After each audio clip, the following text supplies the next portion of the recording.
Don't forget to subscribe. Ancient Faith Radio now presents a very special edition of Readings from Under the Grapevine with Dr. Chrissy Hart through special permission of C.S. Lewis, Pte. Limited.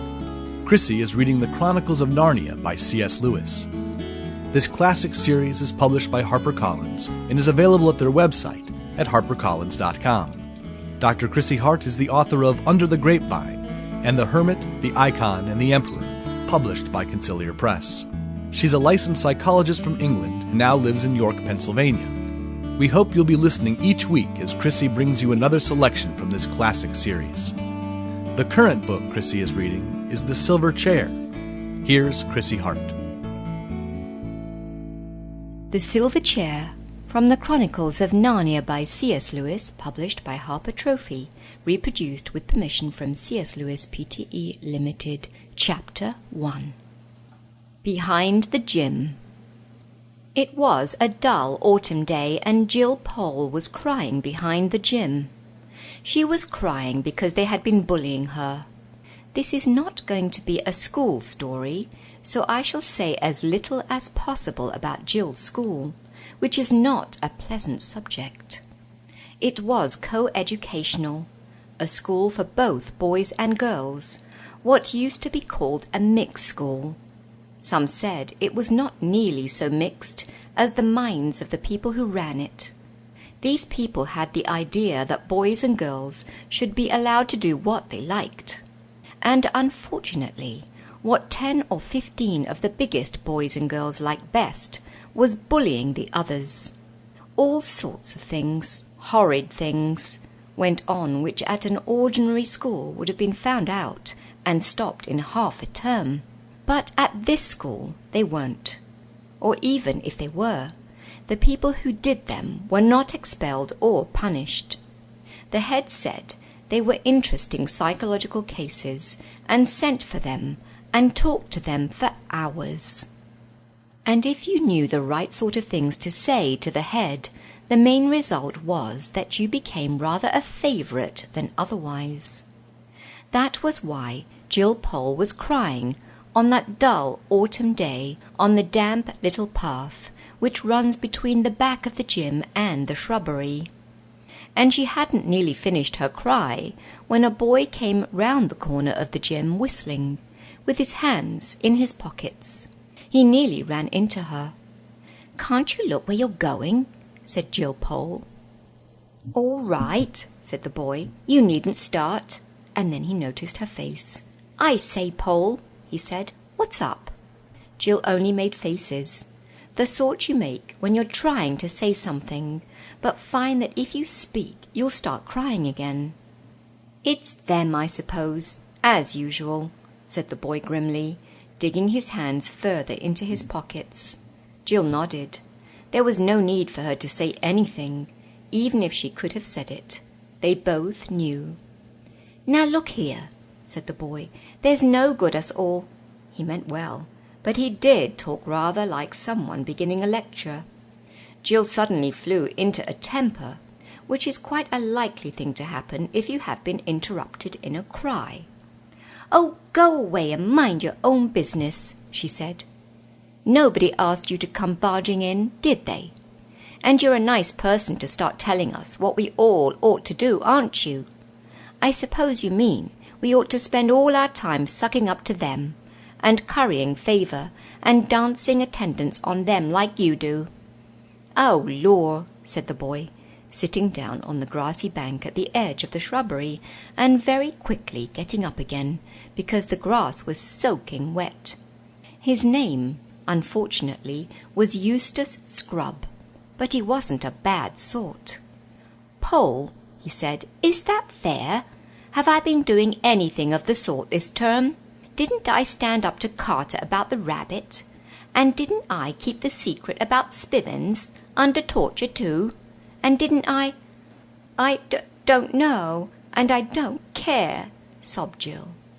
Scrub saw that she wasn't quite herself yet, and very sensibly offered her a peppermint. He had one too. Presently Jill began to see things in a clearer light. "I'm sorry, Scrub," she said presently. "I wasn't fair. You have done all that, this term." "Then wash out last term if you can," said Eustace. "I was a different chap then. I was— Gosh, what a little tick I was." "Well, honestly you were," said Jill. "You think there has been a change then?" said Eustace. "It's not only me," said Jill. "Everyone's been saying so. They've noticed it. Eleanor Blakiston heard Adela Pennyfather talking about it in our changing room yesterday. She said, 'Someone's got hold of that scrub kid. He's quite unmanageable this term. We shall have to attend to him next.'" Eustace gave a shudder. Everyone at Experiment House knew what it was like being attended to by them. Both children were quiet for a moment. The drops dripped off the laurel leaves. "Why were you so different last term?" said Jill presently. "A lot of queer things happened to me in the holes," said Eustace mysteriously. "What sort of things?" asked Jill. Eustace didn't say anything for quite a long time. Then he said, "Look here, Poll, you and I hate this place about as much as anybody can hate anything, don't we?" "I know I do," said Jill. "Then I really think I can trust you." "Damn good of you," said Jill. "Yes, but this is a really terrific secret, Poll. I say, are you good at believing things? I mean things that everyone here would laugh at." "I've never had the chance," said Jill, "but I think I would be." "Could you believe me if I said I'd been right out of the world, outside this world, last holes?" "I wouldn't know what you meant." "Well, don't let's bother about worlds then. Supposing I told you I'd been in a place where animals can talk, and where there are, enchantments and dragons, and, well, all the sorts of things you have in fairy tales." Scrub felt terribly awkward as he said this, and got red in the face. "How did you get there?" said Jill. She also felt curiously shy. "The only way you can, by magic," said Eustace almost in a whisper. "I was with 2 cousins of mine. We were just whisked away. They'd been there before." Now that they were talking in whispers, Jill somehow felt it easier to believe. Then suddenly a horrible suspicion came over her, and she said, so fiercely that for the moment she looked like a tigress, "If I find you've been pulling my leg, I'll never speak to you again. Never, never, never." "I'm not," said Eustace. "I swear I'm not. I swear by everything." When I was at school, one would have said, "I swear by the Bible," but Bibles were not encouraged at Experiment House. "All right," said Jill. "I'll believe you. And tell nobody." "What do you take me for?" They were very excited as they said this. But when they had said it, and Jill looked round and saw the dull autumn sky, and heard the drip off the leaves, and thought of all the hopelessness of Experiment House, it was a 13-week term, and there were still 11 weeks to come, she said, "But after all, what's the good? We're not there. We're here. And we jolly well can't get there.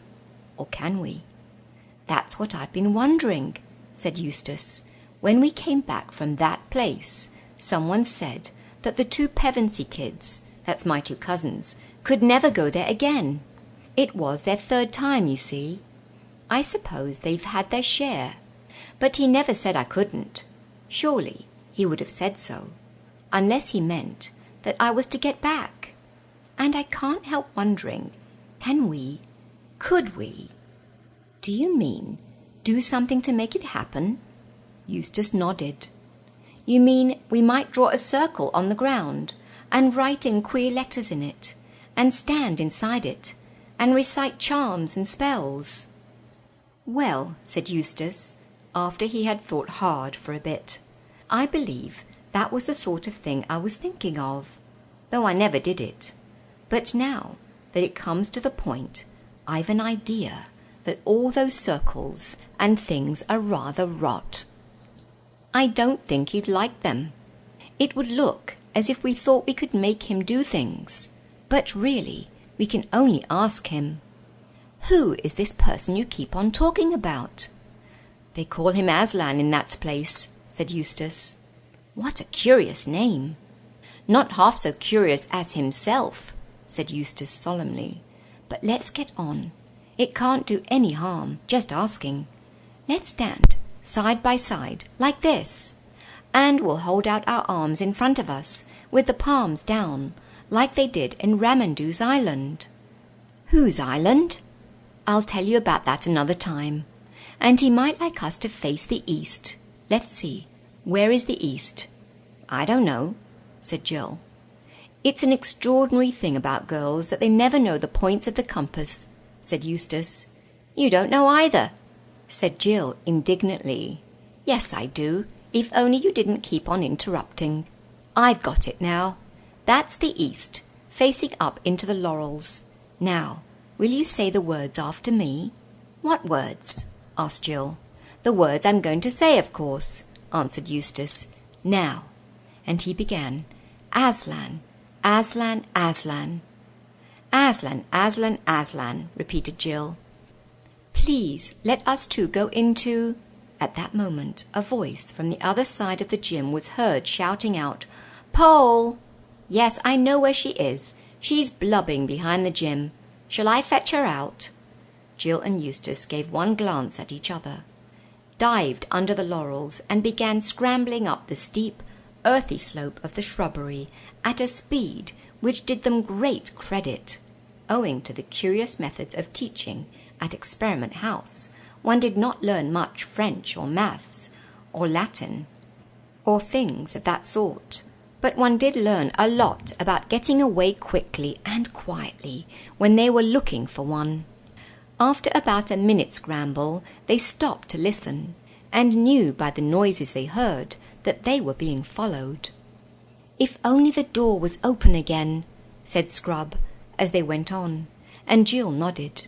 For at the top of the shrubbery was a high stone wall, and in that wall a door by which you could get out onto open moor. This door was nearly always locked, but there had been times when people had found it open, or perhaps there had been only one time. But you may imagine how the memory of even one time kept people hoping and trying the door. For if it should happen to be unlocked, it would be a splendid way of getting outside the school grounds without being seen. Jill and Eustace, now both very hot and very grubby from going along bent almost double under the laurels, panted up to the wall, and there was the door shut as usual. It's sure to be no good, said Eustace, with his hand on the handle, and then, oh, by gum! For the handle turned and the door opened. A moment before, both of them had meant to get through that doorway in double quick time, if by any chance the door was not locked. But when the door actually opened, they both stood stock still. For what they saw was quite different from what they had expected. They had expected to see the grey, heathery slope of the moor going up and up to join the dull autumn sky. Instead, a blaze of sunshine met them. It poured through the doorway as the light of a June day pours into a garage when you open the door. It made the drops of water on the grass glitter like beads, and showed up the dirtiness of Jill's tear-stained face. And the sunlight was coming from what certainly did look like a different world, what they could see of it. They saw smooth turf, smoother and brighter than Jill had ever seen before, and blue sky, and, darting to and fro, things so bright that they might have been jewels or huge butterflies. Although she had been longing for something like this, Jill felt frightened. She looked at Scrub's face and saw that he was frightened too. "Come on, Pole," he said in a breathless voice. "Can we get back? Is it safe?" asked Jill. At that moment a voice shouted from behind, a mean, spiteful little voice. "Now then, Pole," it squeaked. "Everyone knows you're there. Down you come." It was the voice of Edith Jackal, not one of them herself, but one of their hangers-on and tale-bearers. "Quick," said Scrub. "Here, hold hands. We mustn't get separated." And before she quite knew what was happening, he had grabbed her hand and pulled her through the door, out of the school grounds, out of England, out of our whole world, into that place. The sound of Edith Jackal's voice stopped as suddenly as the voice on the radio when it is switched off. Instantly, there was a quite different sound all about them. It came from those bright things overhead, which now turned out to be birds. They were making a riotous noise, but it was much more like music, rather advanced music, which you don't quite take in at the first hearing, than bird songs ever are in our world. Yet, in spite of the singing, there was a sort of background of immense silence. That silence, combined with the freshness of the air, made Jill think they must be on the top of a very high mountain. Scrub still had her by the hand, and they were walking forward, staring about them on every side. Jill saw that huge trees, rather like cedars, but bigger, grew in every direction. But as they did not grow close together, and as there was no undergrowth, this did not prevent one from seeing a long way into the forest to left and right. And as far as Jill's eye could reach, it was all the same, level turf, darting birds with yellow, or dragonfly blue, or rainbow plumage, blue shadows, and emptiness. There was not a breath of wind in that cool, bright air. It was a very lonely forest. Right ahead there were no trees, only blue sky. They went straight on without speaking, till suddenly Jill heard Scrub say, "Look out!" and felt herself jerked back. They were at the very edge of a cliff. Jill was one of those lucky people who have a good head for heights. She didn't mind in the least standing on the edge of a precipice. She was rather annoyed with Scrub for pulling her back. "Just as if I was a kid," she said, and she wrenched her hand out of his. When she saw how very white he had turned, she despised him. "What's the matter?" she said, and to show that she was not afraid, she stood very near the edge indeed. In fact, a good deal nearer than even she liked. Then she looked down. She now realized that Scrub had some excuse for looking white, for no cliff in our world is to be compared with this. Imagine yourself at the top of the very highest cliff you know, and imagine yourself looking down to the very bottom, and then imagine that the precipice goes on below that, as far again, 10 times as far, 20 times as far. And when you've looked down all that distance, imagine little white things that might, at first glance, be mistaken for sheep, but presently you realize that they are clouds, not little wreaths of mist, but the enormous white, puffy clouds which are themselves as big as most mountains. And at last, in between those clouds, you get your first glimpse of the real bottom, so far away that you can't make out whether it's field or wood, or land or water, farther below those clouds than you are above them. Jill stared at it. Then she thought that perhaps, after all, she would step back a foot or so from the edge. But she didn't like to for fear of what Scrub would think. Then she suddenly decided that she didn't care what he thought, and that she would jolly well get away from that horrible edge and never laugh at anyone for not liking heights again. But when she tried to move, she found she couldn't. Her legs seemed to have turned into putty. Everything was swimming before her eyes. "What are you doing, Pole? Come back! blithering little idiot!" shouted Scrub. But his voice seemed to be coming from a long way off.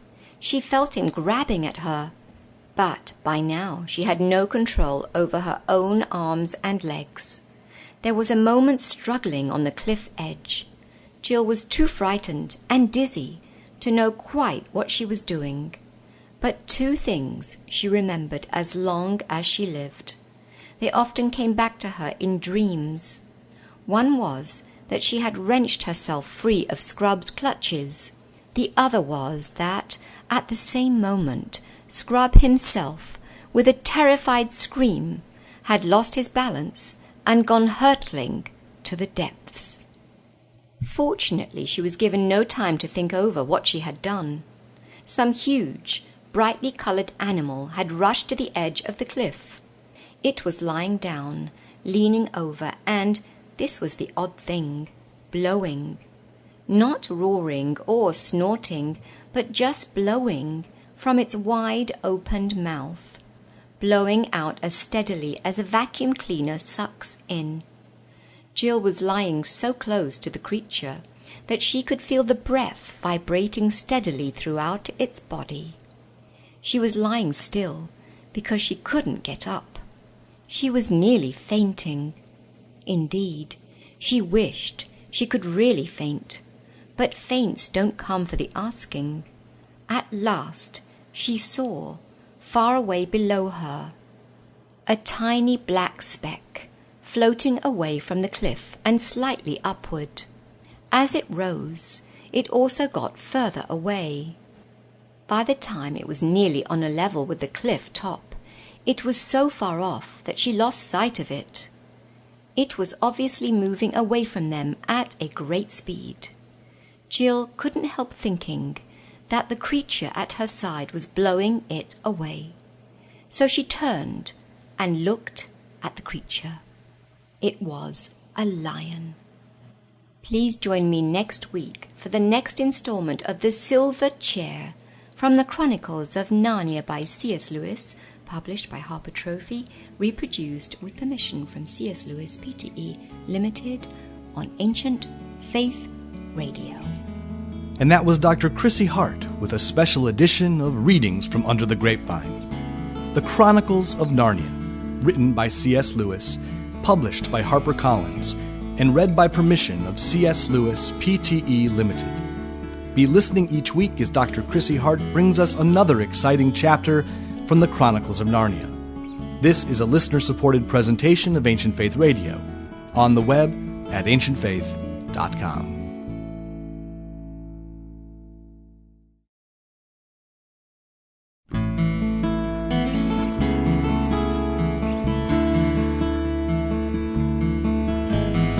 Ancient Faith Radio now presents a very special edition of Readings from Under the Grapevine with Dr. Chrissy Hart through special permission of C.S. Lewis Pte. Limited. Chrissy is reading The Chronicles of Narnia by C.S. Lewis. This classic series is published by HarperCollins and is available at their website at harpercollins.com. Dr. Chrissy Hart is the author of Under the Grapevine and The Hermit, the Icon, and the Emperor, published by Conciliar Press. She's a licensed psychologist from England and now lives in York, Pennsylvania. We hope you'll be listening each week as Chrissy brings you another selection from this classic series. The current book Chrissy is reading is The Silver Chair. Here's Chrissy Hart.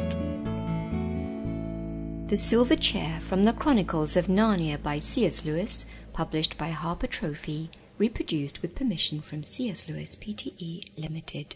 Chapter 2. Jill is given a task. Without a glance at Jill, the lion rose to its feet and gave one last blow. Then, as if satisfied with its work, it turned and stalked slowly away, back into the forest. "It must be a dream, it must," said Jill to herself. "I'll wake up in a moment." But it wasn't, and she didn't.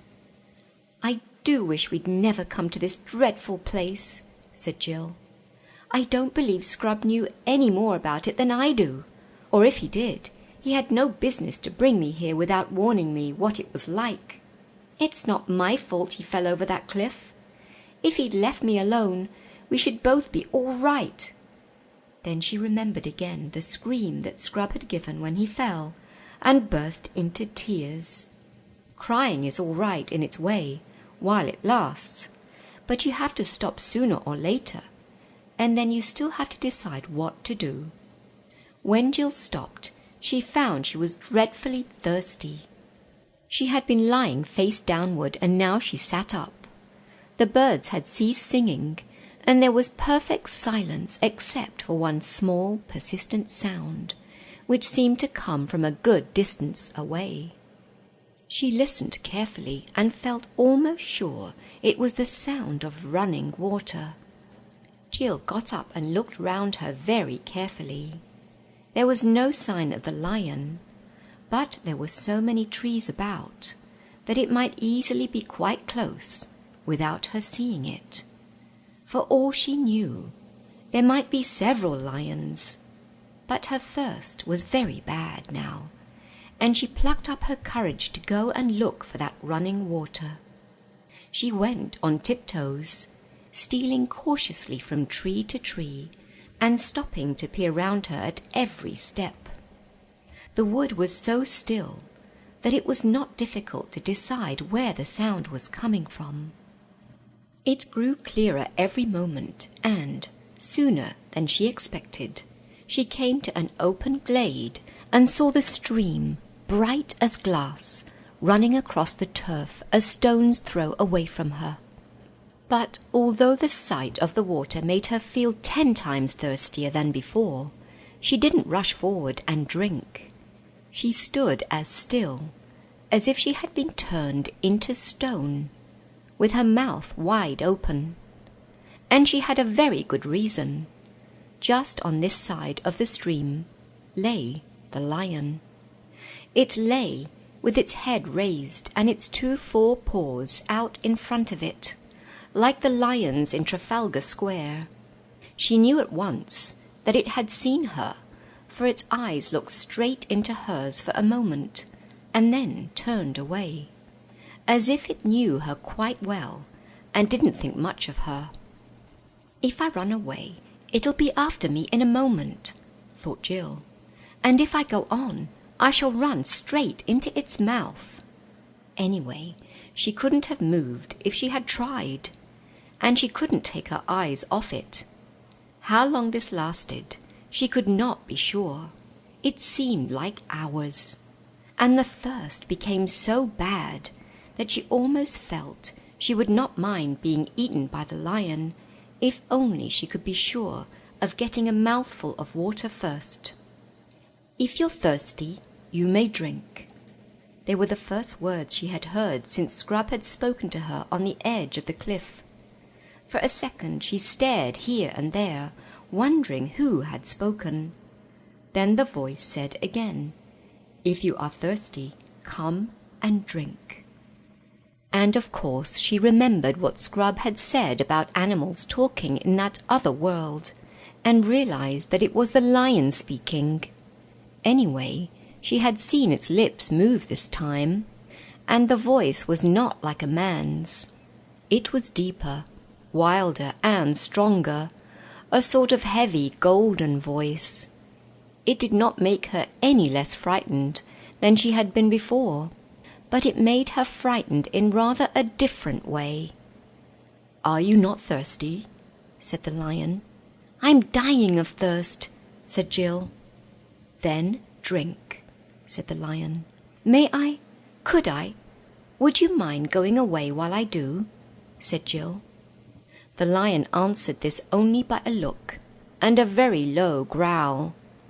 And as Jill gazed at its motionless bulk, she realized that she might as well have asked the whole mountain to move aside for her convenience. The delicious rippling noise of the stream was driving her nearly frantic. "Will you promise not to do anything to me if I do come?" said Jill.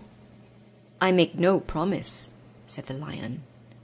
Jill was so thirsty now that, without noticing it, she had come a step nearer. "Do you eat girls?" she said. I have swallowed up girls and boys, women and men, kings and emperors, cities and realms, said the lion. It didn't say this as if it were boasting, nor as if it were sorry, nor as if it were angry. It just said it. I daren't come and drink, said Jill. Then you will die of thirst, said the lion. Oh dear, said Jill, coming another step nearer. I suppose I must go and look for another stream then. There is no other stream, said the lion.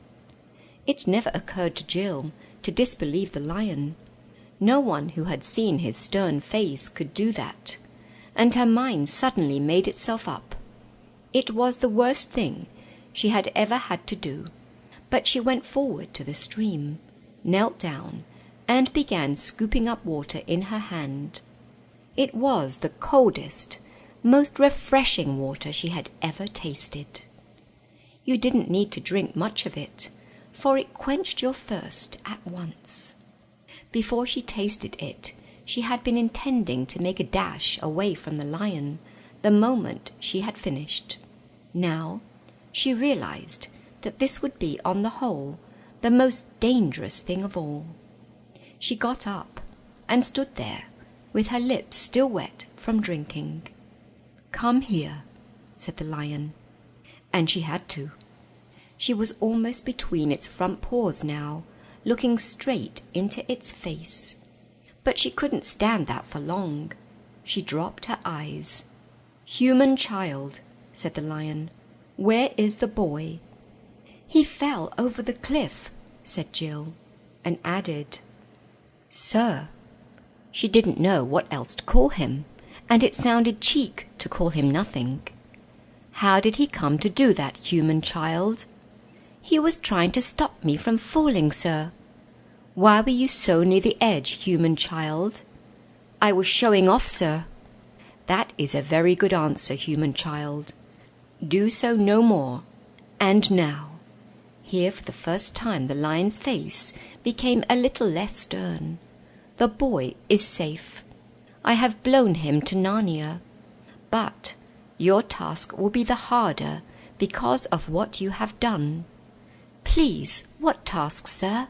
Said Jill. The task for which I called you and him here out of your own world. This puzzled Jill very much. It's mistaking me for someone else, she thought. She didn't dare to tell the lion this, though she felt things would get into a dreadful muddle unless she did. Speak your thought, human child, said the lion. I was wondering, could there be some mistake?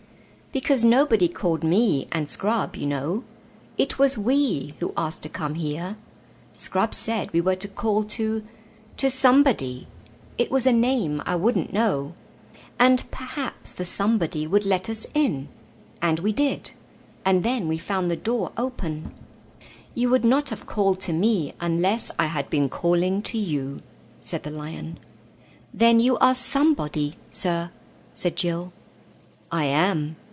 And now hear your task. Far from here in the land of Narnia, there lives an aged king who is sad because he has no prince of his blood to be king after him. He has no heir because his only son was stolen from him many years ago, and no one in Narnia knows where that prince went or whether he is still alive. But he is. I lay on you this command, that you seek this lost prince until either you have found him and brought him to his father's house, or else died in the attempt, or else gone back to your own world. How, please? Said Jill. I will tell you, child, said the lion. These are the signs by which I will guide you in your quest. First, as soon as the boy Eustace sets foot in Narnia, he will meet an old and dear friend. He must greet that friend at once. If he does, you will both have good help. Second, you must journey out of Narnia to the north, till you come to the ruined city of the ancient giants. Third, you shall find a writing on a stone in that ruined city, and you must do what the writing tells you. Fourth, you will know the lost prince, if you find him, by this, that he will be the first person you have met in your travels, who will ask you to do something in my name, in the name of Aslan. As the lion seemed to have finished, Jill thought she should say something, so she said, "Thank you very much. I see." "Child," said Aslan in a gentler voice than he had yet used, "perhaps you do not see quite as well as you think. But the first step is to remember. Repeat to me, in order, the 4 signs." Jill tried, and didn't get them quite right, so the lion corrected her, and made her repeat them again and again, till she could say them perfectly. He was very patient over this, so that, when it was done, Jill plucked up courage to ask, "Please, how am I to get to Narnia?" "On my breath," said the lion. "I will blow you into the west of the world, as I blew Eustace." "Shall I catch him in time to tell him the first sign? But I suppose it won't matter. If he sees an old friend, he's sure to go and speak to him, isn't he?" "You will have no time to spare," said the lion. "That is why I must send you at once. Come, walk before me to the edge of the cliff." Jill remembered very well that if there was no time to spare, that was her own fault. If I hadn't made such a fool of myself, Scrub and I would have been going together, and he'd have heard all the instructions as well as me, she thought. So she did as she was told. It was very alarming, walking back to the edge of the cliff, especially as the lion did not walk with her, but behind her, making no noise on his soft paws. But long before she had got anywhere near the edge, the voice behind her said, "Stand still. In a moment I will blow, but first remember. Remember. Remember the signs. Say them to yourself when you wake in the morning, and when you lie down at night, and when you wake in the middle of the night. And whatever strange things may happen to you, let nothing turn your mind from following the signs. And secondly, I give you a warning. Here on the mountain I have spoken to you clearly. I will not often do so down in Narnia. Here on the mountain the air is clear, and your mind is clear. As you drop down into Narnia, the air will thicken. Take great care that it does not confuse your mind.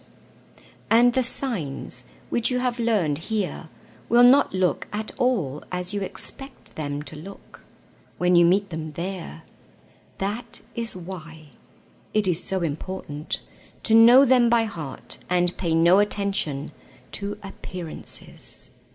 Remember the signs and believe the signs. Nothing else matters. And now, daughter of Eve, farewell." The voice had been growing softer toward the end of this speech, and now it faded away altogether. Jill looked behind her. To her astonishment, she saw the cliff already more than 100 yards behind her, and the lion himself, a speck of bright gold, on the edge of it. She had been setting her teeth and clenching her fists for a terrible blast of lion's breath, but the breath had really been so gentle that she had not even noticed the moment at which she left the earth. And now there was nothing but air for thousands upon thousands of feet below her. She felt frightened only for a second. For one thing, the world beneath her was so very far away that it seemed to have nothing to do with her. For another, floating on the breath of the lion was so extremely comfortable. She found she could lie on her back or on her face and twist any way she pleased, just as you can in water, if you've learned to float really well. And because she was moving at the same pace as the breath, there was no wind, and the air seemed beautifully warm. It was not in the least like being in an airplane, because there was no noise and no vibration. If Jill had ever been in a balloon, she might have thought it more like that, only better. When she looked back now, she could take in for the first time the real size of the mountain she was leaving. She wondered why a mountain so huge as that was not covered with snow and ice. But I suppose all that sort of thing is different in this world, thought Jill. Then she looked below her, but she was so high that she couldn't make out whether she was floating over land or sea, nor what speed she was going at. "By Jove, the signs!" said Jill suddenly. "I'd better repeat them." She was in a panic for a second or two, but she found she could still say them all correctly. "So that's all right," she said, and lay back on the air as if it was a sofa, with a sigh of contentment. "Well, I do declare," said Jill to herself some hours later. "I've been asleep. Fancy sleeping on air. I wonder if anyone's done it before. I don't suppose they have. Oh, bother. Scrub probably has. On this same journey, a little bit before me. Let's see what it looks like down below." What it looked like was an enormous, very dark blue plain. There were no hills to be seen, but there were biggish white things moving slowly across it. Those must be clouds, she thought, but far bigger than the ones we saw from the cliff. I suppose they're bigger because they're nearer. I must be getting lower. Bother this sun. The sun, which had been high overhead when she began her journey, was now getting into her eyes. This meant that it was getting lower, ahead of her.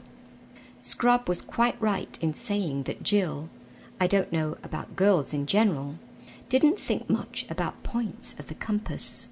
Otherwise, she would have known, when the sun began getting in her eyes, that she was travelling pretty nearly due west. Staring at the blue plain below her, she presently noticed that there were little dots of brighter, paler colour in it here and there. "It's the sea," thought Jill. "I do believe those are islands." And so they were. She might have felt rather jealous if she had known that some of them were islands which Scrub had seen from a ship's deck, and even landed on. But she didn't know this. Then, later on, she began to see that there were little wrinkles on the blue flatness, little wrinkles which must be quite big ocean waves if you were down among them. And now, all along the horizon, there was a thick, dark line, which grew thicker and darker, so quickly that you could see it growing. That was the first sign she had had of the great speed at which she was travelling, and she knew that the thickening line must be land. Suddenly, from her left, for the wind was in the south, a great white cloud came rushing toward her, this time on the same level as herself, and before she knew where she was, she had shot right into the middle of its cold, wet fogginess. That took her breath away, but she was in it only for a moment. She came out blinking in the sunlight and found her clothes wet. She had on a blazer and sweater and shorts and stockings and pretty thick shoes. It had been a muddy sort of day in England. She came out lower than she had gone in, and as soon as she did so she noticed something which, I suppose, she ought to have been expecting, but which came as a surprise and a shock. It was noises. Up till then, she had travelled in total silence. Now, for the first time, she heard the noise of waves and the crying of seagulls. And now, too, she smelled the smell of the sea. There was no mistake about her speed now. She saw two waves meet with a smack, and a spout of foam go up between them. But she had hardly seen it before it was 100 yards behind her. The land was getting nearer at a great pace. She could see mountains far inland, and other nearer mountains on her left. She could see bays and headlands, woods and fields, stretches of sandy beach. The sound of waves breaking on the shore was growing louder every second, and drowning the other sea noises. Suddenly the land opened right ahead of her. She was coming to the mouth of a river. She was very low now, only a few feet above the water. A wave top came against her toe, and a great splash of foam spurted up, drenching her nearly to the waist. Now she was losing speed. Instead of being carried up the river, she was gliding into the river bank on her left. There were so many things to notice that she could hardly take them all in. A smooth green lawn, a ship so brightly coloured that it looked like an enormous piece of jewellery, towers and battlements, banners fluttering in the air, a crowd, gay clothes, armour, gold, swords, a sound of music. But this was all jumbled. The first thing that she knew clearly was that she had alighted and was standing under a thicket of trees close by the riverside, and there, only a few feet away from her, was Scrub. The first thing she thought was how very grubby and untidy and generally unimpressive he looked. And the second was, how wet I am. To be continued next week. You have been listening to The Silver Chair from the Chronicles of Narnia by C.S. Lewis, published by Harper Trophy, reproduced with permission from C.S. Lewis Pte. Limited on Ancient Faith Radio. And that was Dr. Chrissy Hart with a special edition of Readings from Under the Grapevine. The Chronicles of Narnia, written by C.S. Lewis, published by HarperCollins, and read by permission of C.S. Lewis Pte. Limited. Be listening each week as Dr. Chrissy Hart brings us another exciting chapter from the Chronicles of Narnia. This is a listener-supported presentation of Ancient Faith Radio, on the web at ancientfaith.com.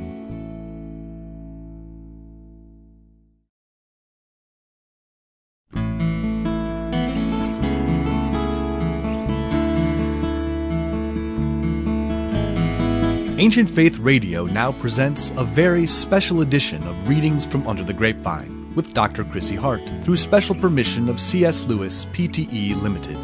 Chrissy is reading The Chronicles of Narnia by C.S. Lewis. This classic series is published by HarperCollins and is available at their website at harpercollins.com. Dr. Chrissy Hart is the author of Under the Grapevine and The Hermit, the Icon, and the Emperor, published by Conciliar Press. She's a licensed psychologist from England and now lives in York, Pennsylvania. We hope you'll be listening each week as Chrissy brings you another selection from this classic series. The current book Chrissy is reading is The Silver Chair. Here's Chrissy Hart.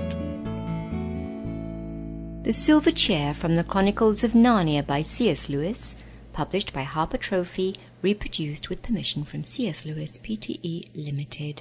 Chapter 3. The Sailing of the King. What made Scrub look so dingy, and Jill too, if she could only have seen herself, was the splendour of their surroundings. I had better describe them at once. Through a cleft in those mountains, which Jill had seen far inland as she approached the land, the sunset light was pouring over a level lawn. On the far side of the lawn, its weather vanes glittering in the light, rose a many-towered and many-turreted castle, the most beautiful castle Jill had ever seen. On the near side was a quay of white marble, and moored to this the ship, a tall ship with high forecastle and high poop, gilded and crimson, with a great flag at the masthead, and many banners waving from the decks, and a row of shields, bright as silver, along the bulwarks. The gangplank was laid to her, and at the foot of it, just ready to go on board, stood an old, old man. He wore a rich mantle of scarlet, which opened in front to show his silver mail shirt. There was a thin circle of gold on his head. His beard, white as wool, fell nearly to his waist. He stood straight enough, leaning one hand on the shoulder of a richly dressed lord, who seemed younger than himself. But you could see he was very old and frail. He looked as if a puff of wind could blow him away, and his eyes were watery. Immediately in front of the king, who had turned round to speak to his people before going on board the ship, there was a little chair on wheels, and, harnessed to it, a little donkey, not much bigger than a big retriever. In this chair sat a fat little dwarf. He was as richly dressed as the king, but because of his fatness, and because he was sitting hunched up among cushions, the effect was quite different. It made him look like a shapeless little bundle of fur and silk and velvet. He was as old as the king, but more hale and hearty, with very keen eyes. His bare head, which was bald and extremely large, shone like a gigantic billiard ball in the sunset light. Farther back, in a half-circle, stood what Jill at once knew to be courtiers. They were well worth looking at for their clothes and armour alone. As far as that went, they looked more like a flower-bed than a crowd. But what really made Jill open her eyes and mouth as wide as they would go was the people themselves, if people was the right word. For only about 1 in every 5 was human. The rest were things you never see in our world. Fauns, satyrs, centaurs. Jill could give a name to these, for she had seen pictures of them. Dwarfs too. And there were a lot of animals she knew as well. Bears, badgers, moles, leopards, mice, and various birds. But then they were so very different from the animals which one called by the same names in England. Some of them were much bigger. The mice, for instance, stood on their hind legs and were over 2 feet high. But quite apart from that, they all looked different. You could see by the expression in their faces that they could talk and think just as well as you could. Golly, thought Jill, so it's true after all. But next moment she added, I wonder, are they friendly? For she had just noticed on the outskirts of the crowd 1 or 2 giants, and some people whom she couldn't give a name to at all. At that moment, Aslan and the signs rushed back into her mind. She had forgotten all about them for the last half-hour. Scrub, she whispered, grabbing his arm. Scrub, quick! Do you see anyone you know? So you've turned up again, have you? Said Scrub disagreeably, for which he had some reason. Well, keep quiet, can't you? I want to listen. Don't be a fool, said Jill. There isn't a moment to lose. Don't you see some old friend here? Because you've got to go and speak to him at once. What are you talking about? Said Scrub. It's Aslan, the lion. Says you've got to, said Jill despairingly. I've seen him. Oh, you have you? What did he say? He said the very first person you saw in Narnia would be an old friend, and you'd got to speak to him at once. Well, there's nobody here I've ever seen in my life before, and anyway, I don't know whether this is Narnia. Thought you said you'd been here before, said Jill. "Well, you thought wrong then." "Well, I like that. You told me. For heaven's sake, dry up and let's hear what they're saying."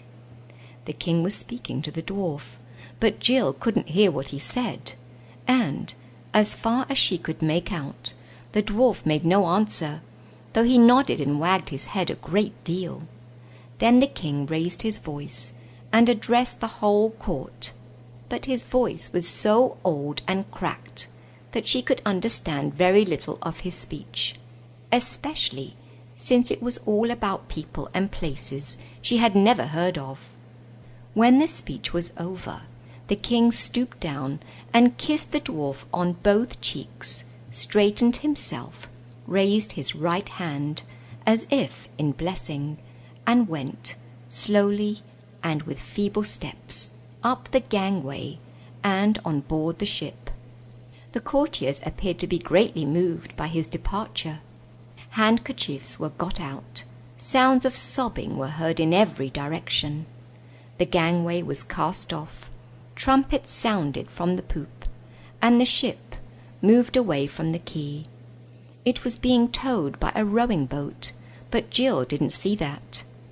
"Now," said Scrub, but he didn't get any further, because at that very moment a large white object, Jill thought for a second that it was a kite, came gliding through the air and alighted at his feet. It was a white owl, but so big that it stood as high as a good-sized dwarf. It blinked and peered as if it were short-sighted, and put its head a little to one side, and said in a soft, hooting kind of voice, "To-woo, to-woo, who are you two?" "My name's Scrub, and this is Poll," said Eustace. "Would you mind telling us where we are?" "In the land of Narnia, at the king's castle of Cair Paravel." "Is that the king who's just taken ship?" Too true, said the owl sadly, shaking its big head. "But who are you?" "There's something magic about you two. I saw you arrive, you flew. Everyone else was so busy seeing the king off that nobody knew. Except me. I happened to notice you. You flew. We were sent here by Aslan," said Eustace in a low voice. To-woo, said the owl, ruffling out its feathers. "This is almost too much for me, so early in the evening. I'm not quite myself till the sun's down." "And we've been sent to find the lost prince," said Jill, who had been anxiously waiting to get into the conversation. "It's the first I've heard about it," said Eustace. "What prince?" "You had better come and speak to the Lord Regent at once," it said. "That's him, over there, in the donkey carriage, Trumpkin, the dwarf." The bird turned and began leading the way, muttering to itself, "Ooh, what a to-do! I can't think clearly yet, it's too early." "What is the king's name?" asked Eustace. "Caspian the 10th, said the owl, and Jill wondered why Scrub had suddenly pulled up short in his walk and turned an extraordinary colour. She thought she had never seen him look so sick about anything. But before she had time to ask any questions, they had reached the dwarf, who was just gathering up the reins of his donkey and preparing to drive back to the castle. The crowd of courtiers had broken up and were going in the same direction, by ones and twos and little knots, like people coming away from watching a game or a race. "To-woo, Lord Regent," said the owl, stooping down a little and holding its beak near the dwarf's ear. "Hey, what's that?" said the dwarf. "Two strangers, my lord," said the owl. "Rangers? What do you mean?" said the dwarf. "I see two uncommonly grubby man-cubs. What do they want?" "My name's Jill," said Jill, pressing forward. She was very eager to explain the important business on which they had come. "The girl's called Jill," said the owl as loud as it could. "What's that?" said the dwarf. "The girls are all killed? I don't believe a word of it. What girls? Who killed 'em?" "Only one girl, my lord," said the owl. "Her name is Jill." Speak up, said the dwarf. "Don't stand there buzzing and twittering in my ear. Who's been killed?" "Nobody's been killed," hooted the owl. "Who?" "Nobody." All right, you needn't shout. I'm not so deaf as all that. What do you mean by coming here to tell me that nobody's been killed? Why should anyone have been killed?" "Better tell him I'm Eustace," said Scrub. "The boy's Eustace, my lord," hooted the owl as loud as it could. "Useless," said the dwarf irritably. "I dare say he is. Is that any reason for bringing him to court, hey?" "Not useless," said the owl. "Eustace." "Used to it, is he? I don't know what you're talking about, I'm sure. I tell you what it is, Master Glimfeather. When I was a young dwarf there used to be talking beasts and birds in this country who really could talk. There wasn't all this mumbling and muttering and whispering. It wouldn't have been tolerated for a moment. Not for a moment, sir. Ernest, my trumpet, please." A little fawn who had been standing quietly beside the dwarf's elbow all this time now handed him a silver ear trumpet. It was made like the musical instrument called a serpent, so that the tube curled right round the dwarf's neck. While he was getting it settled, the owl Glimfeather suddenly said to the children in a whisper, "My brain's a bit clearer now. Don't say anything about the lost prince. I'll explain later. It wouldn't do. To who? Oh, what a to-do!" "Now," said the dwarf, "if you have anything sensible to say, Master Glimfeather, try and say it. Take a deep breath, and don't attempt to speak too quickly." With help from the children, and in spite of a fit of coughing on the part of the dwarf, Glimfeather explained that the strangers had been sent by Aslan to visit the court of Narnia. The dwarf glanced quickly up at them with a new expression in his eyes. "Sent by the lion himself, eh?" he said. "And from that other place, beyond the world's end, eh?" "Yes, my lord," bawled Eustace into the trumpet. "Son of Adam and daughter of Eve, eh?" said the dwarf. But people at Experiment House haven't heard of Adam and Eve, so Jill and Eustace couldn't answer this. But the dwarf didn't seem to notice. "Well, my dears," he said, taking first one and then the other by the hand, and bowing his head a little, "you are very heartily welcome. If the good king, my poor master, had not this very hour set sail for 7 isles, he would have been glad of your coming. It would have brought back his youth to him for a moment. And now, it is high time for supper. You shall tell me your business in full council tomorrow morning. Master Glimfeather, see that bedchambers and suitable clothes and all else are provided for these guests in the most honourable fashion. And, Glimfeather, in your ear."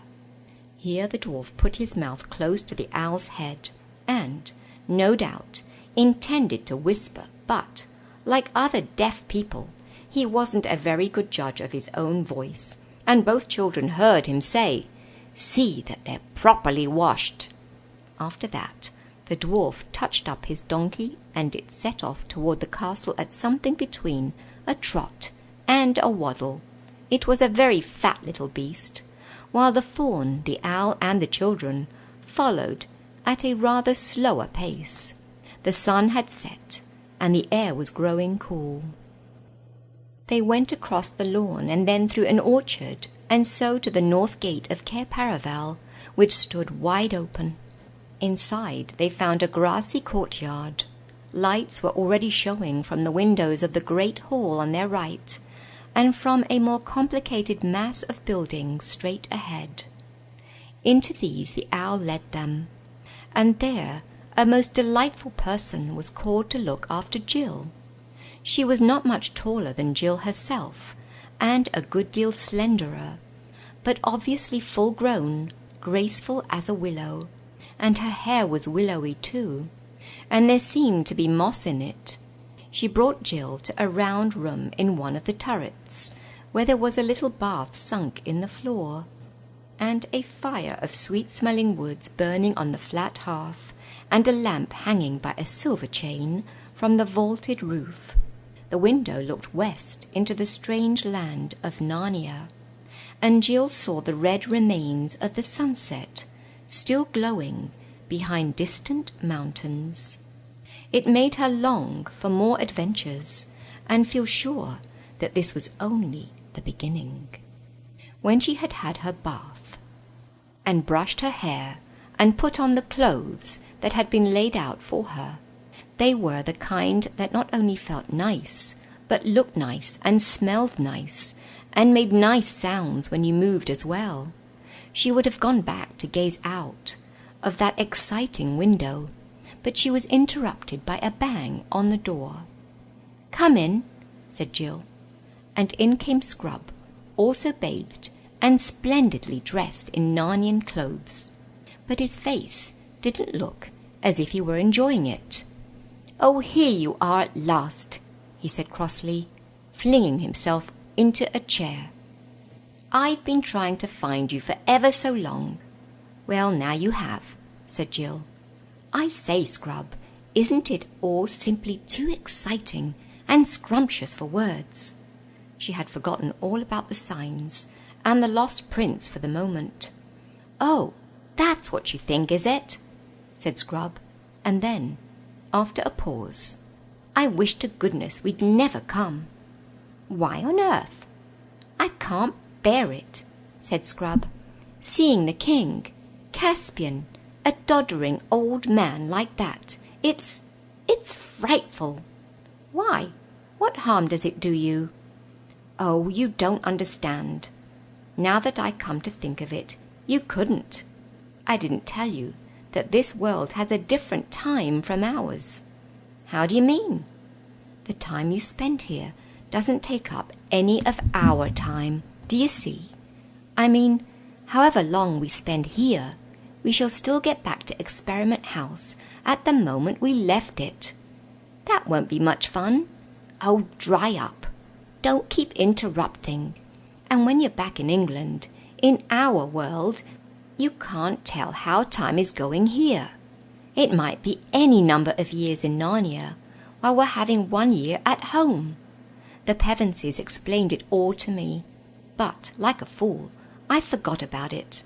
And now, apparently, it's been about 70 years, Narnian years, since I was here last.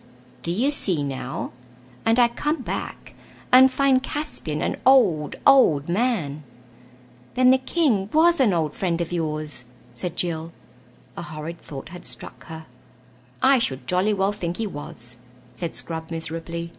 "About as good a friend as a chap could have. And last time he was only a few years older than me.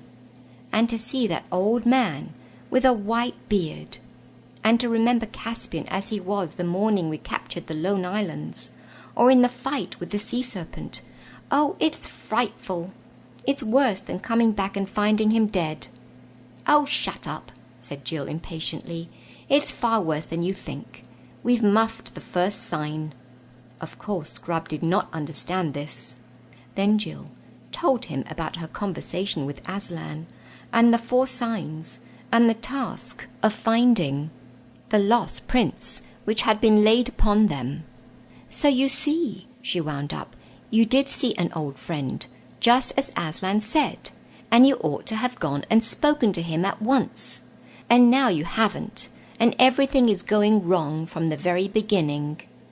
"But how was I to know?" said Scrub. "If you'd only listened to me when I tried to tell you, we'd be all right," said Jill. "Yes, and if you hadn't played the fool on the edge of that cliff and jolly nearly murdered me—" "All right, I said murder, and I'll say it again as often as I like, so keep your hair on. We'd have come together and both known what to do." "I suppose he was the very first person you saw," said Jill. "He must have been here hours before me. Are you sure you didn't see anyone else first?" "I was only here about a minute before you," said Scrub. "He must have blown you quicker than me, making up for lost time, the time you lost." "Don't be a perfect beast, Scrub," said Jill. "Hello, what's that?" It was the castle bell ringing for supper, and thus what looked like turning into a first-rate quarrel was happily cut short. Both had a good appetite by this time. Supper in the great hall of the castle was the most splendid thing either of them had ever seen, for though Eustace had been in that world before, he had spent his whole visit at sea, and knew nothing of the glory and courtesy of the Narnians at home in their own land. The banners hung from the roof, and each course came in with trumpeters and kettle drums. There were soups that would make your mouth water to think of, and the lovely fishes called pavenders, and venison, and peacock, and pies, and ices and jellies, and fruit and nuts, and all manner of wines, and fruit drinks. Even Eustace cheered up, and admitted that it was something like. And when all the serious eating and drinking was over, a blind poet came forward, and struck up the grand old tale of Prince Cor, and Aravis, and the horse Bree, which is called The Horse and His Boy, and tells of an adventure that happened in Narnia, and Calaman and the lands between, in the golden age when Peter was High King in Cair Paravel. I haven't time to tell it now, though it is well worth hearing. When they were dragging themselves upstairs to bed, yawning their heads off, Jill said, "I bet we sleep well tonight," for it had been a full day, which just shows how little anyone knows what is going to happen to them next. Please join me next week for Chapter 4 of The Silver Chair from the Chronicles of Narnia by C.S. Lewis, published by Harper Trophy, reproduced with permission from C.S. Lewis Pte. Limited on Ancient Faith Radio. And that was Dr. Chrissy Hart with a special edition of Readings from Under the Grapevine. The Chronicles of Narnia, written by C.S. Lewis, published by HarperCollins, and read by permission of C.S. Lewis Pte. Limited. Be listening each week as Dr. Chrissy Hart brings us another exciting chapter from the Chronicles of Narnia. This is a listener-supported presentation of Ancient Faith Radio, on the web at ancientfaith.com.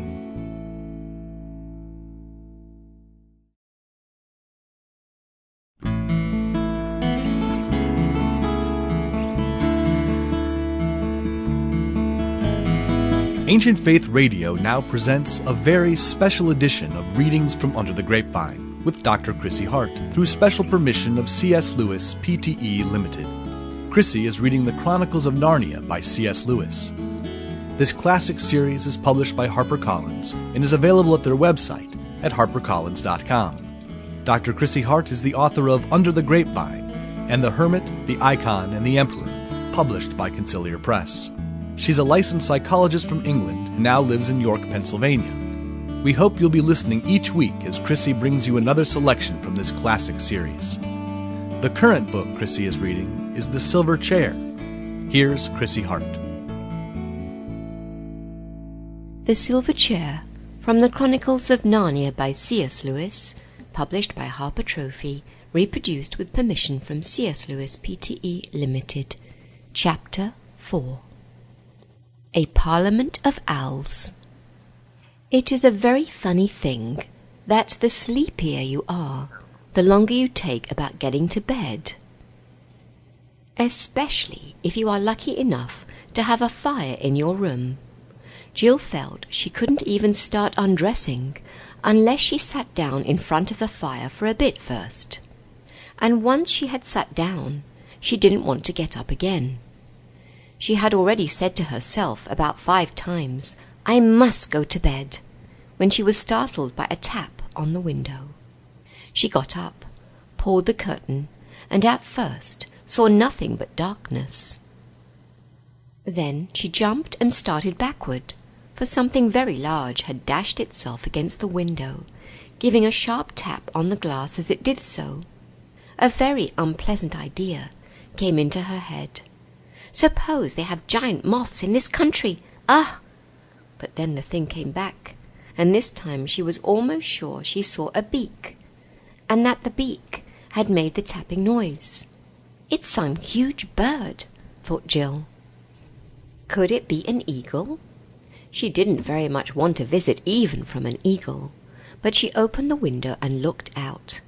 Instantly, with a great whirring noise, the creature alighted on the window-sill and stood there, filling up the whole window, so that Jill had to step back to make room for it.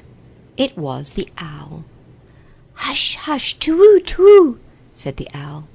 "Don't make a noise. Now, are you two really in earnest about what you've got to do?" "About the lost prince, you mean?"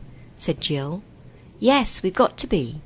For now she remembered the lion's voice and face, which she had nearly forgotten during the feasting and storytelling in the hall. "Good," said the owl. "Then there's no time to waste. You must get away from here at once. I'll go and wake the other human. Then I'll come back for you. You'd better change those court clothes and put on something you can travel in. I'll be back in 2 twos. Tu-woo!" And without waiting for an answer, he was gone.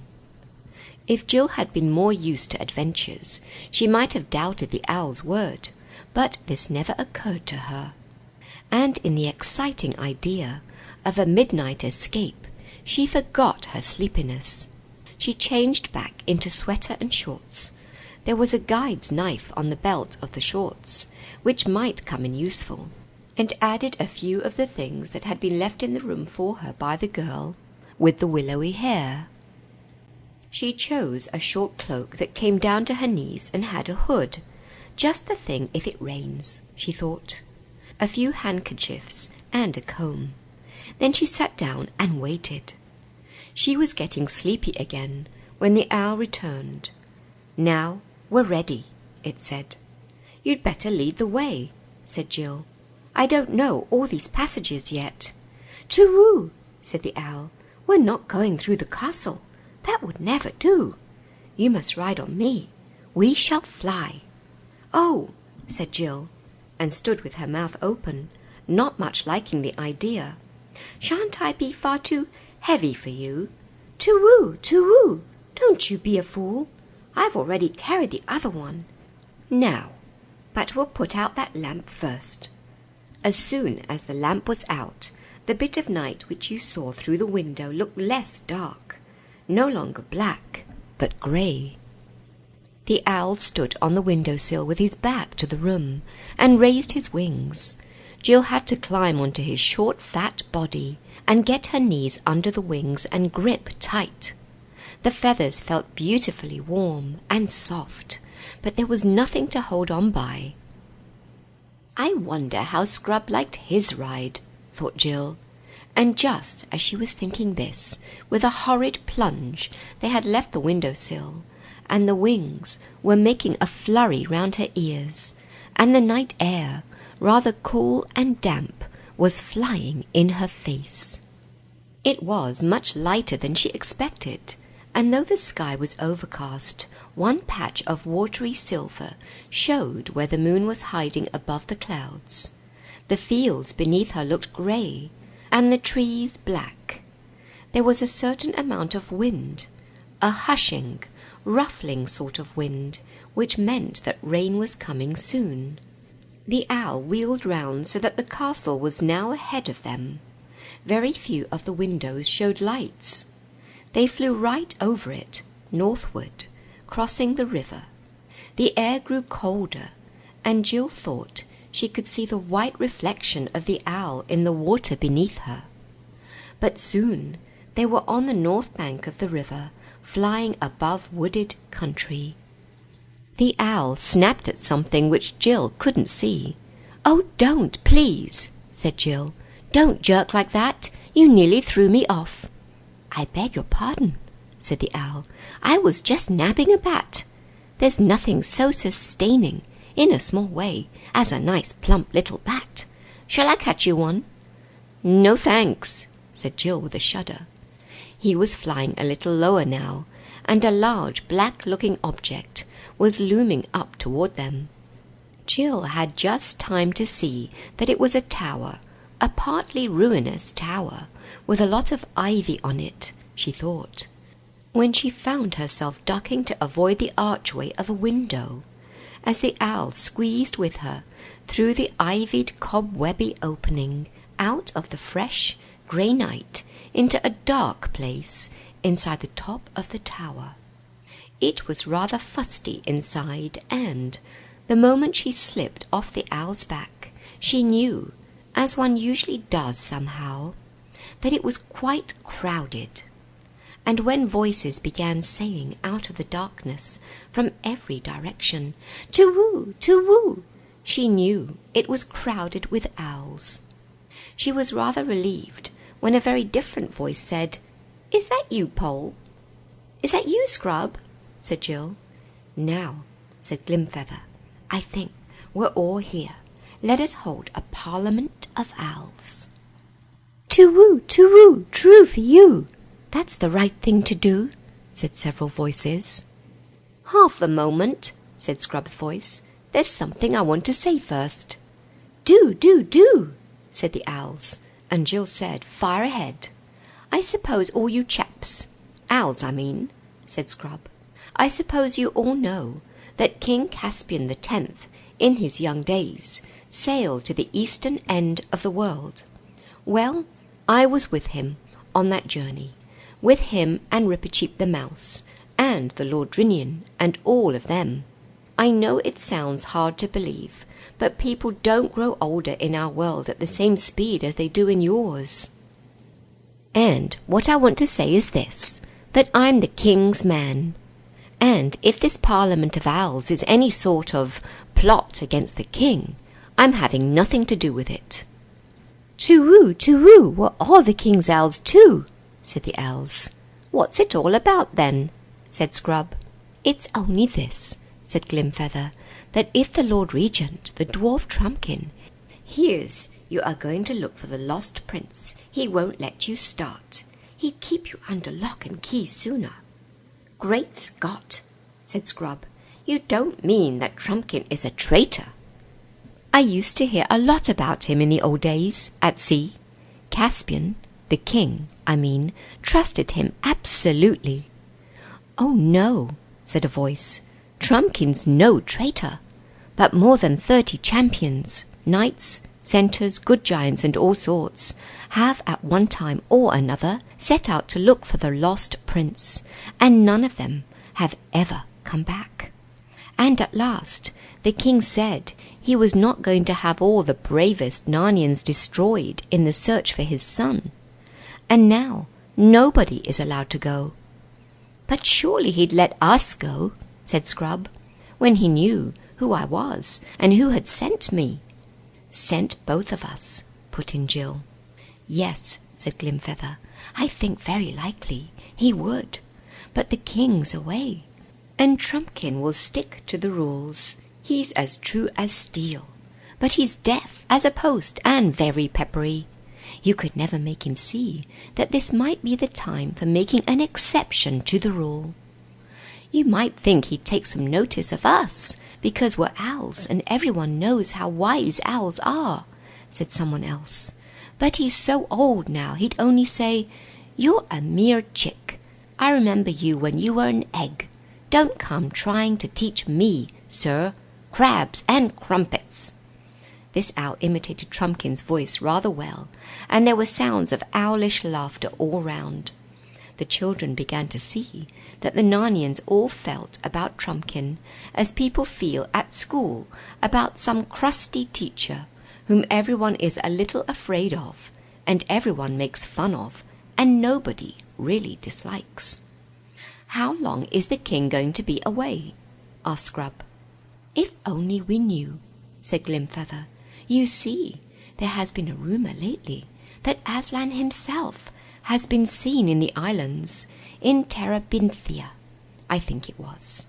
And the king said he would make one more attempt before he died to see Aslan's face to face again, and ask his advice about who is to be king after him. But we're all afraid that, if he doesn't meet Aslan in Terabinthia, he'll go on east to 7 Isles and Lone Islands, and on and on.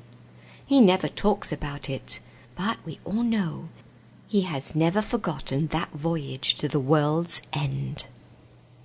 I'm sure in his heart of hearts he wants to go there again. "Then there's no good waiting for him to come back," said Jill. "No, no good," said the Owl. "Oh, what a to-do! If only you two had known and spoken to him at once, he'd have arranged everything, probably given you an army to go with you in search of the prince." Jill kept quiet at this, and hoped Scrub would be sporting enough not to tell all the owls why this hadn't happened. He was, or very nearly. That is, he only muttered under his breath, "Well, it wasn't my fault," before saying out loud, "Very well, we'll have to manage without it. But there's just one thing more I want to know. If this Owl's Parliament, as you call it, is all fair and above board and means no mischief, why does it have to be so jolly secret? Meeting in a ruin in dead of night and all that." "Too-woo, too-woo," hooted several owls. "Where should we meet? When would anyone meet except at night?" "You see," explained Glimfeather, "most of the creatures in Narnia have such unnatural habits. They do things by day, in broad, blazing sunlight, when everyone ought to be asleep. And, as a result, at night, they're so blind and stupid that you can't get a word out of them. So we owls have got into the habit of meeting at sensible hours, on our own, when we want to talk about things." "I see," said Scrub. "Well now, let's get on. Tell us all about the lost prince." Then an old owl, not Glimfeather, related the story. About 10 years ago it appeared, when Rillian, the son of Caspian, was a very young knight, he rode with the Queen, his mother, on a May morning, in the north parts of Narnia. They had many squires and ladies with them, and all wore garlands of fresh leaves on their heads, and horns at their sides. But they had no hounds with them, for they were maying, not hunting. In the warm part of the day, they came to a pleasant glade, where a fountain flowed freshly out of the earth. And there they dismounted and ate and drank and were merry. After a time the Queen felt sleepy, and they spread cloaks for her on the grassy bank. And Prince Rillian with the rest of the party went a little way from her, that their tales and laughter might not wake her. And so, presently, a great serpent came out of the thick wood and stung the Queen in her hand. All heard her cry out and rushed toward her. And Rillian was first at her side. He saw the worm gliding away from her and made after it, with his sword drawn. It was great, shining, and as green as poison, so that he could see it well. But it glided away into thick bushes, and he could not come at it. So he returned to his mother, and found them all busy about her. But they were busy in vain, for at the first glance of her face Rillian knew that no physic in the world would do her good. As long as the life was in her, she seemed to be trying hard to tell him something, but she could not speak clearly, and, whatever her message was, she died without delivering it. It was then hardly 10 minutes since they had first heard her cry. They carried the dead Queen back to Cair Paravel, and she was bitterly mourned by Rillian and by the king, and by all Narnia. She had been a great lady, wise and gracious and happy, King Caspian's bride, whom he had brought home from the eastern end of the world. And men said that the blood of the stars flowed in her veins. The prince took his mother's death very hardly, as well he might. After that he was always riding on the northern marches of Narnia, hunting for that venomous worm, to kill it and be avenged. No one remarked much on this, though the prince came home from these wanderings looking tired and distraught. But about a month after the Queen's death, some said they could see a change in him, There was a look in his eyes as of a man who has seen visions, and though he would be out all day, his horse did not bear signs of hard riding. His chief friend among the older courtiers was the Lord Rillian, he who had been his father's captain on that great voyage to the east parts of the world. One evening Rillian said to the prince, "Your Highness must soon give over seeking the worm. There is no true vengeance on a witless brute, as there might be on a man. You weary yourself in vain." Prince answered him, "My lord, I have almost forgotten the worm these 7 days." Rillian asked him why, if that was so, he rode so continually in the northern woods. "My lord," said the prince, "I have seen there the most beautiful thing that was ever made." "Fair prince," said Rillian, "of your courtesy let me ride with you tomorrow, that I also may see this fair thing." "With a good will," said Rillian. Then, in good time on the next day, they saddled their horses and rode a great gallop into the northern woods, and alighted at the same fountain where the queen got her death.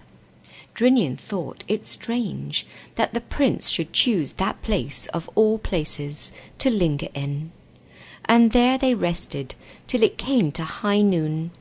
And at noon Rillian looked up and saw the most beautiful lady he had ever seen, and she stood at the north side of the fountain, and said no word, but beckoned to the prince with her hand as if she bade him come to her.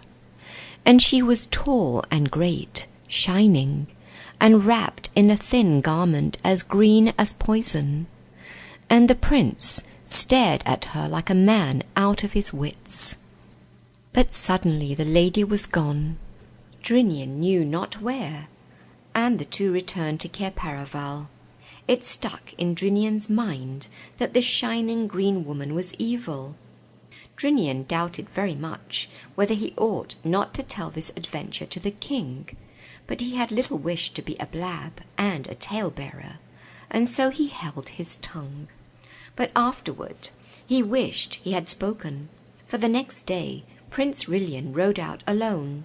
That night he came not back, and from that hour no trace of him was ever found in Narnia, nor any neighbouring land.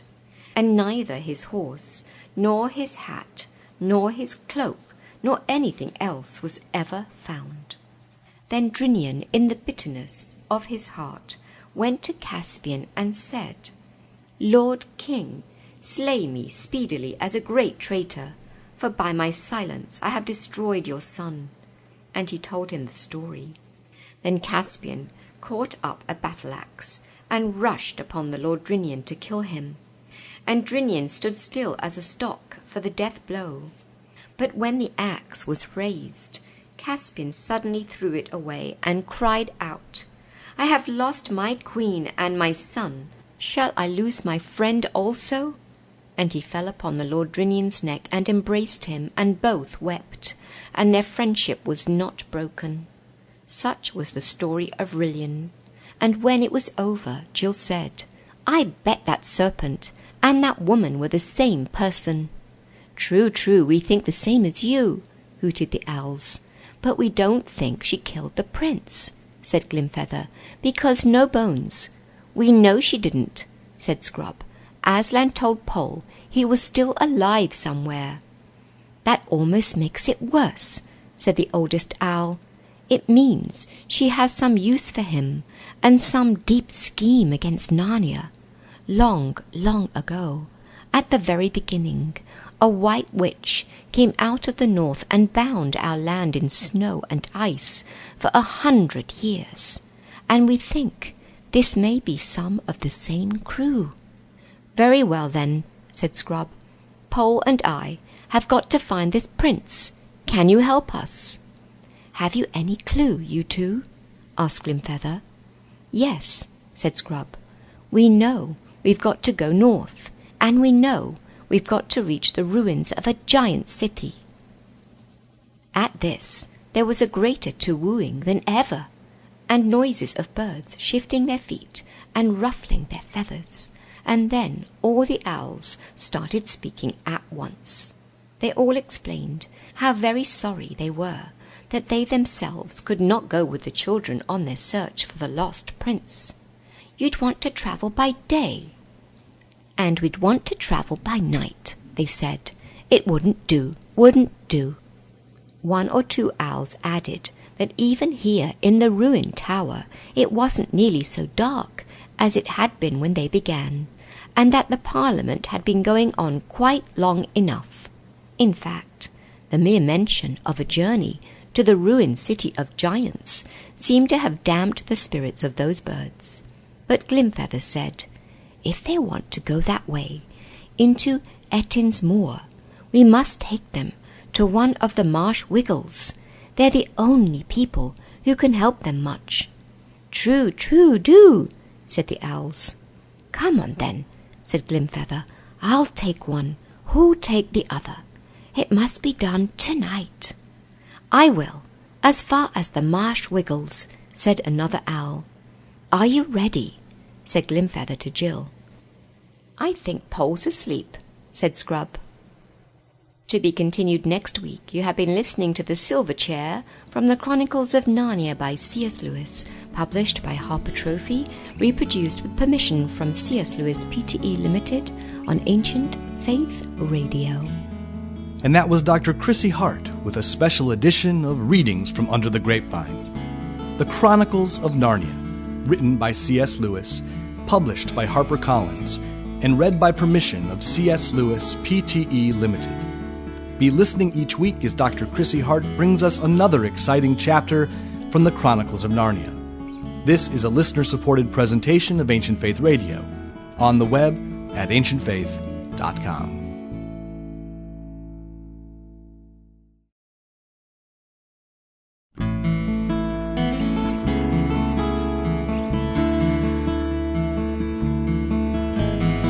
Ancient Faith Radio now presents a very special edition of Readings from Under the Grapevine with Dr. Chrissy Hart through special permission of C.S. Lewis Pte. Limited. Chrissy is reading The Chronicles of Narnia by C.S. Lewis. This classic series is published by HarperCollins and is available at their website at harpercollins.com. Dr. Chrissy Hart is the author of Under the Grapevine and The Hermit, the Icon, and the Emperor, published by Conciliar Press. She's a licensed psychologist from England and now lives in York, Pennsylvania. We hope you'll be listening each week as Chrissy brings you another selection from this classic series. The current book Chrissy is reading is The Silver Chair. Here's Chrissy Hart. The Silver Chair, from the Chronicles of Narnia by C.S. Lewis, published by Harper Trophy, reproduced with permission from C.S. Lewis Pte. Limited, Chapter 5. Puddleglum. Jill was asleep ever since the Owls' Parliament began. She had been yawning terribly, and now she had dropped off.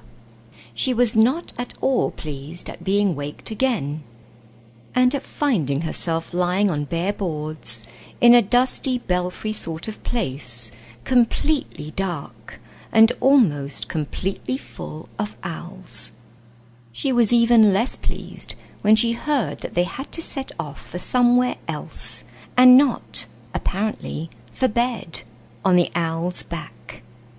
"Oh, come on, Pole, buck up," said Scrub's voice. "After all, it is an adventure." "I'm sick of adventures," said Jill crossly. She did, however, consent to climb onto Glimfeather's back, and was thoroughly waked up, for a while, by the unexpected coldness of the air when he flew out with her into the night. The moon had disappeared, and there were no stars. Far behind her she could see a single lighted window well above the ground, doubtless in one of the towers of Cair Paravel. It made her long to be back in that delightful bedroom, snug in bed, watching the firelight on the walls. She put her hands under her cloak and wrapped it tightly round her. It was uncanny to hear two voices in the dark air, a little distance away. Scrub and his owl were talking to one another. "He doesn't sound tired," thought Jill. She did not realize that he had been on great adventures in that world before, and that the Narnian air was bringing back to him a strength he had won when he sailed the eastern seas with King Caspian. Jill had to pinch herself to keep awake, for she knew that if she dozed on Glimfeather's back, she would probably fall off. When at last the two owls ended their flight, she climbed stiffly off Glimfeather and found herself on flat ground. A chilly wind was blowing, and they appeared to be in a place without trees. "Too-woo, too-woo," Glimfeather was calling. "Wake up, Puddleglum, wake up. It is on the lion's business." For a long time there was no reply. Then, a long way off, a dim light appeared and began to come nearer. With it came a voice. "Owls, ahoy!" it said. "What is it? Is the king dead? Has an enemy landed in Narnia? Is it a flood? Or dragons?" When the light reached them, it turned out to be that of a large lantern. She could see very little of the person who held it. He seemed to be all legs and arms. The owls were talking to him, explaining everything, but she was too tired to listen. She tried to wake herself up a bit when she realized that they were saying goodbye to her. But she could never afterward remember much except that, sooner or later, she and Scrub were stooping to enter a low doorway and then, oh thank heavens, were lying down on something soft and warm, and a voice was saying, "There you are. Best we can do. You'll lie cold and hard, damp too, I shouldn't wonder. Won't sleep a wink, most likely, even if there isn't a thunderstorm, or a flood, or a wigwam doesn't fall down on top of us all, as I've known them to do. Must make the best of it." But she was fast asleep before the voice had ended. When the children woke late next morning, they found that they were lying, very dry and warm, on beds of straw in a dark place. A triangular opening let in the daylight. "Where on earth are we?" asked Jill. "In the wigwam of a marsh-wiggle," said Eustace. "A what?" "A marsh-wiggle. Don't ask me what it is. I couldn't see it last night. I'm getting up. Let's go and look for it." "How beastly one feels after sleeping in one's clothes," said Jill, sitting up.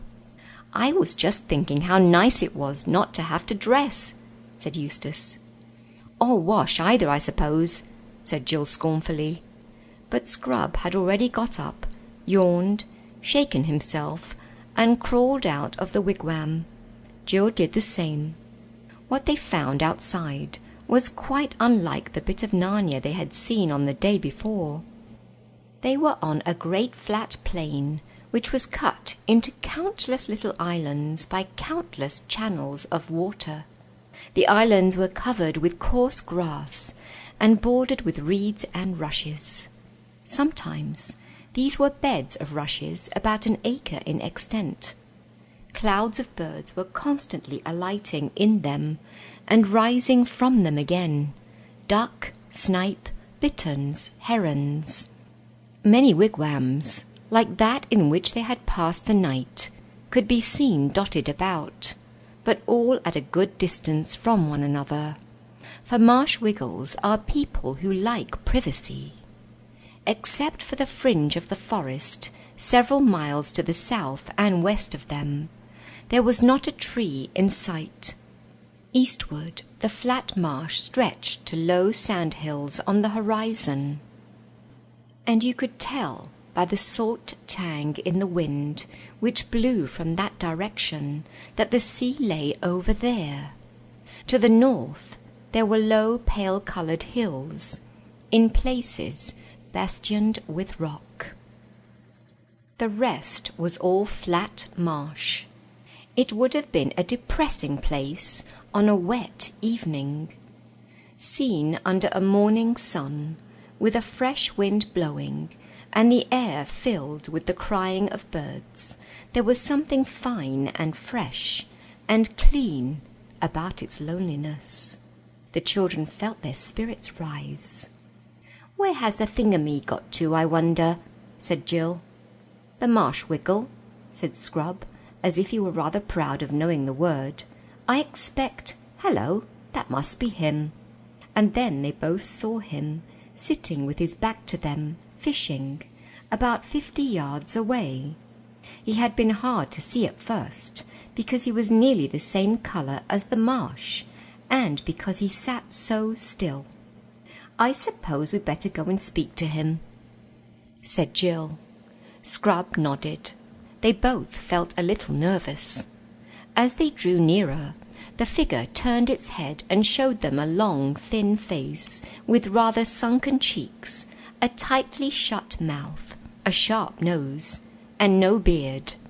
He was wearing a high, pointed hat like a steeple, with an enormously wide flat brim. The hair, if it could be called hair, which hung over his large ears, was greeny-grey, and each lock was flat rather than round, so that they were like tiny reeds. His expression was solemn, his complexion muddy, and you could see at once that he took a serious view of life.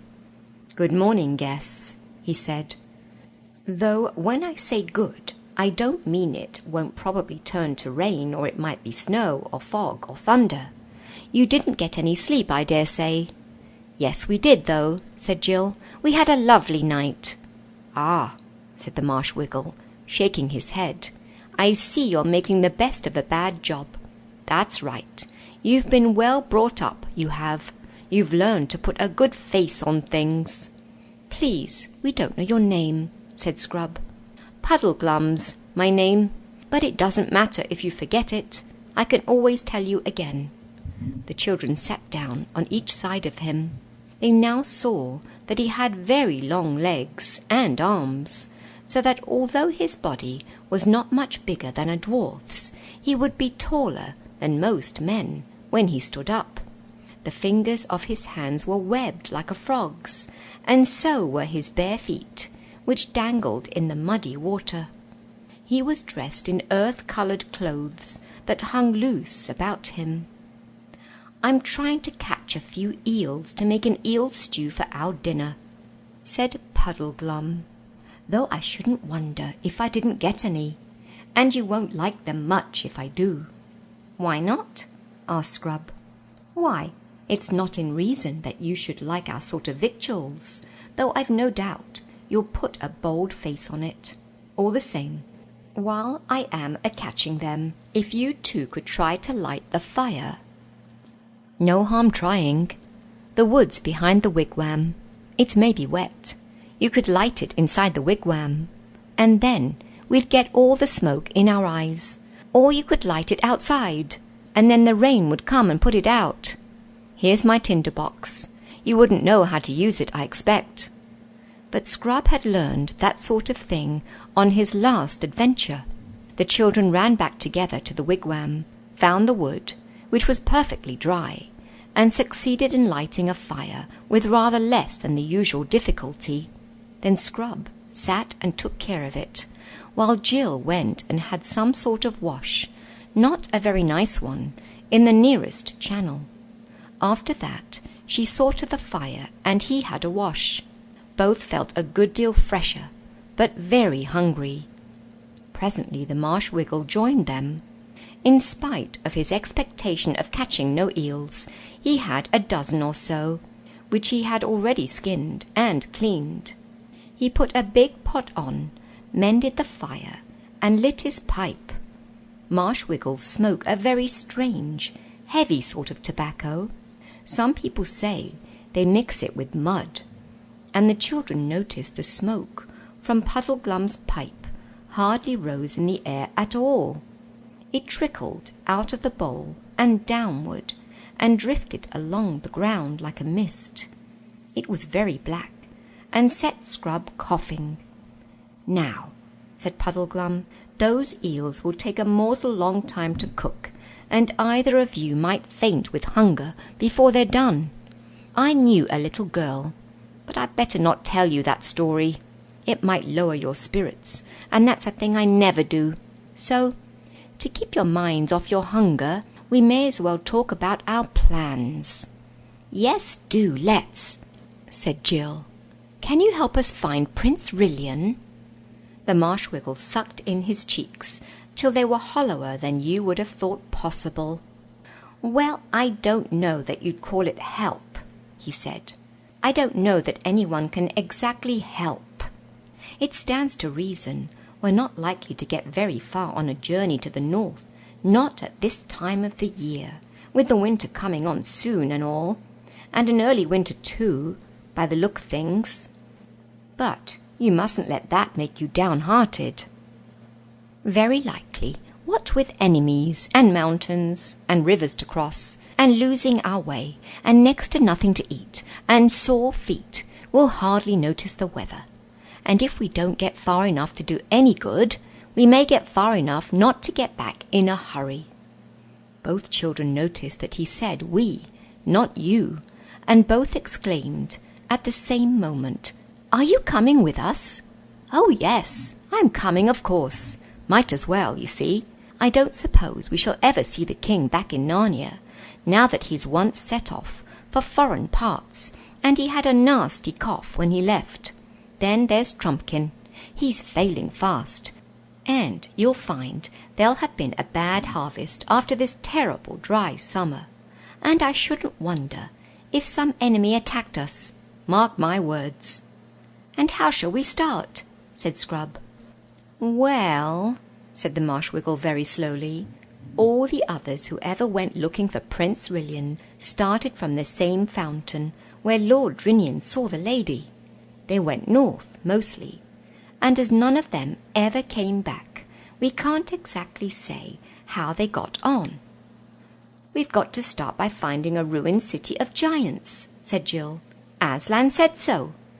"Got to start by finding it, have we?" answered Puddleglum. "Not allowed to start by looking for it, I suppose?" "That's what I meant, of course," said Jill. "And then, when we found it—" "Yes, when?" said Puddleglum very dryly. "Doesn't anyone know where it is?" asked Scrub. "I don't know about anyone," said Puddleglum, "and I won't say I haven't heard of that ruined city. You wouldn't start from the fountain, though. You'd have to go across Ettin's Moor. That's where the ruined city is, if it's anywhere. But I've been as far in that direction as most people, and I never got to any ruins, so I won't deceive you." "Where's Ettin's Moor?" said Scrub. "Look over there northward," said Puddleglum, pointing with his pipe. "See those hills and bits of cliff? That's the beginning of Ettin's Moor. But there's a river between it and us, the river Shribble. No bridges, of course." "I suppose we can ford it, though," said Scrub. "Well, it has been forded," admitted the Marshwiggle. "Perhaps we shall meet people on Ettin's Moor who could tell us the way," said Jill. "You're right about meeting people," said Puddleglum. "What sort of people live there?" she asked. "It's not for me to say. They aren't all right in their own way," answered Puddleglum. "If you like, their way." "Yes, but what are they?" pressed Jill. "There are so many queer creatures in this country. I mean, are they animals or birds or dwarfs or what?" The Marshwiggle gave a long whistle. "Phew!" he said. "Don't you know?" "I thought the owls had told you. They're giants." Jill winced. She had never liked giants, even in books, and she had once met one in a nightmare. Then she saw Scrub's face, which had turned rather green, and thought to herself, "I bet he's in a worse funk than I am." That made her feel braver. "The king told me long ago," said Scrub, "that time when I was with him at sea, that he'd jolly well beaten those giants in war, and made them pay him tribute." "That's true enough," said Puddleglum. "They're at peace with us all right, as long as we stay on our own side of the Shribble they won't do us any harm. Over on their side, on the moor. Still, there's always a chance.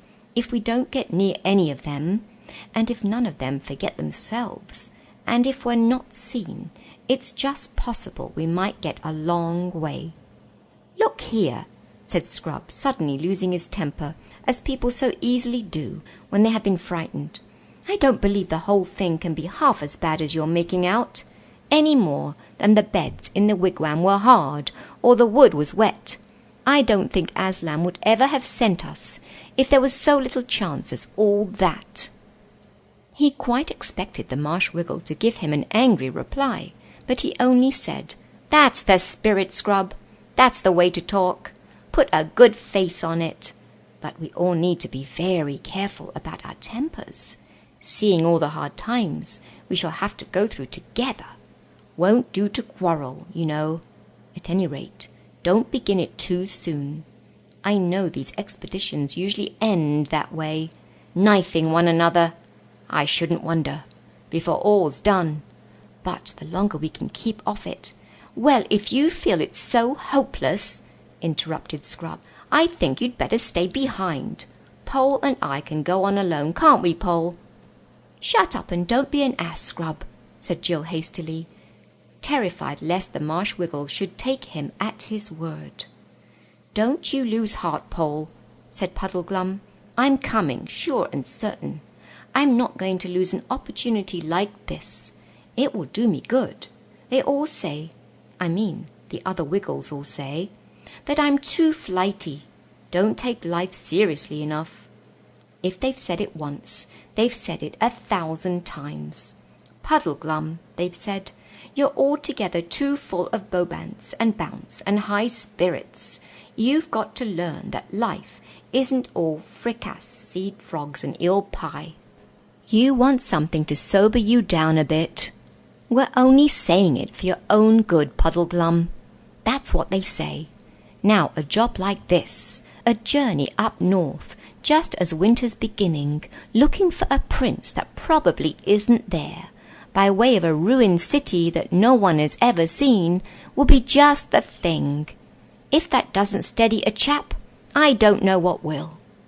And he rubbed his big frog-like hands together, as if he were talking of going to a party or a pantomime. And now, he added, let's see how those eels are getting on. When the meal came, it was delicious, and the children had 2 large helpings each. At first, the Marsh Wiggle wouldn't believe that they really liked it, and when they had eaten so much that he had to believe them, he fell back on saying that it would probably disagree with them horribly. What's food for Wiggles may be poison for humans, I shouldn't wonder, he said.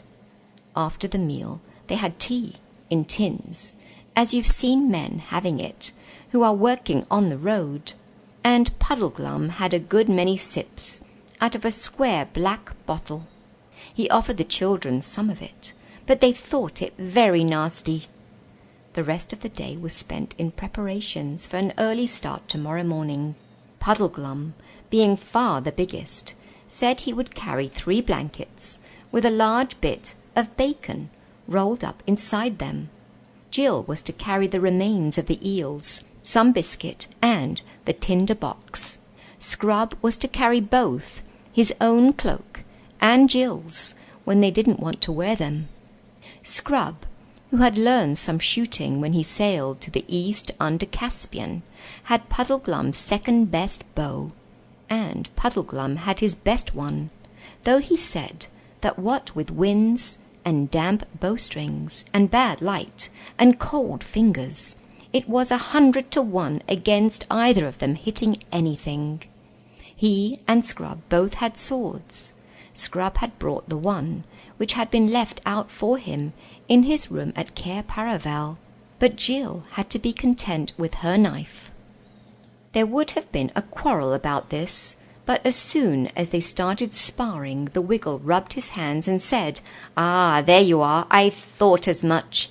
That's what usually happens on adventures." This made them both shut up. All 3 went to bed early in the wigwam. This time the children really had a rather bad night. That was because Puddleglum, after saying, "You'd better try for some sleep, you two. Not that I suppose any of us will close an eye tonight," instantly went off into such a loud, continuous snore that, when Jill at last got to sleep, she dreamed all night about road drills and waterfalls and being in express trains in tunnels. Please join me next week for Chapter 6 of The Silver Chair from the Chronicles of Narnia by C.S. Lewis, published by Harper Trophy, reproduced with permission from C.S. Lewis Pte. Limited on Ancient Faith Radio. And that was Dr. Chrissy Hart with a special edition of Readings from Under the Grapevine. The Chronicles of Narnia, written by C.S. Lewis, published by HarperCollins, and read by permission of C.S. Lewis Pte. Limited. Be listening each week as Dr. Chrissy Hart brings us another exciting chapter from the Chronicles of Narnia. This is a listener-supported presentation of Ancient Faith Radio, on the web at ancientfaith.com.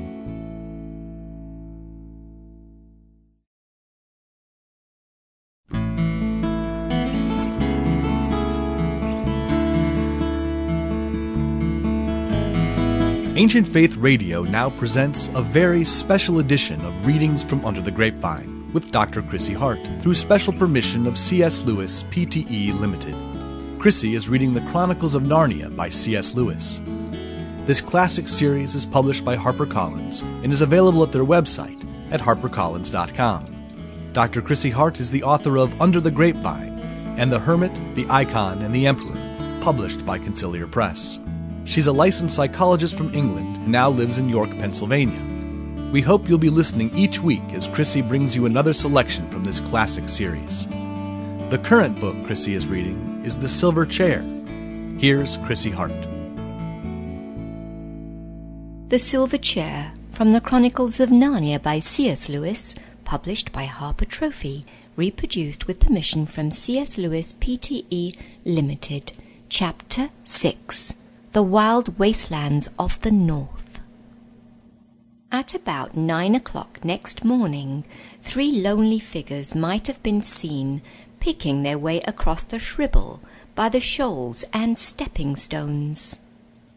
It was a shallow, noisy stream, and even Jill was not wet above her knees when they reached the northern bank.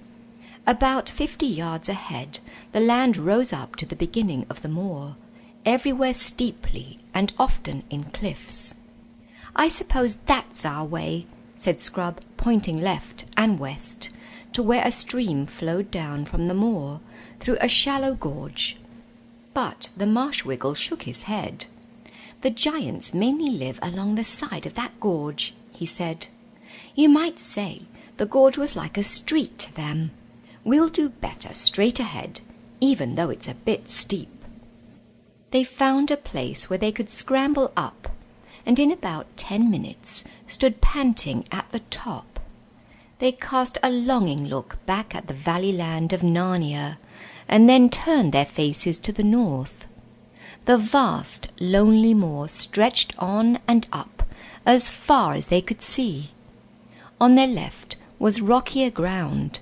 Jill thought that must be the edge of the Giant's Gorge, and did not much care about looking in that direction. They set out. It was good, springy ground for walking, and a day of pale winter sunlight. As they got deeper into the moor, the loneliness increased. One could hear peeweets and see an occasional hawk. When they halted in the middle of the morning for a rest and a drink in a little hollow by a stream, Jill was beginning to feel that she might enjoy adventures after all, and said so. "We haven't had any yet," said the Marshwiggle. Walks after the first halt, like school mornings after break or railway journeys after changing trains, never go on as they were before. When they set out again, Jill noticed that the rocky edge of the gorge had drawn nearer, and the rocks were less flat, more upright than they had been. In fact, They were like little towers of rock. And what funny shapes they were! I do believe, thought Jill, that all the stories about giants might have come from those funny rocks. If you were coming along here when it was half dark, you could easily think those piles of rock were giants. Look at that one now. You could almost imagine that the lump on top was a head. It would be rather too big for the body, but it would do well enough for an ugly giant. And all that bushy stuff, I suppose it's heather, and birds' nests, really, would do quite well for hair and beard. And the things sticking out on each side are quite like ears. They'd be horribly big, but then I dare say giants would have big ears, like elephants. And, oh! Her blood froze. The thing moved. It was a real giant. There was no mistaking it. She had seen it turn its head. She had caught a glimpse of the great, stupid, puff-cheeked face. All the things were giants, not rocks. There were 40 or 50 of them, all in a row, obviously standing with their feet on the bottom of the gorge and their elbows resting on the edge of the gorge, just as men might stand leaning on a wall, lazy men, on a fine morning after breakfast. "Keep straight on," whispered Puddleglum, who had noticed them too. "Don't look at them, and whatever you do, don't run. They'd all be after us in a moment." So they kept on, pretending not to have seen the giants. It was like walking past the gate of a house where there is a fierce dog, only far worse. There were dozens and dozens of these giants. They didn't look angry, or kind, or interested at all. There was no sign that they had seen the travellers. Then, whiz, whiz, whiz, some heavy object came hurtling through the air, and with a crash, a big boulder fell about 20 paces ahead of them, and then, thud, another fell 20 feet behind. "Are they aiming at us?" asked Scrub. "No," said Puddlegloom. "We'd be a good deal safer if they were. They're trying to hit that cairn over there to the right. They won't hit it, you know. It's safe enough. They're such very bad shots. They play cockshies most fine mornings, about the only game they're clever enough to understand." It was a horrible time. There seemed no end of the line of giants, and they never ceased hurling stones, some of which fell extremely close. Quite apart from the real danger, the very sight and sound of their faces and voices were enough to scare anyone. Jill tried not to look at them. After about 25 minutes, the giants apparently had a quarrel. This put an end to the cockshies, but it is not pleasant to be within a mile of quarrelling giants. They stormed and jeered at one another in long, meaningless words of about 20 syllables each. They foamed and gibbered and jumped in their rage, and each jump shook the earth like a bomb. They lammed each other on the head with great clumsy stone hammers, but their skulls were so hard that the hammers bounced off again, and then the monster who had given the blow would drop his hammer and howl with pain because it had stung his fingers. But he was so stupid that he would do exactly the same thing a minute later. This was a good thing in the long run, for by the end of an hour all the giants were so hurt that they had sat down and began to cry. When they sat down, their heads were below the edge of the gorge, so that you saw them no more. But Jill could hear them howling and blubbering and boo-hooing like great babies, even after the place was a mile behind. That night they bivouacked on the bare moor, and Puddleglum showed the children how to make the best of their blankets by sleeping back to back. The backs keep each other warm, and you can then have both blankets on top. But it was chilly even so, and the ground was hard and lumpy. The Marshwiggle told them they would feel more comfortable if only they thought how very much colder it would be later on, and further north, but this didn't cheer them up at all. They travelled across Ettin's moor for many days, saving the bacon, and living chiefly on the moor fowl. They were not, of course, talking birds, which Eustace and the Wiggle shot. Jill rather envied Eustace for being able to shoot. He had learned it on his voyage with King Caspian. As there were countless streams on the moor, they were never short of water. Jill thought that when, in books, people live on what they shoot, it never tells you what a long, smelly, messy job it is, plucking and cleaning dead birds, and how cold it makes your fingers. But the great thing was that they met hardly any giants. One giant saw them, but he only roared with laughter and stumped away about his own business. About the 10th day, they reached a place where the country changed. They came to the northern edge of the moor and looked down a long, steep slope into a different and grimmer land. At the bottom of the slope were cliffs. Beyond these, a country of high mountains, dark precipices, stony valleys, ravines so deep and narrow that one could not see far into them, and rivers that poured out of echoing gorges to plunge sullenly into black depths. Needless to say, it was Puddlegloom who pointed out a sprinkling of snow on the more distant slopes. "But there'll be more on the north side of them, I shouldn't wonder," he added. It took them some time to reach the foot of the slope, and, when they did, they looked down from the top of the cliffs at a river running below them from west to east. It was walled in by precipices on the far side as well as on their own, and it was green and sunless, full of rapids and waterfalls. The roar of it shook the earth even where they stood. "The bright side of it is," said Puddleglum, "that if we break our necks getting down the cliff, then we're safe from being drowned in the river." "What about that?" said Scrub suddenly, pointing upstream to their left. Then they all looked and saw the last thing they were expecting. A bridge. And what a bridge, too. It was a huge single arch that spanned the gorge from cliff top to cliff top, and the crown of that arch was as high above the cliff tops as the dome of St. Paul's is above the street. "Why, it must be a giant's bridge," said Jill. "Or a sorcerer's, more likely," said Puddleglum. "We've got to look out for enchantments in a place like this. I think it's a trap. I think it'll turn into mist and melt away just when we're out on the middle of it." "Oh, for goodness sake, don't be such a wet blanket," said Scrub. "Why on earth shouldn't it be a proper bridge?" "Do you think any of the giants we've seen would have sense to build a thing like that?" said Puddlegloom. "But mightn't it have been built by other giants?" said Jill.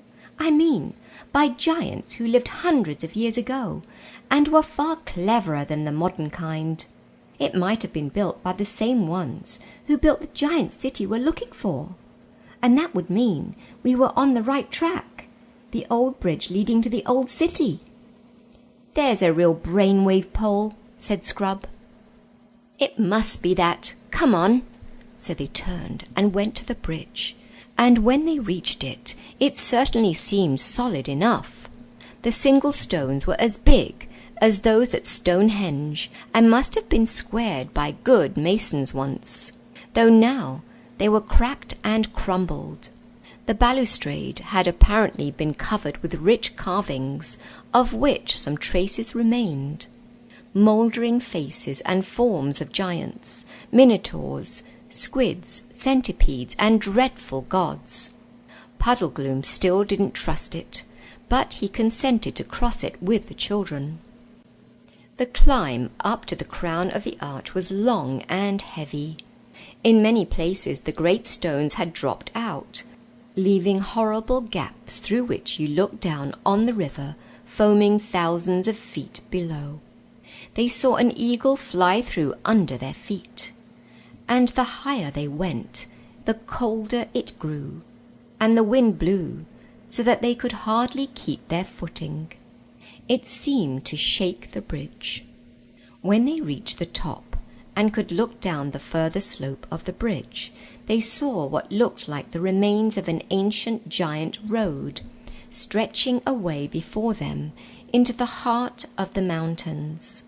Many stones of its pavement were missing, and there were wide patches of grass between those that remained.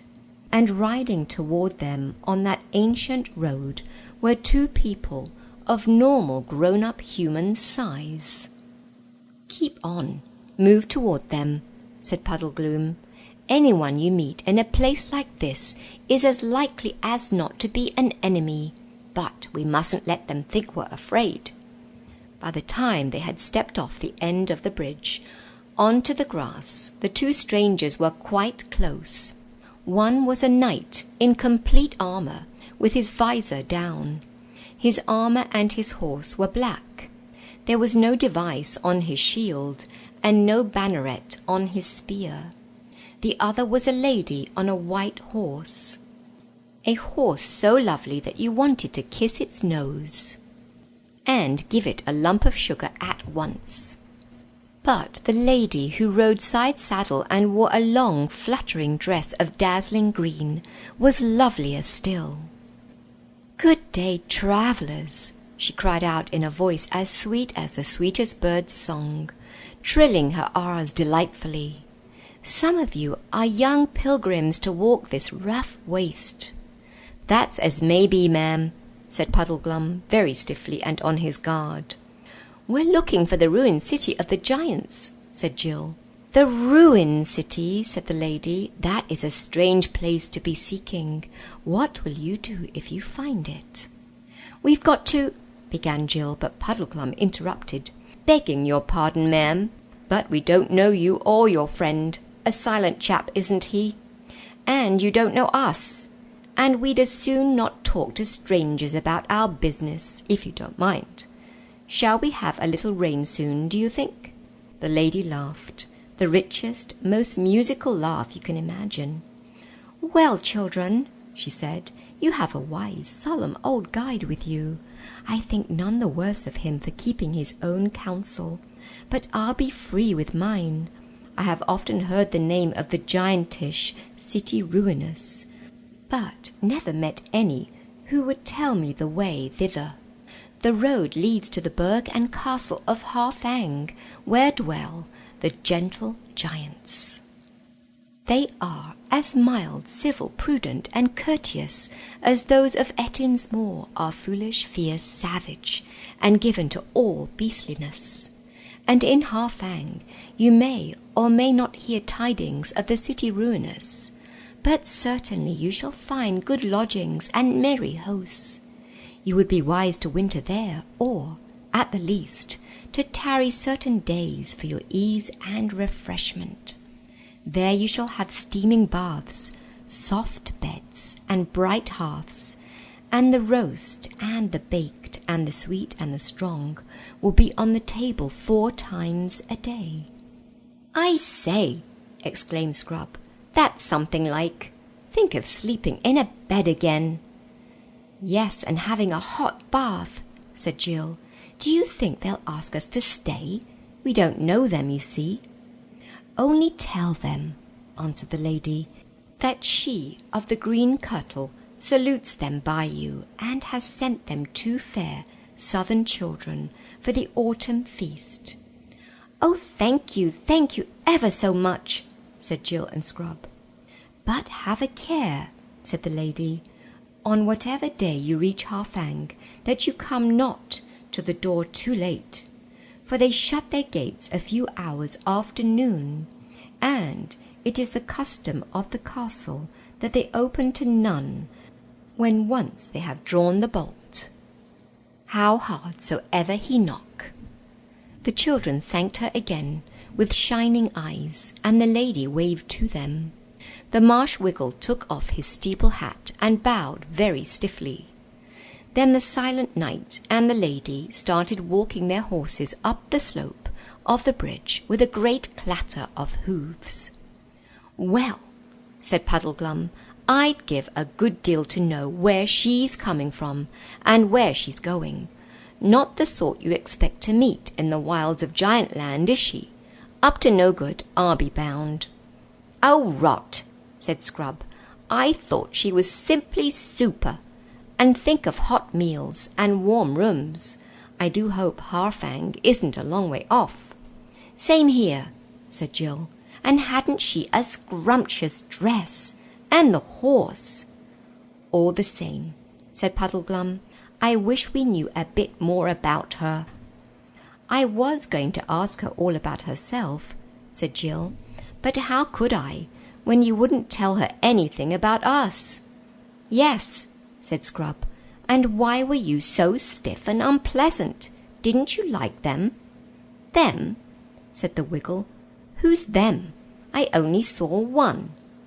"Didn't you see the knight?" asked Jill. "I saw a suit of armour," said Puddleglum. "Why didn't he speak?" "I expect he was shy," said Jill, "or perhaps he just wants to look at her and listen to her lovely voice. I'm sure I would if I was him." "I was wondering," remarked Puddleglum, "what you'd really see if you lifted up the visor of that helmet and looked inside."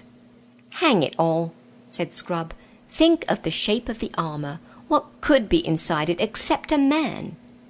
"How about a skeleton?" asked the Marsh-Wiggle with ghastly cheerfulness. "Or perhaps," he added as an afterthought, "nothing at all. I mean, nothing you could see. Someone invisible." "Really, Puddleglum," said Jill with a shudder, "you do have the most horrible ideas.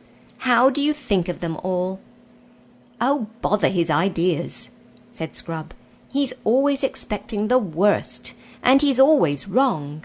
Let's think about those gentle giants and get on to Harfang as quickly as we can. I wish I knew how far it is." And now they nearly had the first of those quarrels which Puddleglum had foretold. Not that Jill and Scrub hadn't been sparring and snapping at each other a good deal before, but this was the first really serious disagreement. Puddleglum didn't want them to go to Harfang at all. He said that he didn't know what a giant's idea of being gentle might be, and that, anyway, Aslan's signs had said nothing about staying with giants, gentle or otherwise. The children, on the other hand, who were sick of wind and rain and skinny fowl roasted over campfires and hard, cold earth to sleep on, were absolutely dead set to visit the gentle giants. In the end, Puddleglum agreed to do so, but only on one condition. The others must give an absolute promise that, unless he gave them leave, they would not tell the gentle giants that they came from Narnia, or that they were looking for Prince Rillian. And they gave him this promise, and went on. After that talk with the lady things got worse in two different ways. In the first place, the country was much harder. The road led through endless narrow valleys down which a cruel north wind was always blowing in their faces.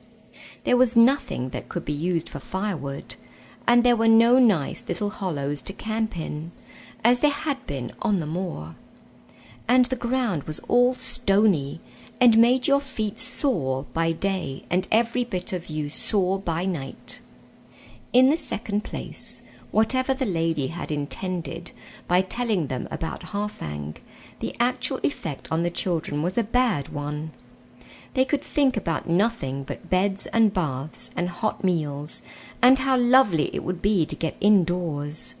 They never talked about Aslan, or even about the lost prince now.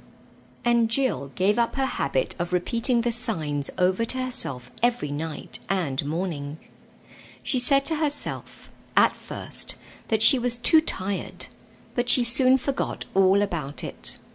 And though you might have expected that the idea of having a good time at Harfang would have made them more cheerful.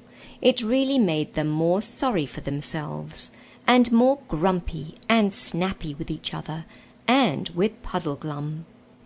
At last they came one afternoon to a place where the gorge in which they were travelling widened out, and dark fir woods rose on either side. They looked ahead and saw that they had come through the mountains. Before them lay a desolate, rocky plain. Beyond it, further mountains capped with snow. But between them and those further mountains rose a low hill with an irregular flattish top. "Look, look!" cried Jill, and pointed across the plain. And there, through the gathering dusk, from beyond the flat hill, everyone saw lights. Lights! Not moonlight, nor fires, but a homely, cheering row of lighted windows. If you have never been in the wild wilderness, day and night, for weeks, you will hardly understand how they felt. "Harfang!" cried Scrub and Jill in glad, excited voices, and "Harfang!" repeated Puddleglum in a dull, gloomy voice. But he added, "Hello, wild geese," and had the bow off his shoulder in a second. He brought down a good fat goose. It was far too late to think of reaching Harfang that day, but they had a hot meal and a fire, and started the night warmer than they had been for over a week. After the fire had gone out, the night grew bitterly cold, and when they woke next morning, their blankets were stiff with frost. "Never mind," said Jill, stamping her feet. "Hot baths tonight." To be continued next week. You have been listening to The Silver Chair from the Chronicles of Narnia by C.S. Lewis, published by Harper Trophy, reproduced with permission from C.S. Lewis Pte. Limited on Ancient Faith Radio. And that was Dr. Chrissy Hart with a special edition of Readings from Under the Grapevine. The Chronicles of Narnia, written by C.S. Lewis, published by HarperCollins, and read by permission of C.S. Lewis Pte. Limited. Be listening each week as Dr. Chrissy Hart brings us another exciting chapter from the Chronicles of Narnia. This is a listener-supported presentation of Ancient Faith Radio, on the web at ancientfaith.com.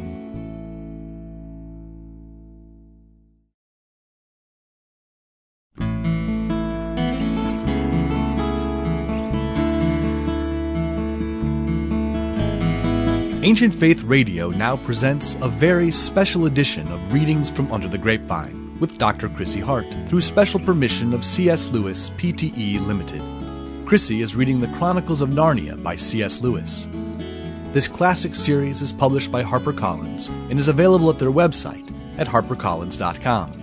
Dr. Chrissy Hart is the author of Under the Grapevine and The Hermit, the Icon, and the Emperor, published by Conciliar Press. She's a licensed psychologist from England and now lives in York, Pennsylvania. We hope you'll be listening each week as Chrissy brings you another selection from this classic series. The current book Chrissy is reading is The Silver Chair. Here's Chrissy Hart. The Silver Chair, from the Chronicles of Narnia by C.S. Lewis, published by Harper Trophy, reproduced with permission from C.S. Lewis Pte. Limited. Chapter 7. The Hill of the Strange Trenches. There is no denying it was a beast of a day. Overhead was a sunless sky, muffled in clouds that were heavy with snow. Underfoot a black frost, blowing over it, a wind that felt as if it would take your skin off. When they got down into the plain, they found that this part of the ancient road was much more ruinous than any they had yet seen. They had to pick their way over great broken stones, and between boulders and across rubble, hard going for sore feet. And, however tired they got, it was far too cold for a halt. At about 10 o'clock, the first tiny snowflakes came loitering down and settled on Jill's arm. 10 minutes later, they were falling quite thickly. In 20 minutes, the ground was noticeably white. And by the end of half an hour, a good steady snowstorm, which looked as if it meant to last all day, was driving in their faces so that they could hardly see. In order to understand what followed, you must keep on remembering how little they could see. As they drew near the low hill which separated them from the place where the lighted windows had appeared, they had no general view of it at all. It was a question of seeing the next few paces ahead, and even for that you had to screw up your eyes. Needless to say, they were not talking. When they reached the foot of the hill, they caught a glimpse of what might be rocks on each side, squarish rocks, if you looked at them carefully, but no one did. All were more concerned with the ledge right in front of them, which barred their way. It was about 4 feet high. The Marshwiggle, with his long legs, had no difficulty in jumping onto the top of it, and he then helped the others up. It was a nasty wet business for them, though not for him, because the snow now lay quite deep on the ledge. They then had a stiff climb. Jill fell once, up very rough ground for about 100 yards, and came to a second ledge. There were 4 of these ledges altogether, at quite irregular intervals. As they struggled onto the 4th ledge, there was no mistaking the fact that they were now at the top of the flat hill. Up till now, the slope had given them some shelter. Here, they got the full fury of the wind. For the hill, oddly enough, was quite as flat on top as it had looked from a distance, a great level tableland, which the storm tore across without resistance. In most places, the snow was still hardly lying at all, for the wind kept catching it up off the ground in sheets and clouds, and hurling it in their faces. And round their feet little eddies of snow ran about as you sometimes see them doing over ice. And, indeed, in many places the surface was almost as smooth as ice. But to make matters worse, it was crossed and crisscrossed with curious banks or dikes, which sometimes divided it up into squares and oblongs. All these, of course, had to be climbed. They varied from 2 to 5 feet in height, and were about a couple of yards thick.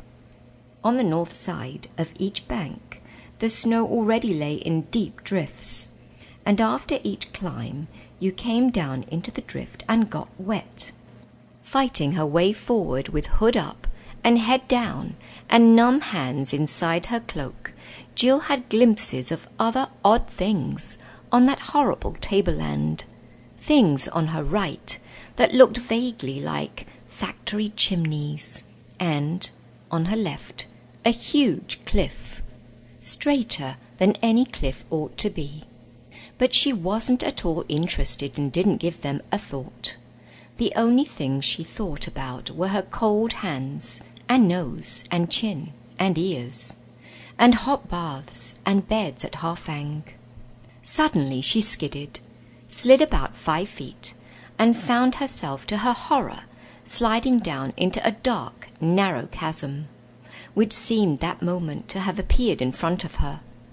Half a second later, she had reached the bottom. She appeared to be in a kind of trench or groove, only about 3 feet wide. And though she was shaken by the fall, almost the first thing she noticed was the relief of being out of the wind, for the walls of the trench rose high above her. The next thing she noticed was, naturally, the anxious faces of Scrub and Puddlegloom looking down at her from the edge. "Are you hurt, Pole?" shouted Scrub. "Both legs broken, I shouldn't wonder," shouted Puddlegloom. Jill stood up and explained that she was all right, but they'd have to help her out. "What is it you've fallen into?" asked Scrub. "It's a kind of trench, or it might be a kind of sunken lane or something," said Jill. "It runs quite straight." "Yes, by Jove," said Scrub, "and it runs due north. I wonder, is it a sort of road? If it was, we'd be out of this infernal wind down there. Is there a lot of snow at the bottom?" "Hardly any. It all blows over the top, I suppose." "What happens further on?" "Half a sec. I'll go and see," said Jill. She got up and walked along the trench, but before she had gone far, it turned sharply to the right. She shouted this information back to the others. "What's round the corner?" asked Scrub. Now it happened that Jill had the same feeling about twisty passages and dark places underground, or even nearly underground, that Scrub had about the edges of cliffs. She had no intention of going round that corner alone, especially when she heard Puddlegloom bawling out from behind her. "Be careful, Poll. It's just the sort of place that might lead to a dragon's cave, and in a giant country there might be giant earthworms or giant beetles." "I don't think it goes anywhere much," said Jill, coming hastily back. "I'm jolly well going to have a look," said Scrub. "What do you mean by anywhere much?" "I should like to know." So he sat down on the edge of the trench. Everyone was too wet by now to bother about being a bit wetter, and then dropped in. He pushed past Jill, and, though he didn't say anything, she felt sure that he knew she had funked it. So she followed him close, but took care not to get in front of him. It proved, however, to be a disappointing exploration. They went round the right-hand turn and straight in for a few paces. Here there was a choice of ways, straight on again, or sharp to the right. "That's no good," said Scrub, glancing down the right-hand turn. "That would be taking us back south." He went straight on, but once more, in a few steps, they found a second turn to the right. But this time there was no choice of ways, for the trench they had been following here came to a dead end. "No good," grunted Scrub. Jill lost no time in turning and leading the way back. When they returned to the place where Jill had first fallen in, the Marshwiggle with his long arms had no difficulty in pulling them out. But it was dreadful to be out on top again. Down in those narrow slits of trenches, their ears had almost begun to thaw. They had been able to see clearly and breathe easily, and hear each other speak without shouting. It was absolute misery to come back into the withering coldness. And it did seem hard when Puddleglum chose that moment for saying, "Are you still sure of those signs, Poll? What's the one we ought to be after now?" "Oh, come on. Bother the signs," said Poll. "Something about someone mentioning Aslan's name, I think, but I'm jolly well not going to give a recitation here." As you see, she had got the order wrong. That was because she had given up saying the signs over every night. She still really knew them, if she troubled to think, but she was no longer so pat in her lesson as to be sure of reeling them off in the right order at a moment's notice, and without thinking. Puddleglum's question annoyed her because, deep down inside her, she was already annoyed with herself for not knowing the lion's lesson quite so well as she felt she ought to have known it. This annoyance, added to the misery of being very cold and tired, made her say, "Bother the signs." She didn't perhaps quite mean it. "Oh, that was next, was it?" said Puddleglum. "Now, I wonder, are you right? Got 'em mixed, I shouldn't wonder. It seems to me this hill, this flat place we're on, is worth stopping to have a look at. Have you noticed—" "Oh, lor," said Scrub. "Is this a time for stopping to admire the view? For goodness sake, let's get on." "Oh, look, look, look!" cried Jill, and pointed. Everyone turned, and everyone saw. Some way off to the north, and a good deal higher up than the tableland on which they stood, a line of lights had appeared. This time, even more obviously than when the travellers had seen them the night before, they were windows, smaller windows that made one think deliciously of bedrooms, and larger windows that made one think of great halls with fires roaring on the hearth, and hot soup or juicy sirloin smoking on the table. "Harfang!" exclaimed Scrub. "That's all very well," said Puddleglum, "but what I was saying was—" "Oh, shut up!" said Jill crossly. "We haven't a moment to lose. Don't you remember what the lady said about their locking up so early? We must get there in time. We must. We'll die if we're shut out on a night like this." "Well, it isn't exactly a night, not yet," began Puddleglum. But the two children both said, "Come on," and began stumbling forward on the slippery tableland as quickly as their legs would carry them. The Marsh Wiggle followed them, still talking, but now that they were forcing their way into the wind again, they could not have heard him, even if they had wanted to. And they didn't want. They were thinking of baths and beds and hot drinks, and the idea of coming to Harfang too late and being shut out was almost unbearable. In spite of their haste, it took them a long time to cross the flat top of that hill, and even when they had crossed it, there were still several ledges to climb down on the far side. But at last they reached the bottom and could see what Harfang was like.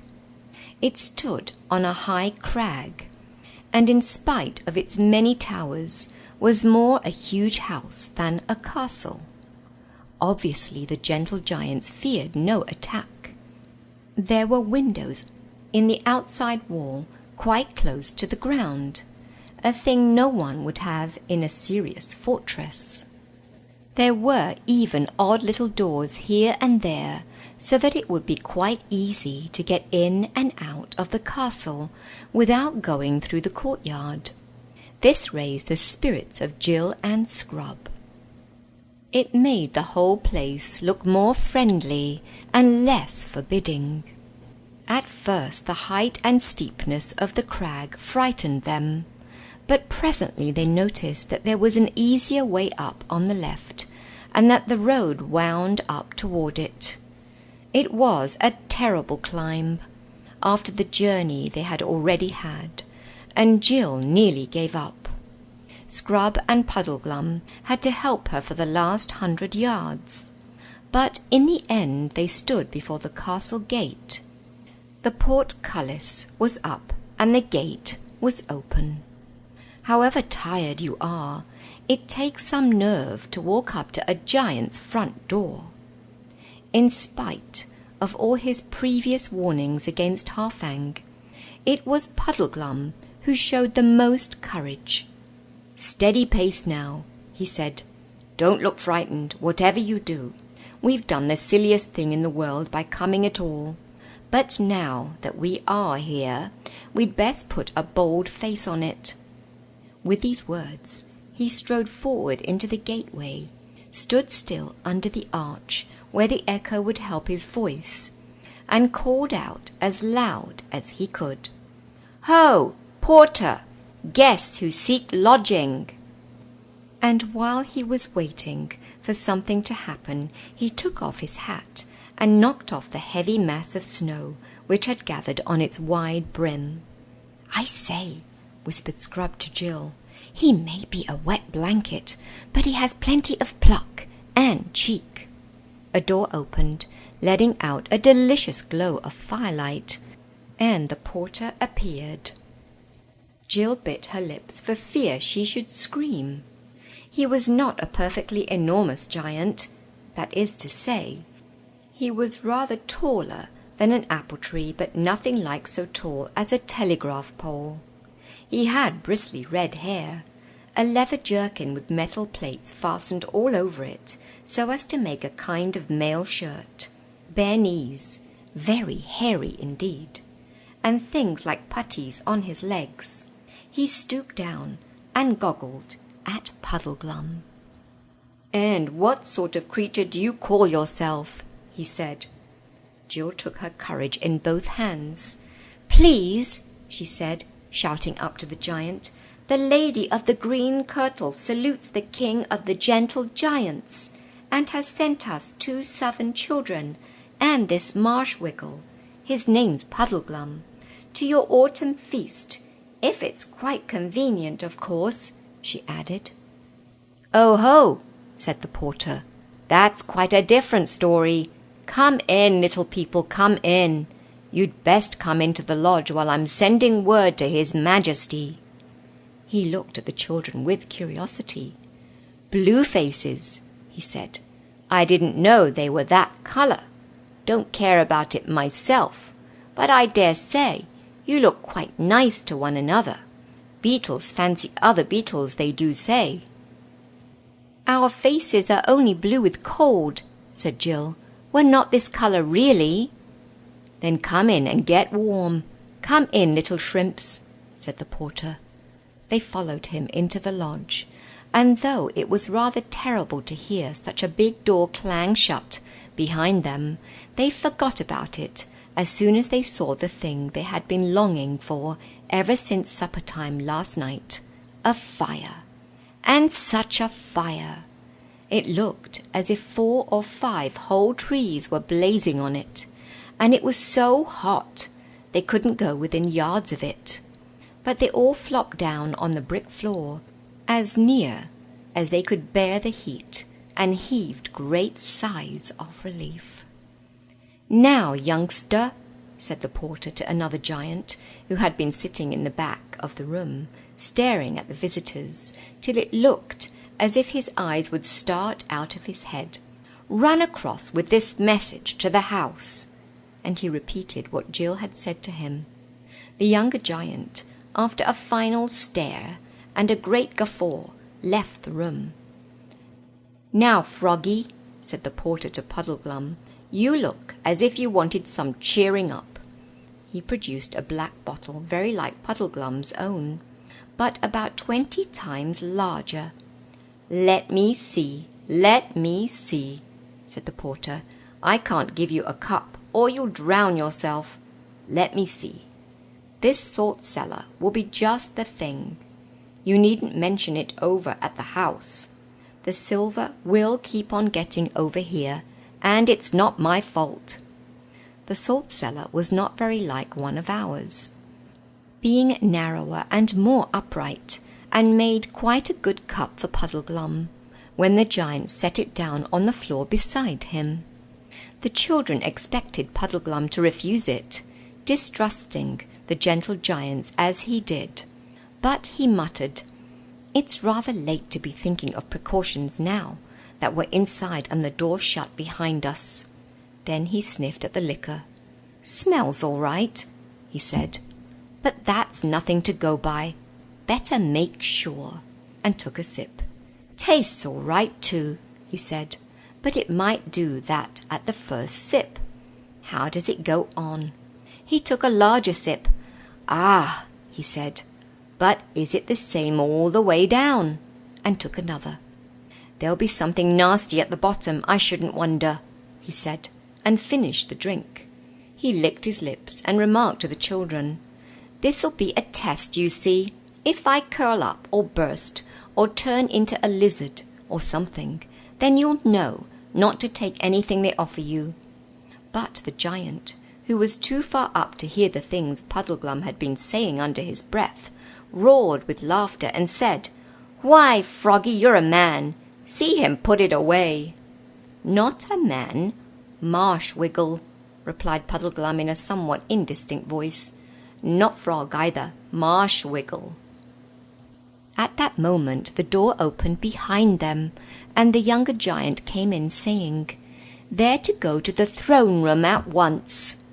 Children stood up, but Puddleglum remained sitting and said, "Marsh Wiggle, Marsh Wiggle, very respectable Marsh Wiggle, respect-a-wiggle." "Show them the way, young'un," said the giant porter. "You'd better carry Froggy. He's had a drop more than's good for him." "Nothing wrong with me," said Puddleglum. "Not a frog. Nothing frog with me. I'm a respect-a-biggle." But the young giant caught him up by the waist and signed to the children to follow.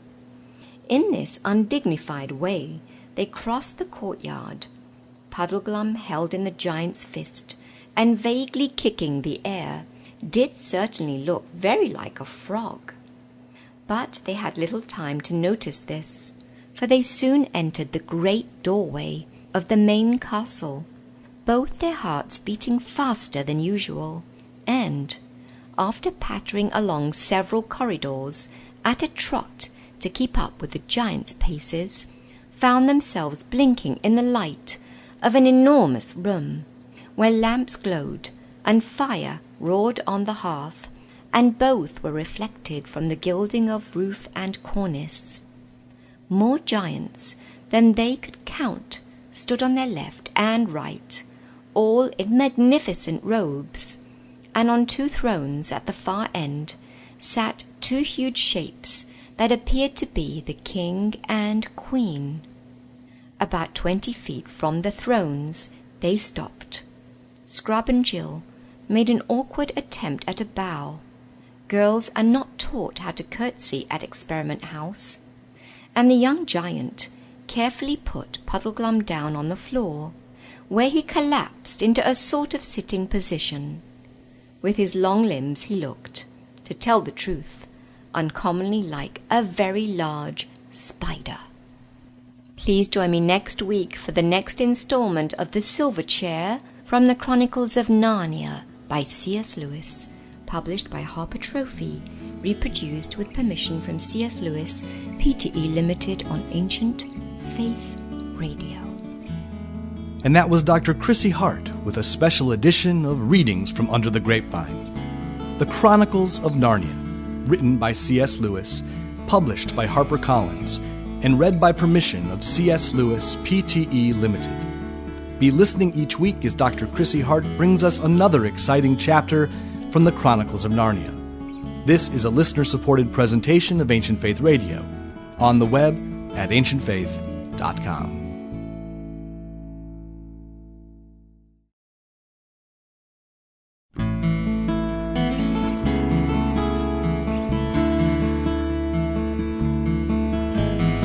Ancient Faith Radio now presents a very special edition of Readings from Under the Grapevine with Dr. Chrissy Hart through special permission of C.S. Lewis, Pte. Limited. Chrissy is reading The Chronicles of Narnia by C.S. Lewis. This classic series is published by HarperCollins and is available at their website at harpercollins.com. Dr. Chrissy Hart is the author of Under the Grapevine and The Hermit, the Icon, and the Emperor, published by Conciliar Press. She's a licensed psychologist from England and now lives in York, Pennsylvania. We hope you'll be listening each week as Chrissy brings you another selection from this classic series. The current book Chrissy is reading is The Silver Chair. Here's Chrissy Hart. The Silver Chair from the Chronicles of Narnia by C.S. Lewis, published by Harper Trophy, reproduced with permission from C.S. Lewis, Pte. Limited, Chapter 8. The House of Harfang. "Go on, Paul, do your stuff," whispered Scrub.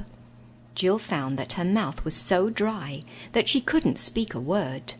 She nodded savagely at Scrub, thinking to himself that he would never forgive her, or Puddleglum either. Scrub licked his lips and shouted up to the king giant, "If you please, sire, the lady of the green kirtle salutes you by us, and said you'd like to have us for your autumn feast." The giant king and queen looked at each other, nodded to each other, and smiled in a way that Jill didn't exactly like. She liked the king better than the queen, He had a fine curled beard and a straight eagle-like nose, and was really rather good-looking as giants go. The Queen was dreadfully fat, and had a double chin and a fat powdered face, which isn't a very nice thing at the best of times, and of course looks much worse when it is 10 times too big. Then the King put out his tongue and licked his lips. Anyone might do that, but his tongue was so very large and red, and came out so unexpectedly, that it gave Jill quite a shock. "Oh, what good children," said the Queen. "Perhaps she's the nice one after all," thought Jill. "Yes, indeed," said the King. "Quite excellent children. We welcome you to our court. Give me your hands." He stretched down his great right hand, very clean, and with any number of rings on the fingers, but also with terrible pointed nails. He was much too big to shake the hands which the children, in turn, held up to him, but he shook the arms. "And what's that?" asked the King, pointing to Puddleglum. "Resh Peck-a-Biggle," said Puddleglum. "Oh!" screamed the Queen, gathering her skirts close about her ankles. "The horrid thing! It's alive!" "He's quite all right, your Majesty, really, he is," said Scrub hastily. "You'll like him much better when you get to know him. I'm sure you will."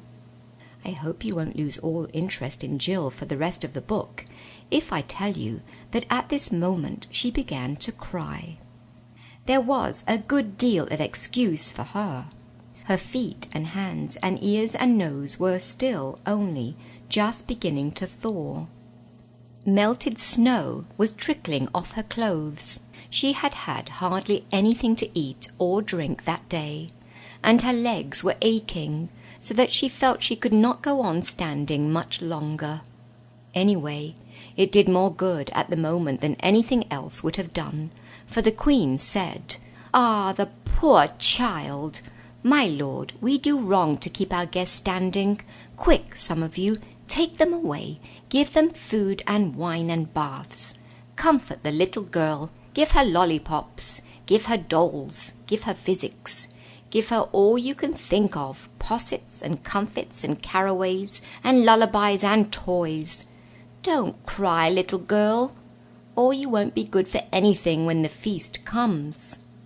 Jill was just as indignant as you and I would have been at the mention of toys and dolls, and, though lollipops and comfits might be all very well in their way, she very much hoped that something more solid would be provided. The Queen's foolish speech, however, produced excellent results, for Puddleglum and Scrub were at once picked up by gigantic gentlemen-in-waiting, and Jill by a gigantic maid of honour, and carried off to their rooms. Jill's room was about the size of a church, and would have been rather grim if it had not had a roaring fire on the hearth, and a very thick crimson carpet on the floor. And here delightful things began to happen to her. She was handed over to the Queen's old nurse, who was, from the giant's point of view, a little old woman, almost bent double with age, and, from the human point of view, a giantess small enough to go about an ordinary room without knocking her head on the ceiling.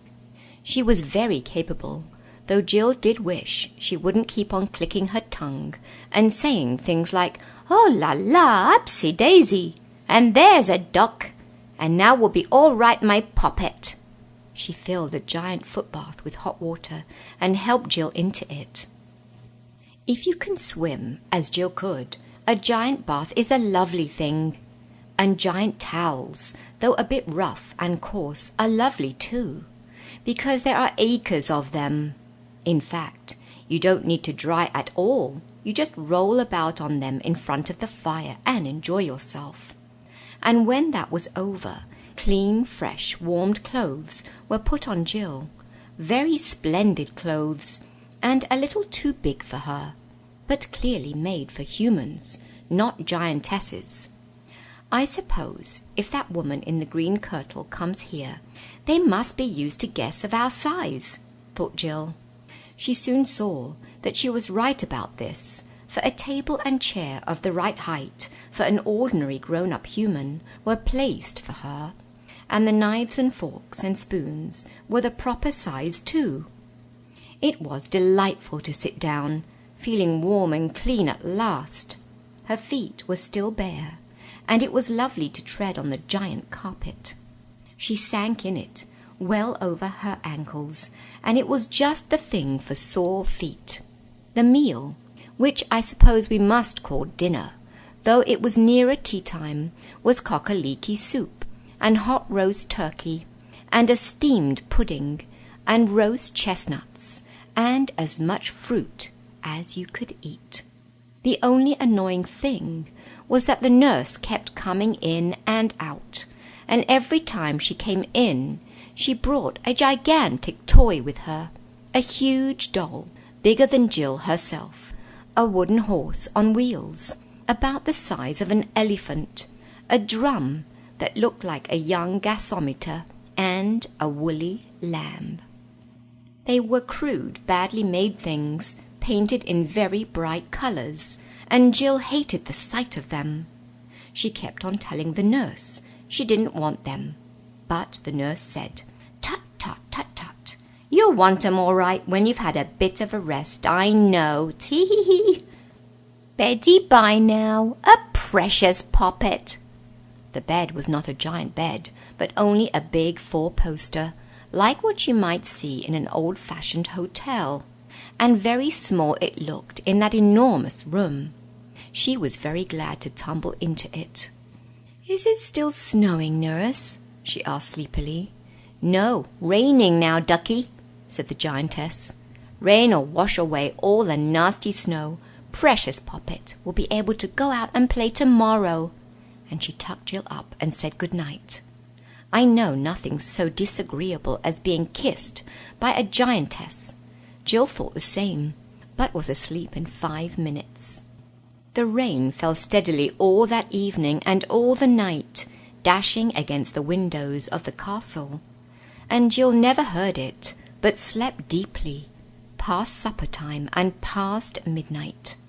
And then came the deadest hour of the night, and nothing stirred but mice in the house of the giants. At that hour there came to Jill a dream. It seemed to her that she awoke in the same room and saw the fire sunk low and red, and in the firelight the great wooden horse. And the horse came of its own will, rolling on its wheels across the carpet, and stood at her head. And now it was no longer a horse, but a lion as big as the horse. And then it was not a toy lion, but a real lion. The real lion, just as she had seen him on the mountain beyond the world's end. And a smell of all sweet-smelling things there are filled the room. But there was some trouble in Jill's mind, though she could not think what it was, and the tears streamed down her face and wet the pillow. The lion told her to repeat the signs, and she found that she had forgotten them all. At that, a great horror came over her, and Aslan took her up in his jaws. She could feel his lips and his breath, but not his teeth, and carried her to the window and made her look out. The moon shone bright, and written in great letters across the world, or the sky, she did not know which, were the words, "Under me." After that, the dream faded away, and when she woke, very late next morning, she did not remember that she had dreamed at all. She was up and dressed, and had finished breakfast in front of the fire, when the nurse opened the door and said, "Here's Pretty Poppet's little friends come to play with her." In came Scrub and the Marshwiggle. "Hello, good morning," said Jill. "Isn't this fun? I've slept about 15 hours, I believe. I do feel better, don't you?"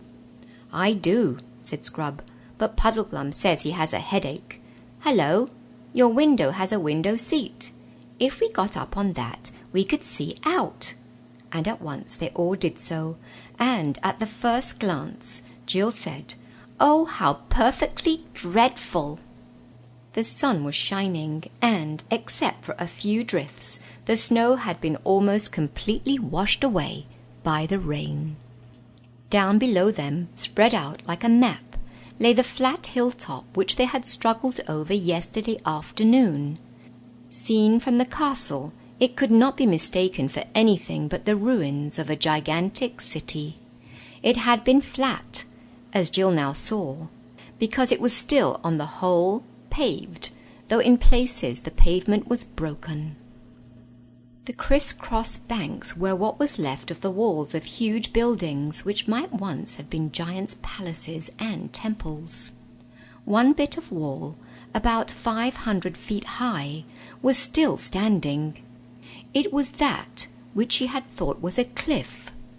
The things that had looked like factory chimneys were enormous pillars, broken off at unequal heights. Their fragments lay at their bases like felled trees of monstrous stone. The ledges which they had climbed down on the north side of the hill, and also, no doubt, the other ledges which they had climbed up on the south side, were the remaining steps of giant stairs. To crown all, in large, dark lettering, across the centre of the pavement ran the words, "Under me." The three travellers looked at each other in dismay, and, after a short whistle, Scrub said what they were all thinking. The second and third signs muffed, and at that moment Jill's dream rushed back into her mind. "It's my fault," she said in despairing tones. I'd given up repeating the signs every night. If I'd been thinking about them, I could have seen it was the city, even in all that snow." "I'm worse," said Puddleglum. "I did see, or nearly. I thought it looked uncommonly like a ruined city." "You're the only one who isn't to blame," said Scrub. "You did try to make us stop." "Didn't try hard enough, though," said the Marsh Wiggle, "and I'd no call to be trying. I ought to have done it. As if I couldn't have stopped you two with one hand each." "The truth is," said Scrub, "we were so jolly keen on getting to this place that we weren't bothering about anything else. At least I know I was. Ever since we met the woman with the knight who didn't talk, we've been thinking about nothing else. We'd nearly forgotten about Prince Rillian." "I shouldn't wonder," said Puddleglum, "if that wasn't exactly what she intended." "What I don't quite understand," said Jill, "is how we didn't see the lettering. Or could it have come there since last night? Could he, Aslan, have put it there in the night? I had such a queer dream." And she told them all about it. "Why, you chump," said Scrub, "we did see it. We got into the lettering. Don't you see? We got into the letter E, in me. That was your sunk lane. We walked along the bottom stroke of the E, due north, turned to our right along the upright, came to another turn to the right, that's the middle stroke, and then went on to the top left-hand corner, or, if you like, the northeastern corner of the letter, and came back. Like the bally idiots that we are." He kicked the window seat savagely and went on. "So it's no good, Poll. I know what you were thinking, because I was thinking the same. You were thinking how nice it would have been if Aslan hadn't put the instructions on the stones of the ruined city till after we'd passed it, and then it would have been his fault, not ours. So likely, isn't it? No, we must just own up. We've only 4 signs to go by, and we've muffed the first 3. "You mean I have," said Jill. "It's quite true. I've spoiled everything ever since you brought me here. All the same, I'm frightfully sorry and all that. All the same, what are the instructions? Under me doesn't seem to make much sense." "Yes, it does, though," said Puddleglum. "It means we've got to look for the prince under that city." "But how can we?" asked Jill. "That's the question," said Puddleglum, rubbing his big, frog-like hands together. "How can we now? No doubt, if we'd had our minds on our job when we were at the ruinous city, we'd have been shown how. Found a little door, or a cave, or a tunnel, met someone to help us. Might have been, you never know, Aslan himself. We'd have got down under those paving stones somehow or other. Aslan's instructions always work. There are no exceptions. But how to do it now, that's another matter." "Well, we shall just have to go back, I suppose," said Jill. "Easy, isn't it?" said Puddleglum. "We might try opening that door to begin with." And they all looked at the door and saw that none of them could reach the handle, and that almost certainly no one could turn it if they did. "Do you think they won't let us out if we ask?" said Jill. And nobody said, but everyone thought, supposing they don't. It was not a pleasant idea. Puddleglum was dead against any idea of telling the giants their real business, and simply asking to be let out. And of course the children couldn't tell without his permission, because they had promised. And all three felt pretty sure that there would be no chance of escaping from the castle by night. Once they were in their rooms with the doors shut, they would be prisoners till morning. They might, of course, ask to have their doors left open, but that would rouse suspicions. "Our only chance," said Scrub, "is to try to sneak away by daylight. Mightn't there be an hour in the afternoon when most of the giants are asleep? And if we could steal down into the kitchen, mightn't there be a back door open?" "It's hardly what I call a chance," said the Marshwiggle, "but it's all the chance we're likely to get." As a matter of fact, Scrub's plan was not quite so hopeless as you might think. If you want to get out of a house without being seen, the middle of the afternoon is in some ways a better time to try it than in the middle of the night. Doors and windows are more likely to be open, and if you are caught, you can always pretend you weren't meaning to go far and had no particular plans. It is very hard to make either giants or grown-ups believe this if you're found climbing out of the bedroom window at 1 o'clock in the morning. "We must put them off their guard, though," said Scrub. "We must pretend we love being here and are longing for this autumn feast." "That's tomorrow night," said Puddleglum. "I heard one of them say so." "I see," said Jill. "We must pretend to be awfully excited about it and keep on asking questions. They think we're absolute infants anyway, which will make it easier." "Gay," said Puddleglum with a deep sigh. "That's what we've got to be. Gay. As if we hadn't a care in the world. Frolicsome. You two youngsters haven't always got very high spirits, I've noticed. You must watch me and do as I do. I'll be gay, like this," and he assumed a ghastly grin, "and frolicsome." Here he cut a most mournful caper. "You'll soon get into it, if you keep your eyes on me. They think I'm a funny fellow already, you see. I dare say you two thought I was a trifle tipsy last night, but I do assure you it was. Well, most of it was put on. I had an idea it will come in useful somehow."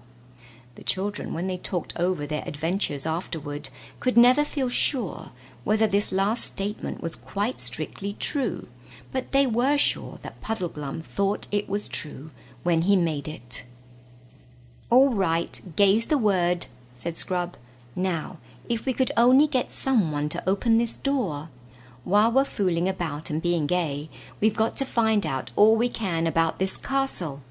Luckily, at that very moment the door opened, and the giant nurse bustled in, saying, "Now, my poppets, like to come and see the king and all the court setting out on the hunting? Such a pretty sight." They lost no time in rushing out past her and climbing down the first staircase they came to. The noise of hounds and horns and giant voices guided them, so that in a few minutes they reached the courtyard. The giants were all on foot, for there are no giant horses in that part of the world, and the giants' hunting is done on foot, like beagling in England. The hounds also were of normal size. When Jill saw that there were no horses, she was at first dreadfully disappointed, for she felt sure that the great fat queen would never go after hounds on foot, and it would never do to have her about the house all day.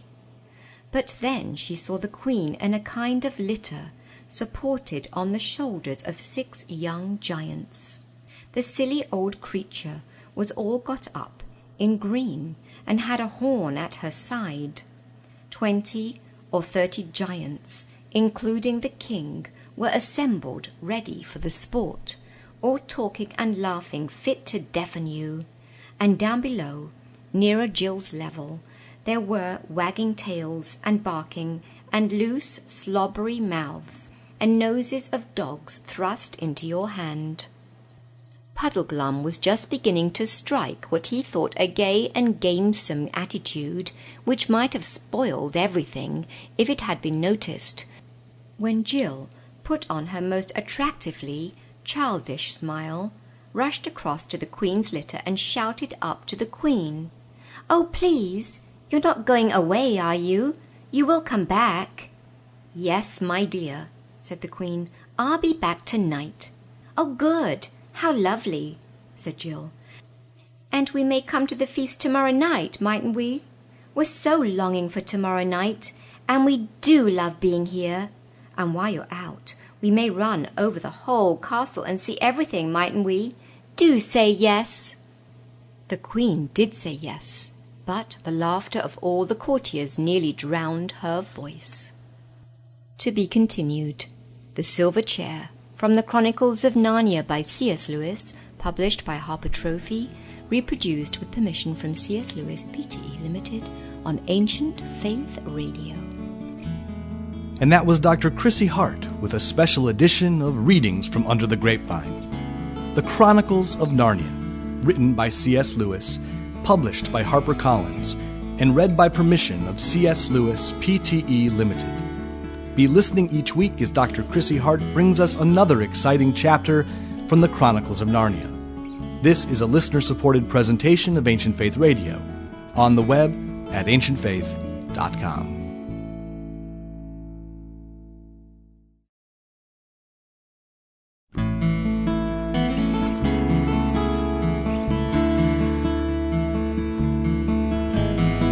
Ancient Faith Radio now presents a very special edition of Readings from Under the Grapevine with Dr. Chrissy Hart through special permission of C.S. Lewis Pte. Limited. Chrissy is reading The Chronicles of Narnia by C.S. Lewis. This classic series is published by HarperCollins and is available at their website at harpercollins.com. Dr. Chrissy Hart is the author of Under the Grapevine and The Hermit, the Icon, and the Emperor, published by Conciliar Press. She's a licensed psychologist from England and now lives in York, Pennsylvania. We hope you'll be listening each week as Chrissy brings you another selection from this classic series. The current book Chrissy is reading is The Silver Chair. Here's Chrissy Hart. The Silver Chair, from the Chronicles of Narnia by C.S. Lewis, published by Harper Trophy, reproduced with permission from C.S. Lewis Pte. Limited, Chapter 9. How they discovered something worth knowing. The others admitted afterward that Jill had been wonderful that day. As soon as the king and the rest of the hunting party had set off, she began making a tour of the whole castle and asking questions, but all in such an innocent, babyish way that no one could suspect her of any secret design. Though her tongue was never still, you could hardly say she talked. She prattled and giggled. She made love to everyone, the grooms and porters, the housemaids, the ladies-in-waiting, and the elderly giant lords, whose hunting days were past. She submitted to being kissed and pawed about by any number of giantesses, many of whom seemed sorry for her, and called her a poor little thing. though none of them explained why.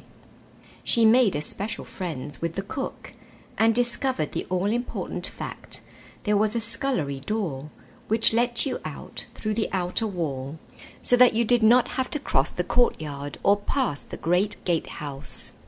In the kitchen she pretended to be greedy, and ate all sorts of scraps, which the cook and scullions delighted to give her. But upstairs, among the ladies, she asked questions about how she would be dressed for the great feast, and how long she would be allowed to sit up, and whether she would dance with some very, very small giant. And then it made her hot all over when she remembered it afterward. She would put her head on one side in an idiotic fashion, which grown-ups, giant and otherwise, thought very fetching, and shake her curls, and fidget, and say, "Oh, I do wish it was tomorrow night, don't you? Do you think the time will go quickly till then?" And all the giantesses said she was a perfect little darling, and some of them dabbed their eyes with enormous handkerchiefs, as if they were going to cry. "They're dear little things at that age," said one giantess to another. "It seems almost a pity." Scrub and Puddleglum both did their best, but girls do that kind of thing better than boys. Even boys do it better than marsh-wiggles. At lunchtime something happened which made all three of them more anxious than ever to leave the castle of the gentle giants. They had lunch in the great hall at a little table of their own, near the fireplace. At a bigger table about 20 yards away, half a dozen old giants were lunching. Their conversation was so noisy and so high up in the air that the children soon took no more notice of it than you would of hooters outside the window or traffic noises in the street. They were eating cold venison, a kind of food which Jill had never tasted before, and she was liking it. Suddenly Puddleglum turned to them, and his face had gone so pale that you could see the paleness under the natural muddiness of his complexion. He said, "Don't eat another bite." "What's wrong?" asked the other two in a whisper. "Didn't you hear what those giants were saying? That's a nice tender haunch of venison," said one of them. "Then that stag was a liar," said another. "Why?" said the first one. "Oh," said the other, "they say that when he was caught he said, 'Don't kill me, I'm tough. You won't like me.'" For a moment Jill did not realize the full meaning of this, but she did when Scrub's eyes opened wide with horror, and he said, "So we've been eating a talking stag." This discovery didn't have exactly the same effect on all of them. Jill, who was new to that world, was sorry for the poor stag, and thought it rotten of the giants to have killed him. Scrub, who had been in that world before, and had at least one talking beast as his dear friend, felt horrified, as you might feel about a murder. But Puddleglum, who was Narnian-born, was sick and faint, and felt as you would feel if you found you had eaten a baby. "We've brought the anger of Aslan on us," he said. "That's what comes of not attending to the signs. We're under a curse, I expect. If it was allowed, it would be the best thing we could do, to take these knives and drive them into our own hearts." And gradually even Jill came to see it from his point of view. At any rate, none of them wanted any more lunch, and as soon as they thought it safe, they crept quietly out of the hall. It was now drawing near to that time of the day on which their hopes of escape depended, and all became nervous. They hung about in passages and waited for things to become quiet. The giants in the hall sat on a dreadfully long time after the meal was over. The bored one was telling a story. When that was over, the three travellers dawdled down to the kitchen. But there was still plenty of giants there, or at least in the scullery, washing up and putting things away. It was agonizing, waiting till these finished their jobs and, one by one, wiped their hands and went away. At last, only one old giantess was left in the room. She pottered about, and at last the three travellers realized with horror that she did not intend to go away at all. "Well, dearies," she said to them, "that job's about through. Let's put the kettle there. That'll make a nice cup of tea presently. Now I can have a little bit of rest. Just look into the scullery like good poppets and tell me if the back door is open." "Yes, it is," said Scrub. "That's right. I always leave it open, so as Puss can get in and out, the poor thing." Then she sat down on one chair and put her feet up on another. "I don't know as I mightn't have 40 winks," said the giantess, "if only that blamy hunting party doesn't come back too soon." All their spirits leapt up when she mentioned 40 winks, and flopped down again when she mentioned the return of the hunting party. "When do they usually come back?" asked Jill. "You never can tell," said the giantess. "But there, go and be quiet for a bit, my dearies." They retreated to the far end of the kitchen, and would have slipped out into the scullery there and then, if the giantess had not sat up, opened her eyes, and brushed away a fly. "Don't try it till we're sure she's really asleep," whispered Scrub, "or it'll spoil everything." So they all huddled at the kitchen end, waiting and watching. The thoughts that the hunters might come back at any moment was terrible, and the giantess was fidgety.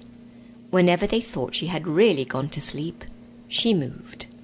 "I can't bear this," thought Jill. To distract her mind, she began looking about her. Just in front of her was a clean wide table with 2 clean pie dishes on it and an open book. They were giant pie dishes, of course. Jill thought that she could lie down just comfortably in one of them. Then she climbed up on the bench beside the table to look at the book. She read, "Mallard. This delicious bird can be cooked in a variety of ways." "It's a cookery book," thought Jill without much interest, and glanced over her shoulder. The giantess's eyes were shut, but she didn't look as if she were properly asleep. Jill glanced back at the book. It was arranged alphabetically, and at the very next entry her heart seemed to stop beating. It ran, "Man. This elegant little bite has long been valued as a delicacy. It forms a traditional part of the autumn feast, and is served between the fish and the joint. Each man." But she could not bear to read any more. She turned round.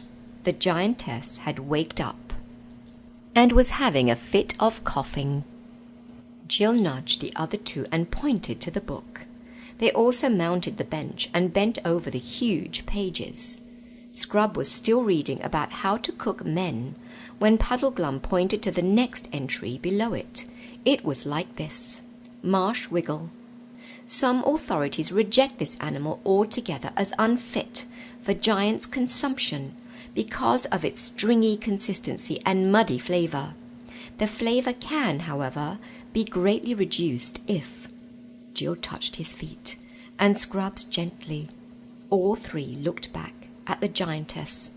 Her mouth was slightly open, and from her nose there came a sound which at that moment was more welcome to them than any music. She snored. And now it was a question of tiptoe work, not daring to go too fast, hardly daring to breathe, out through the scullery. Giant sculleries smell horrid. Out at last, into the pale sunlight of a winter afternoon. They were at the top of a rough little path which ran steeply down, and, thank heavens, on the right side of the castle. The city ruinous was in sight. In a few minutes they were back on the broad, steep road which led down from the main gate of the castle. They were also in full view from every single window on that side. If it had been 1 or 2 or 5 windows, there'd be a reasonable chance that no one might be looking out. But there were nearer 50 than 5. They now realized, too, that the road on which they were, and indeed all the ground between them and the city ruinous, didn't offer as much cover as would hide a fox. It was all coarse grass and pebbles and flat stones. To make matters worse, they were now in the clothes that the giants had provided for them last night, except Puddleglum, whom nothing would fit. Jill wore a vivid green robe, rather too long for her, and over that a scarlet mantle, fringed with white fur. Scrub had scarlet stockings, blue tunic and cloak, a gold-hilted sword, and a feathered bonnet. "Nice bits of colour you two are," muttered Puddleglum. "Show up very prettily on a winter day. The worst archer in the world couldn't miss either of you, if you were in range. And talking of archers, we'll be sorry not to have our own bows before long, I shouldn't wonder. Bit thin, too, those clothes of yours, are they?" "Yes, I'm freezing already," said Jill. A few minutes ago, when they had been in the kitchen, she had thought that if only they could once get out of the castle, their escape would be almost complete. She now realized that the most dangerous part of it was still to come. "Steady, steady," said Puddleglum. "Don't look back. Don't walk too quickly. Whatever you do, don't run. Look as if we were just taking a stroll, and then, if anyone sees us, he might, just possibly, not bother. The moment we look like people running away, we're done." The distance to the city ruinous seemed longer than Jill would have believed possible, but bit by bit they were covering it. Then came a noise. The other two gasped. Jill, who didn't know what it was, said, "What's that?" "Hunting horn," whispered Scrub. "But don't run even now," said Puddleglum. "Not till I give the word." This time Jill couldn't help glancing over her shoulder. There, about half a mile away, was the hunt returning from behind them on the left. They walked on. Suddenly a great clamour of giant voices arose, then shouts and hollers. "They've seen us! Run!" said Puddleglum. Jill gathered up her long skirts, horrible things for running in, and ran. There was no mistaking the danger now. She could hear the music of the hounds. She could hear the king's voice roaring out, "After them! After them! Or we'll have no man-pies tomorrow!" She was last of the three now, cumbered with her dress, slipping on loose stones, her hair getting in her mouth, running pains across her chest. The hounds were much nearer. Now she had to run uphill, up the stony slope which led to the lowest step of the giant stairway. She had no idea what they would do when they got there, or how they would be any better off even if they reached the top. But she didn't think about that. She was like a hunted animal now. As long as the pack was after her, she must run till she dropped. The Marshwiggle was ahead. As he came to the lowest step, he stopped, looked a little to his right, and all of a sudden darted into a little hole or crevice at the bottom of it. His long legs, disappearing into it, looked very like those of a spider. Scrub hesitated and then vanished after him. Jill, breathless and reeling, came to the place about a minute later. It was an unattractive hole, a crack between the earth and the stone, about 3 feet long, and hardly more than a foot high. You had to fling yourself flat on your face and crawl in. You couldn't do it so very quickly either. She felt sure that a dog's teeth would close on her heel before she got inside. "Quick, quick, stones, fill up the opening," came Puddleglum's voice in the darkness beside her. It was pitch black in there, except for the grey light in the opening by which they had crawled in. The other two were working hard. She could see Scrub's small hands and the Marshwiggle's big, frog-like hands, black against the light, working desperately to pile up stones. Then she realized how important this was, and began groping for large stones herself and handing them to the others. Before the dogs were baying and yelping at the cave mouth, they had it pretty well filled, and now, of course, there was no light at all. "Farther in, quick," said Puddleglum's voice. "Let's all hold hands," said Jill. "Good idea," said Scrub. But it took them quite a long time to find one another's hands in the darkness. The dogs were sniffing at the other side of the barrier now. "Try if we can stand up," suggested Scrub. They did, and found that they could. Then Puddleglum holding out a hand behind him to Scrub, and Scrub holding a hand out behind him to Jill, who wished very much that she was the middle one of the party and not the last, they began groping with their feet and stumbling forward into the blackness. It was all loose stones underfoot. Then Puddleglum came up to a wall of rock. They turned a little to their right and went on. There were a good many more twists and turns. Jill had now no sense of direction at all, and no idea where the mouth of the cave lay. "The question is," came Puddleglum's voice out of the darkness ahead, "whether, taking one thing with another, it wouldn't be better to go back, if we can, and give the giants a treat at that feast of theirs, instead of losing our way in the guts of a hill where, 10 to 1, there's dragons and deep holes and gases and water and— Ow! Let go! Save yourselves, I'm— After that, all happened quickly. There was a wild cry, a swishing, dusty, gravelly noise, a rattle of stones, and Jill found herself sliding, hopelessly sliding, and sliding quicker every moment, down a slope that grew steeper every moment. It was not a smooth, firm slope, but a slope of small stones and rubbish. Even if you could have stood up, it would have been no use. Any bit of that slope you had put your foot on would have slid away from under you and carried you down with it.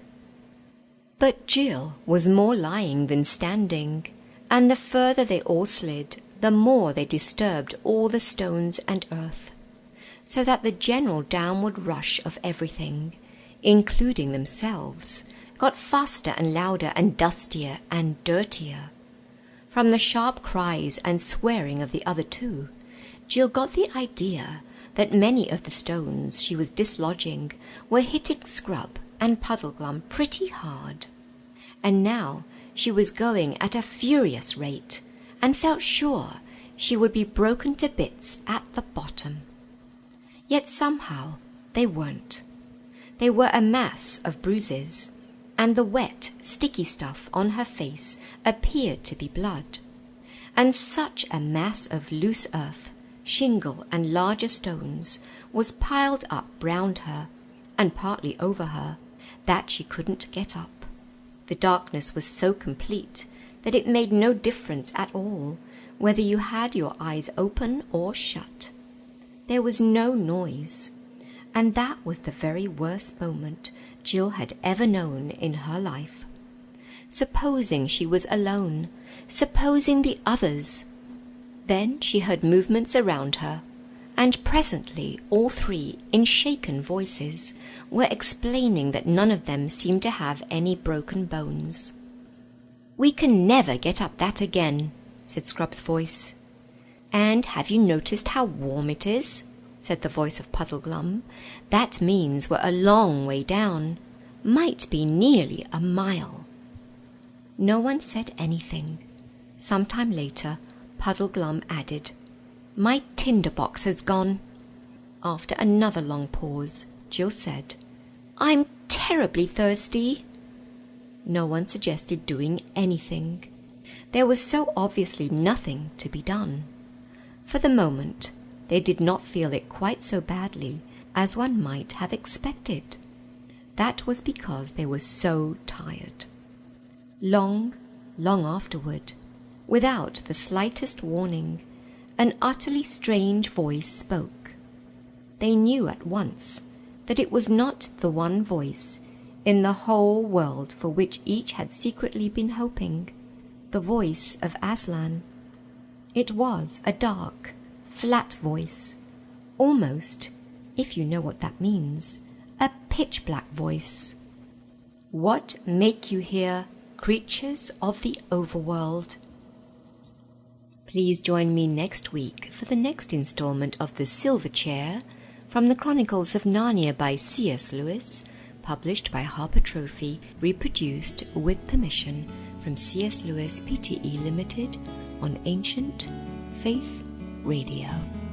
And that was Dr. Chrissy Hart with a special edition of Readings from Under the Grapevine. The Chronicles of Narnia, written by C.S. Lewis, published by HarperCollins, and read by permission of C.S. Lewis Pte. Limited. Be listening each week as Dr. Chrissy Hart brings us another exciting chapter from the Chronicles of Narnia. This is a listener-supported presentation of Ancient Faith Radio, on the web at ancientfaith.com.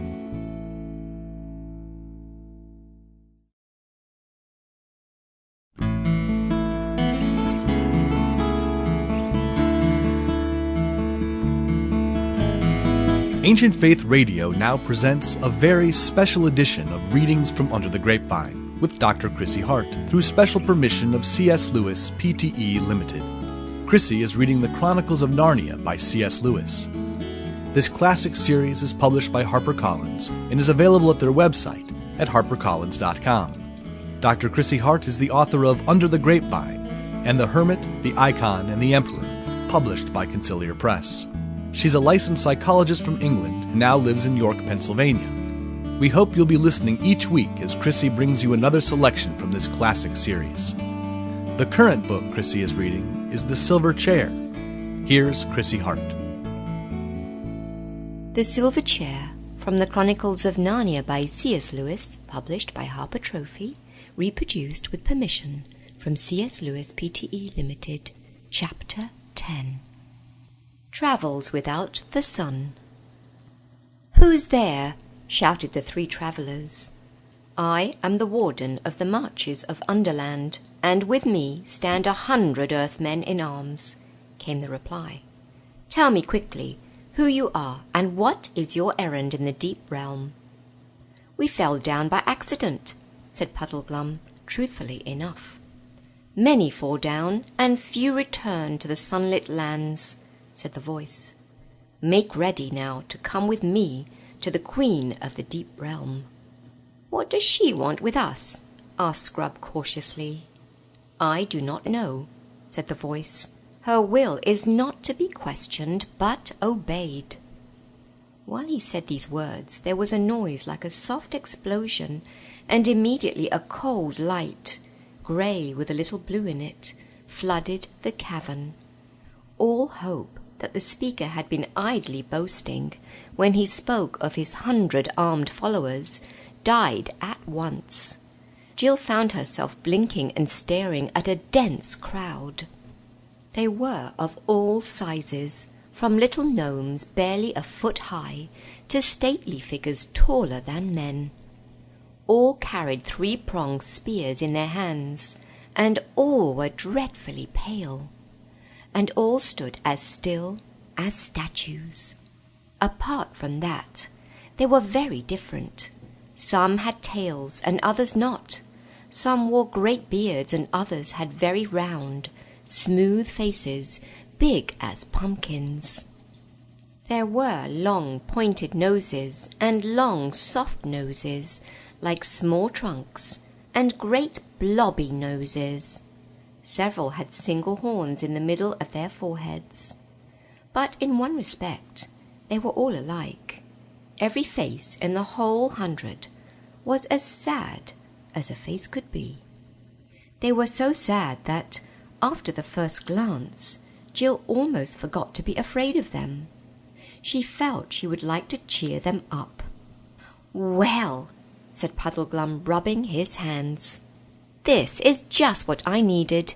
If these chaps don't teach me to take a serious view of life, I don't know what will. Look at that fellow with the walrus moustache, or that one with the—" "Get up," said the leader of the Earthmen. There was nothing else to be done. The three travellers scrambled to their feet and joined hands. One wanted the touch of a friend's hand at a moment like that. And the Earthmen came all round them, padding on large, soft feet, on which some had 10 toes, some 12, and others none. "March," said the warden, and march they did. The cold light came from a large ball on top of a long pole, and the tallest of the gnomes carried this at the head of the procession. By its cheerless rays they could see that they were in a natural cavern. The walls and roof were knobbed, twisted, and gashed into 1,000 fantastic shapes, and the stony floor sloped downward as they proceeded. It was worse for Jill than the others, because she hated dark, underground places. And when, as they went on, the cave got lower and narrower, and when, at last, the light-bearer stood aside, and the gnomes, one by one, stooped down, all except the very smallest ones, and stepped into a little dark crack and disappeared, she felt she could bear it no longer. "I can't go in there, I can't, I won't," she panted. The Earthmen said nothing, but they all lowered their spears and pointed them at her. "Steady, Pole," said Puddleglum. "Those big fellows wouldn't be crawling in there if it didn't get wider later on. And there's one thing about this underground work. We shan't get any rain." "Oh, you don't understand, I can't," wailed Jill. "Think how I felt on that cliff pole," said Scrub. "You go first, Puddleglum, and I'll come after her." "That's right," said the Marshwiggle, getting down on his hands and knees. "You keep a grip on my heels, Pole, and Scrub will hold on to yours. Then we'll all be comfortable." "Comfortable?" said Jill. But she got down, and they crawled in on their elbows. It was a nasty place. You had to go flat on your face for what seemed like half an hour, though it may really have been only 5 minutes. It was hot. Jill felt she was being smothered. But at last a dim light showed ahead. The tunnel grew wider and higher, and they came out, hot, dirty, and shaken, into a cave so large that it scarcely seemed a cave at all. It was full of a dim, drowsy radiance, so that here they had no need of the Earthman's strange lantern. The floor was soft, with some kind of moss, and out of this grew many strange shapes, branched and tall like trees, but flabby like mushrooms. They stood too far apart to make a forest. It was more like a park. The light, a greenish-grey, seemed to come both from them and from the moss, and it was not strong enough to reach the roof of the cave, which must have been a long way overhead. Across the mild, soft, sleepy place they were now made to march. It was very sad, but with a quiet sort of sadness, like soft music. Here they passed dozens of strange animals lying on the turf, either dead or asleep. Jill could not tell which. These were mostly of a dragonish or bat-like sort. Puddleglum did not know what any of them were. "Do they grow here?" Scrub asked the warden. He seemed very surprised at being spoken to, but replied, "No, They are all beasts that have found their way down by chasms and caves, out of overland into the deep realm. Many come down, and few return to the sunlit lands. It is said that they will all wake at the end of the world." His mouth shut like a box when he had said this, and in the great silence of that cave the children felt that they would not dare to speak again. The bare feet of the gnomes, padding on the deep moss, made no sound. There was no wind, there were no birds, there was no sound of water. There was no sound of breathing from the strange beasts. When they had walked for several miles, they came to a wall of rock, and in it a low archway leading into another cavern. It was not, however, so bad as the last entrance, and Jill could go through it without bending her head. It brought them into a smaller cave, long and narrow, about the shape and size of a cathedral. And here, filling almost the whole length of it, lay an enormous man, fast asleep. He was far bigger than any of the giants, and his face was not like a giant's, but noble and beautiful. His breast rose and fell gently under the snowy beard which covered him to the waist. A pure silver light, no one saw where it came from, rested upon him. "Who's that?" asked Puddleglum, and it was so long since anyone had spoken that Jill wondered how he had the nerve. "That is old Father Time, who was once a king in Overland," said the warden, "and now he has sunk down into the deep realm, and lies dreaming of all the things that are done in the upper world. Many sink down, and few return to the sunlit lands. They say he will wake at the end of the world." And out of that cave they passed into another, and then into another, and another, and so on, till Jill lost count.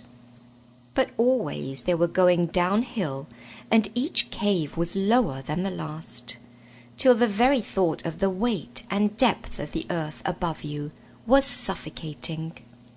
At last they came to a place where the warden commanded his cheerless lantern to be lit again. Then they passed into a cave so wide and dark that they could see nothing of it, except that right in front of them a strip of pale sand ran down into still water.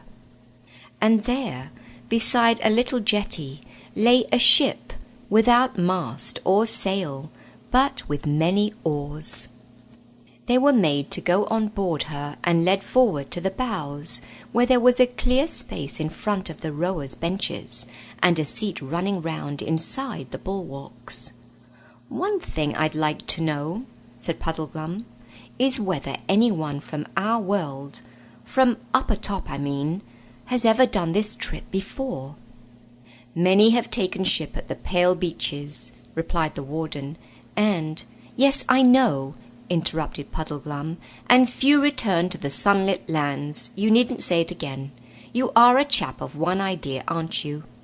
The children huddled close together on each side of Puddleglum.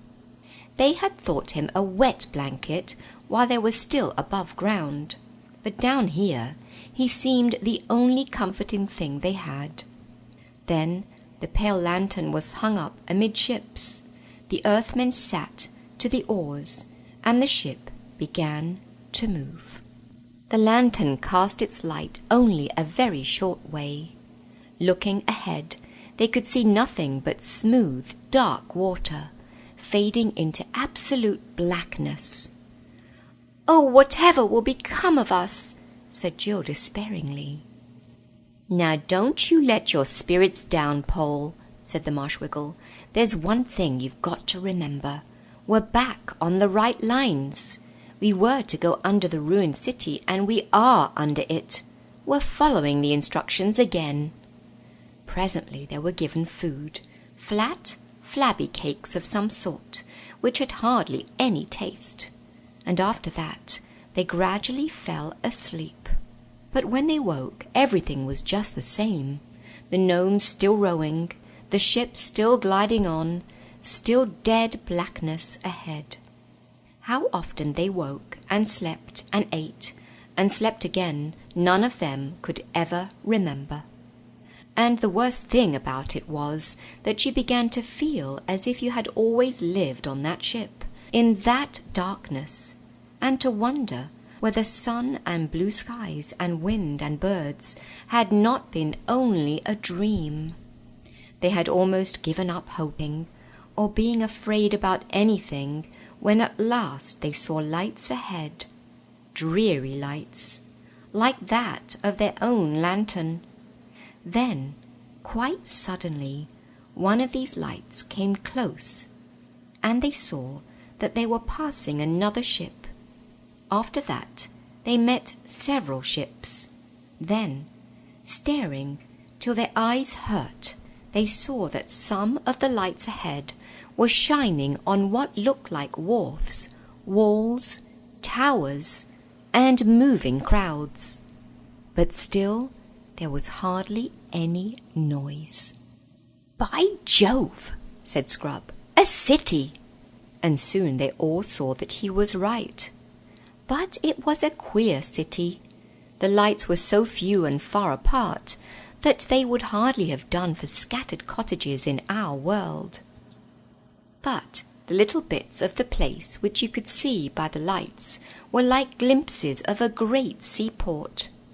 You could make out in one place a whole crowd of ships loading or unloading, in another bales of stuff and warehouses, in a third walls and pillars that suggested great palaces or temples, and always, wherever the light fell, endless crowds, hundreds of earthmen, jostling one another as they padded softly about their business in narrow streets, broad squares, or up great flights of steps.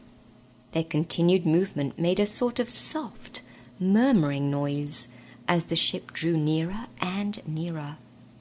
But there was not a song, or a shout, or a bell, or the rattle of a wheel anywhere. The city was as quiet and nearly as dark as the inside of an ant-hill. At last, their ship was brought alongside a quay and made fast.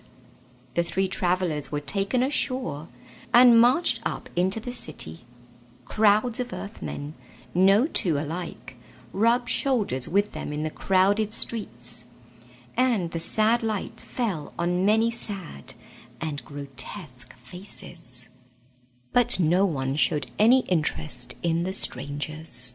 Every gnome seemed to be as busy as it was sad, though Jill never found what they were so busy about. But the endless moving, shoving, hurrying, and the soft pad, pad, pad went on.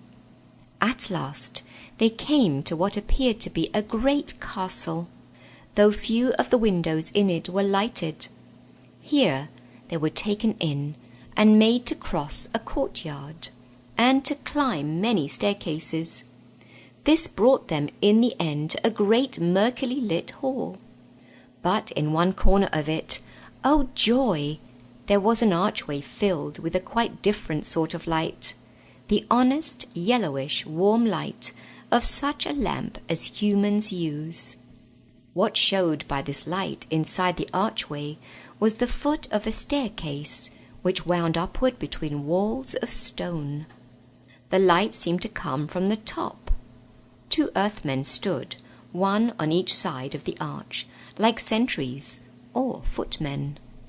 The warden went up to these 2 and said, as if it were a password, "Many sink down to the underworld, and few return to the sunlit lands," they answered, as if it were the countersign. Then all 3 put their heads together and talked. At last, one of the 2 gnomes in waiting said, "I tell you, the Queen's Grace is gone from hence on her great affair. We had best keep these top dwellers in strait prison till her home-coming. Few returned to the sunlit lands.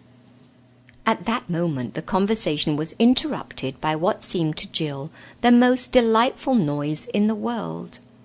It came from above, from the top of the staircase, and it was a clear, ringing, perfectly human voice, the voice of a young man. "What coil are you keeping down there, Mullugatherum?" it shouted. "Overworlders, ha! Bring them up to me, and that presently." "Please it your highness to remember," began Mullugatherum, but the voice cut him short. "It pleases my highness principally to be obeyed, old mutterer. Bring them up," it called. Mullugatherum shook his head, motioned to the travellers to follow, and began going up the staircase. At every step the light increased. There were rich tapestries hanging on the walls. The lamplight shone golden through thin curtains at the staircase head. The earthmen parted the curtains and stood aside. The three passed in. They were in a beautiful room, richly tapestried, with a bright fire on a clean hearth, and red wine and cut glass sparkling on the table. A young man with fair hair rose to greet them. He was handsome and looked both bold and kind, though there was something about his face that didn't seem quite right. He was dressed in black, and altogether looked a little bit like Hamlet. "Welcome, overworlders," he cried. "But stay a moment. I cry you mercy. I have seen you two fair children, and this your strange governor, before. Was it not you three that met me by the bridge on the borders of Moor, when I rode there by my lady's side?" "Oh, you are the Black Knight who never spoke," exclaimed Jill. "And was that lady the Queen of Underland?" asked Puddleglum in no very friendly voice. And Scrub, who was thinking the same, burst out, "Because if it was, I think she was jolly mean to send us off to a castle of giants who intended to eat us. What harm had we ever done her, I should like to know?" "How?" said the Black Knight with a frown. "If you were not so young a warrior, boy, you and I must have fought to the death on this quarrel. I can hear no words against my lady's honour. But of this you may be assured, that whatever she said to you, she said of a good intent. You do not know her. She is a nosegay of all virtues, as truth, mercy, constancy, gentleness, courage, and the rest. I say what I know. Her kindness to me alone, who can in no way reward her, would make an admirable history. But you shall know and love her hereafter. Meanwhile, what is your errand in the deep lands?" And before Puddleglum could stop her, Jill blurted out, "Please, we are trying to find Prince Rillian of Narnia." And then she realized what a frightful risk she had taken. These people might be enemies. But the knight showed no interest. "Rillian? Narnia?" he said carelessly. "Narnia? What land is that? I have never heard the name. It must be 1,000 leagues from those parts of the overworld that I know. But it was a strange fantasy that brought you seeking this, how do you call him, billion, trillion, in my lady's realm. Indeed, to my certain knowledge, there is no such man here." He laughed very loudly at this, and Jill thought to herself, "I wonder is that what's wrong with his face? Is he a bit silly?" "We had been told to look for a message on the stones of the city ruinous," said Scrub, "and we saw the words, 'Under me.'" The knight laughed even more heartily than before. "You were the more deceived," he said. "Those words meant nothing to your purpose. Had you but asked my lady, she could have given you better counsel. For those words were all that is left of a longer script, which in ancient times, as she well remembers, expressed this verse: "Though under earth, and throneless now I be, yet while I lived, all earth was under me." from which it is plain that some great king of the ancient giants, who lives buried there, caused this boast to be cut in the stone over his sepulchre. Though the breaking up of some stones, and the carrying away of others for new buildings, and the filling up of the cuts with rubble, has left only 2 words that can still be read. Is it not the merriest jest in the world that you should have thought they were written to you?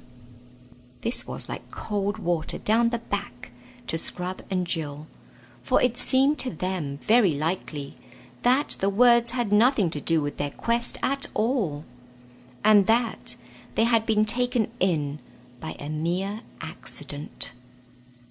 "Don't you mind him," said Puddleglum. "There are no accidents. Our guide is Aslan, and he was there when the giant king caused the letters to be cut, and he knew already all things that would come of them, including this." "This guide of yours must be a long-liver, friend," said the knight with another of his laughs. Jill began to find them a little irritating. "And it seems to me, sir," answered Puddleglum, "that this lady of yours must be a long-livered too, if she remembers the verse as it was when they first cut it." "Very shrewd frog-face," said the knight, clapping Puddleglum on the shoulder and laughing again. "And you have hit the truth.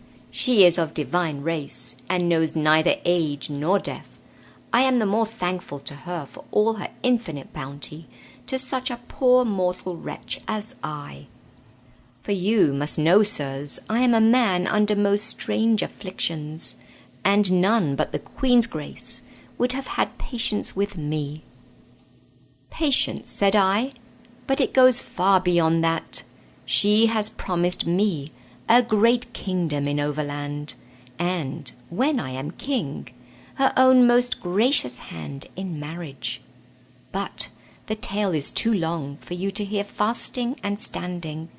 Hi there, some of you! Bring wine and updwellers' food for my guests.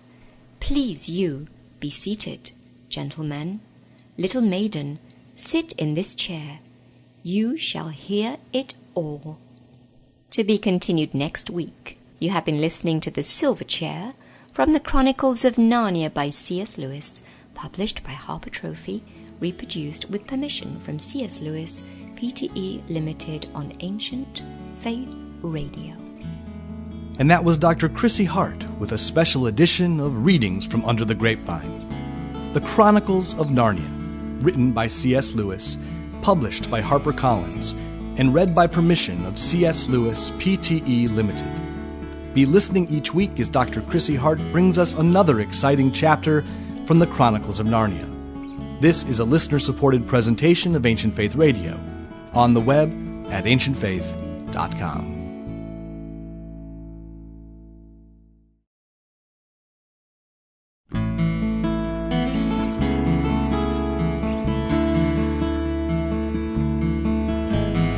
Ancient Faith Radio now presents a very special edition of Readings from Under the Grapevine with Dr. Chrissy Hart through special permission of C.S. Lewis, Pte. Limited. Chrissy is reading The Chronicles of Narnia by C.S. Lewis. This classic series is published by HarperCollins and is available at their website at harpercollins.com. Dr. Chrissy Hart is the author of Under the Grapevine and The Hermit, the Icon, and the Emperor, published by Conciliar Press. She's a licensed psychologist from England and now lives in York, Pennsylvania. We hope you'll be listening each week as Chrissy brings you another selection from this classic series. The current book Chrissy is reading is The Silver Chair. Here's Chrissy Hart. The Silver Chair from the Chronicles of Narnia by C.S. Lewis, published by Harper Trophy, reproduced with permission from C.S. Lewis, Pte. Limited, Chapter 11. In the Dark Castle. When the meal, which was pigeon pie, cold ham, salad, and cakes, had been brought, and all had drawn their chairs up to the table and begun, the knight continued, "You must understand, friends, that I know nothing of who I was, and whence I came into this dark world. I remember no time when I was not dwelling, as now, at the court of this all but heavenly queen. But my thought is that she saved me from some evil enchantment, and brought me hither of her exceeding bounty. Honest Frogfoot, your cup is empty. Suffer me to refill it. And this seems to me the likelier, because even now I am bound by a spell, from which my lady alone can free me. Every night there comes an hour when my mind is most horribly changed, and, after my mind, my body. For first I become furious and wild, and would rush upon my dearest friends to kill them, if I were not bound. And soon after that I turn into the likeness of a great serpent, hungry, fierce, and deadly. Sir, be pleased to take another breast of pigeon, I entreat you. So they tell me, and they certainly speak truth, for my lady says the same.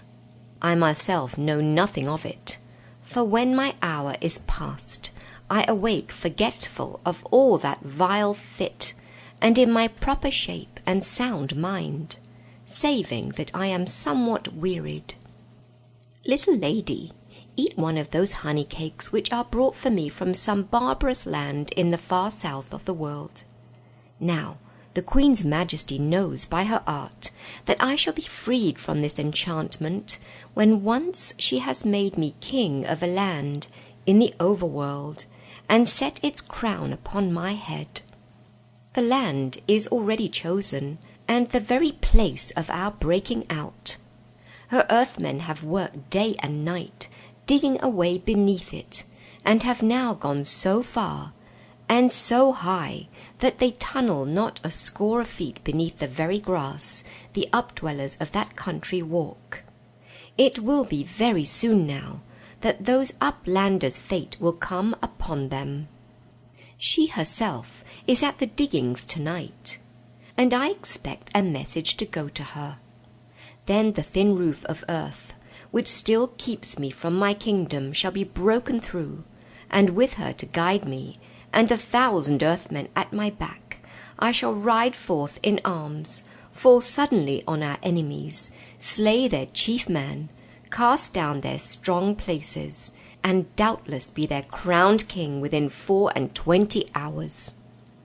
It's a bit rough luck on them, isn't it? Said Scrub. Thou art a lad of wondrous quick-working wit, exclaimed the knight.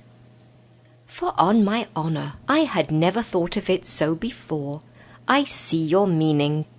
He looked slightly, very slightly troubled for a moment or two, but his face soon cleared, and he broke out with another of his loud laughs. But fie on gravity! Is it not the most comical and ridiculous thing in the world, to think of them all going about their business, and never dreaming that under their peaceful fields and floors, only a fathom down, there is a great army ready to break out upon them like a fountain, and they never to have suspected. Why, they themselves, when once the first smart of their defeat is over, can hardly choose but laugh at the thought. I don't think it's funny at all, said Jill. I think you'll be a wicked tyrant. What? Said the knight, still laughing and patting her head in a quite infuriating fashion. Is our little maid a deep politician?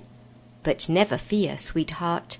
In ruling that land, I shall do all by the counsel of my lady, who will then be my queen too. Her word shall be my law, even as my word will be law to the people we have conquered. Where I come from, said Jill, who was disliking him more every minute, they don't think much of men who are bossed about by their wives.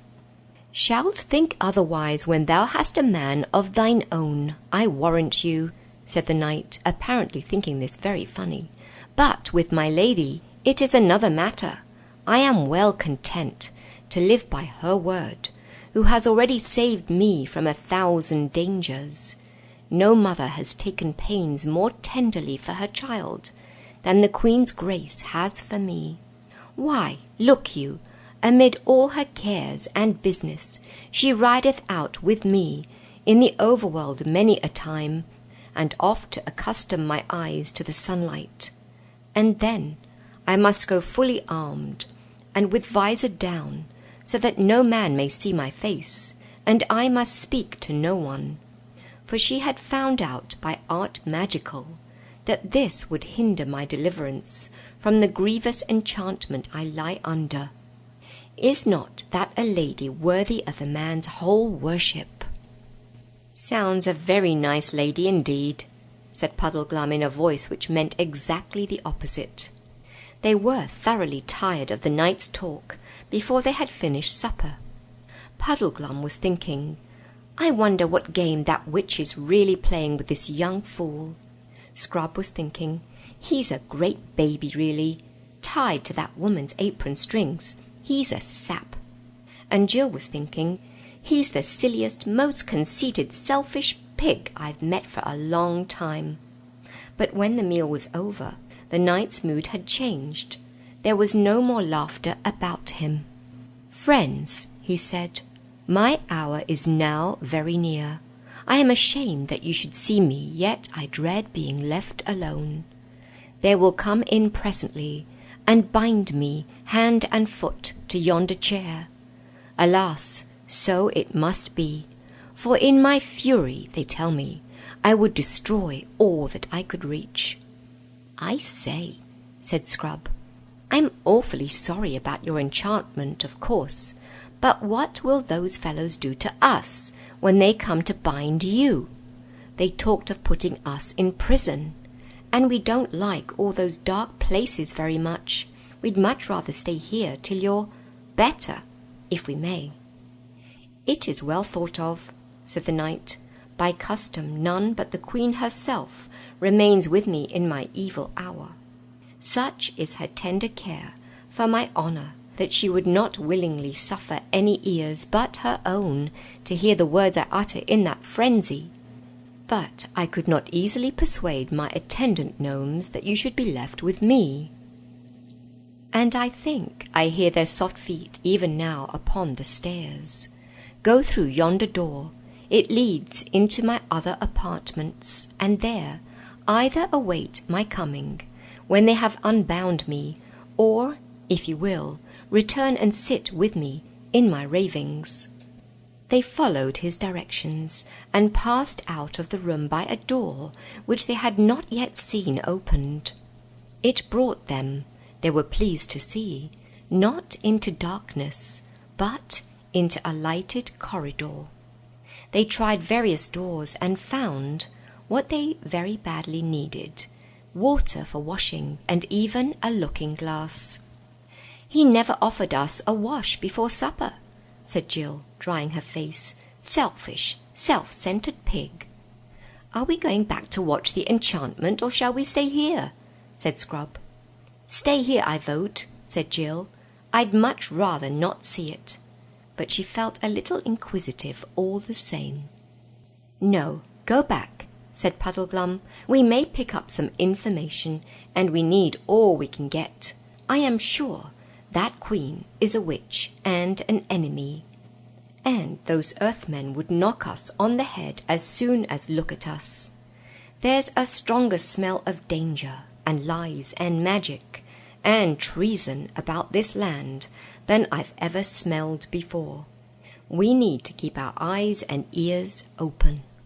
They went back down the corridor and gently pushed the door open.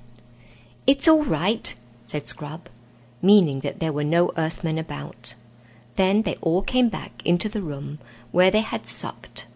The main door was now shut, concealing the curtain between which they had first entered. The knight was seated in a curious silver chair, to which he was bound by his ankles, his knees, his elbows, his wrists, and his waist. There was sweat on his forehead, and his face was filled with anguish. "Come in, friends," he said, glancing quickly up. "The fit is not yet upon me. Make no noise, for I told that prying chamberlain that you were in bed. Now, I can feel it coming. Quick, listen while I am master of myself. When the fit is upon me, it well may be that I shall beg and implore you, with entreaties and threatenings, to loosen my bonds. They say I do. I shall call upon you by all that is most dear and most dreadful. But do not listen to me. Harden your hearts and stop your ears, for while I am bound you are safe.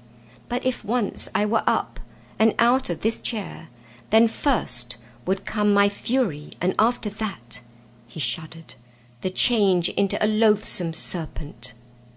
"There's no fear of our loosing you," said Puddleglum. "We've no wish to meet wild men, or serpents either." "I should think not," said Scrub and Jill together. "All the same," added Puddleglum in a whisper, "don't let's be too sure. Let's be on our guard.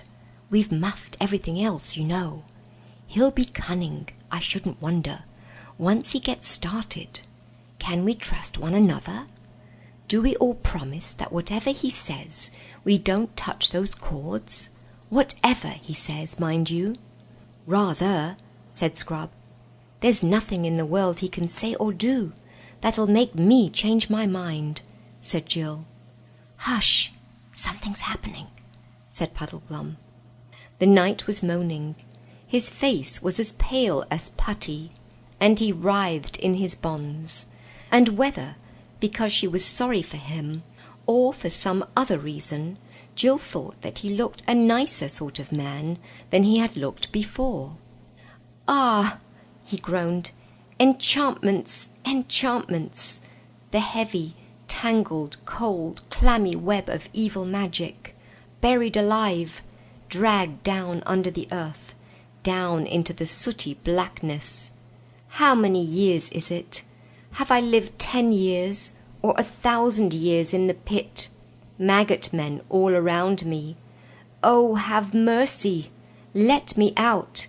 Let me go back! Let me feel the wind and see the sky.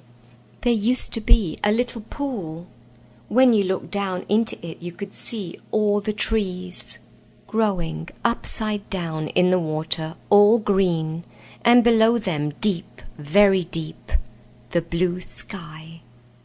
He had been speaking in a low voice. Now he looked up, fixed his eyes upon them, and said, loud and clear, "Quick!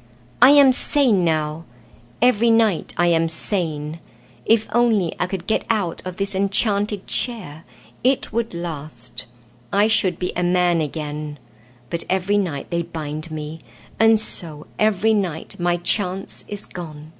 But you are not enemies. I am not your prisoner. Quick, cut these cords." "Stand fast, steady," said Puddleglum to the 2 children. "I beseech you to hear me," said the knight, forcing himself to speak calmly. "Have they told you that if I am released from this chair I shall kill you and become a serpent? I see by your faces that they have. It is a lie. It is at this hour that I am in my right mind.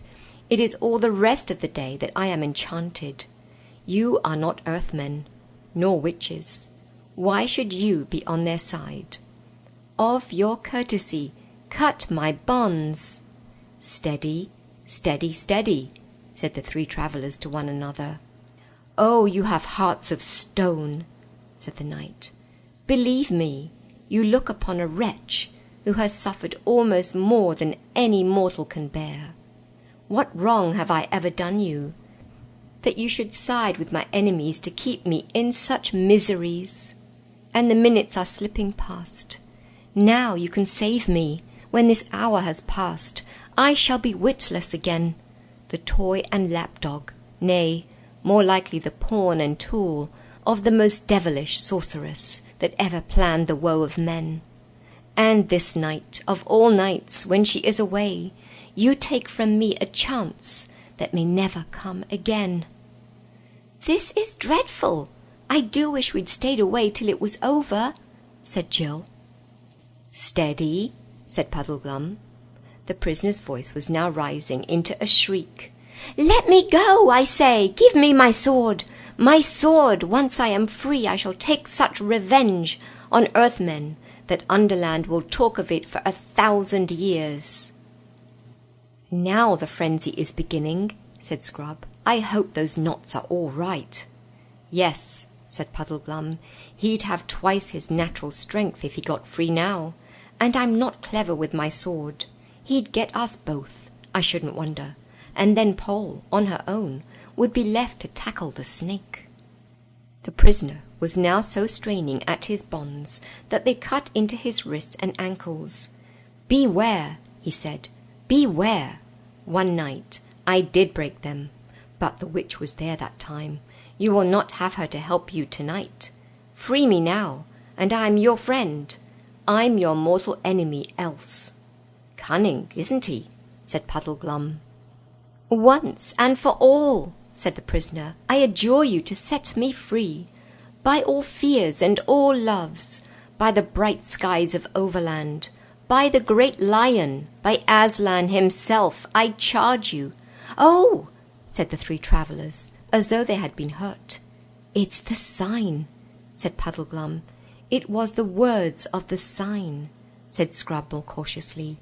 "Oh, what are we to do?" said Jill. It was a dreadful question. What had been the use of promising one another that they would not on any account set the knight free, if they were now to do so the first time he happened to call upon a name they really cared about? On the other hand, what had been the use of learning the signs if they weren't going to obey them?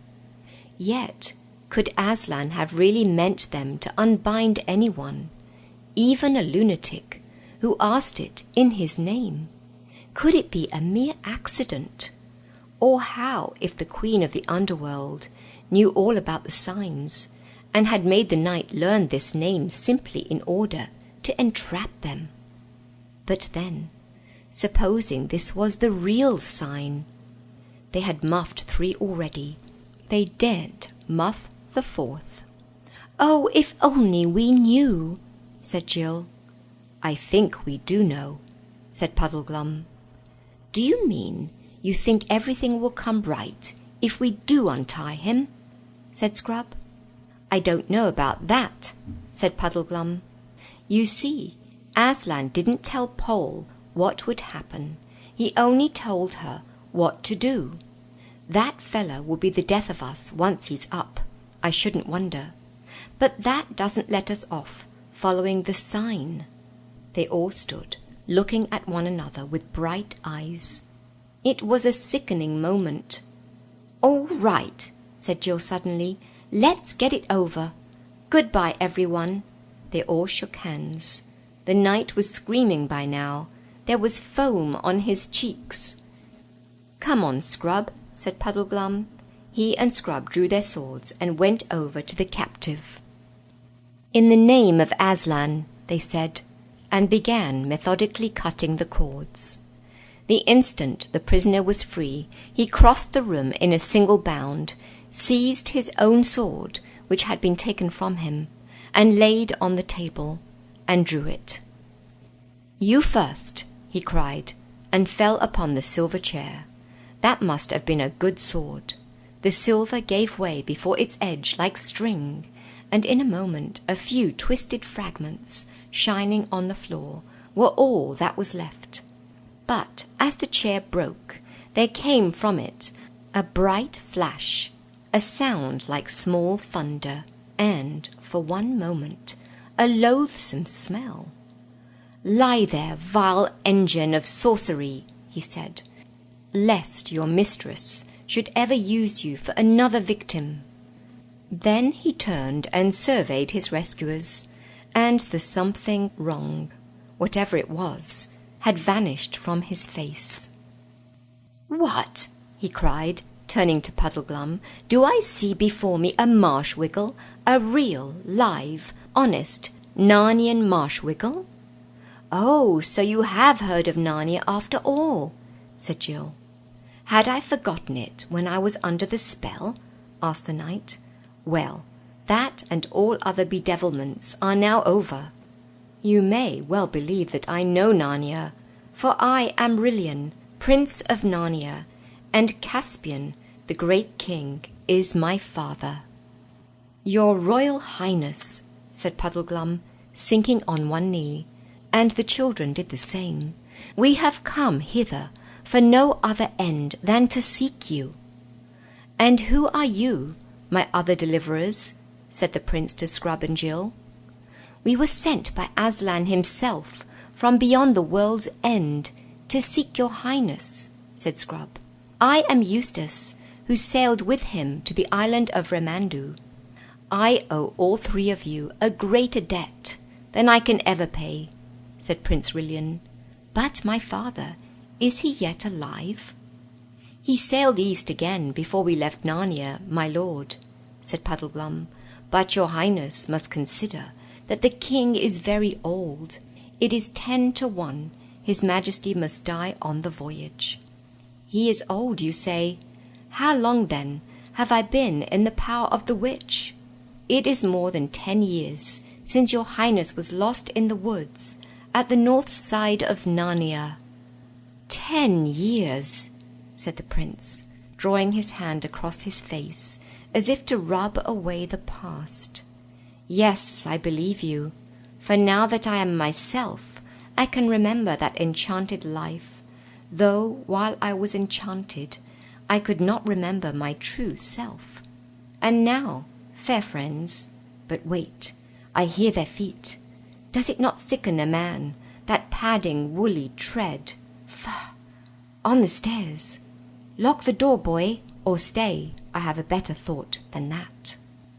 I will fool these earthmen, if Aslan gives me the wit. Take your cue from me."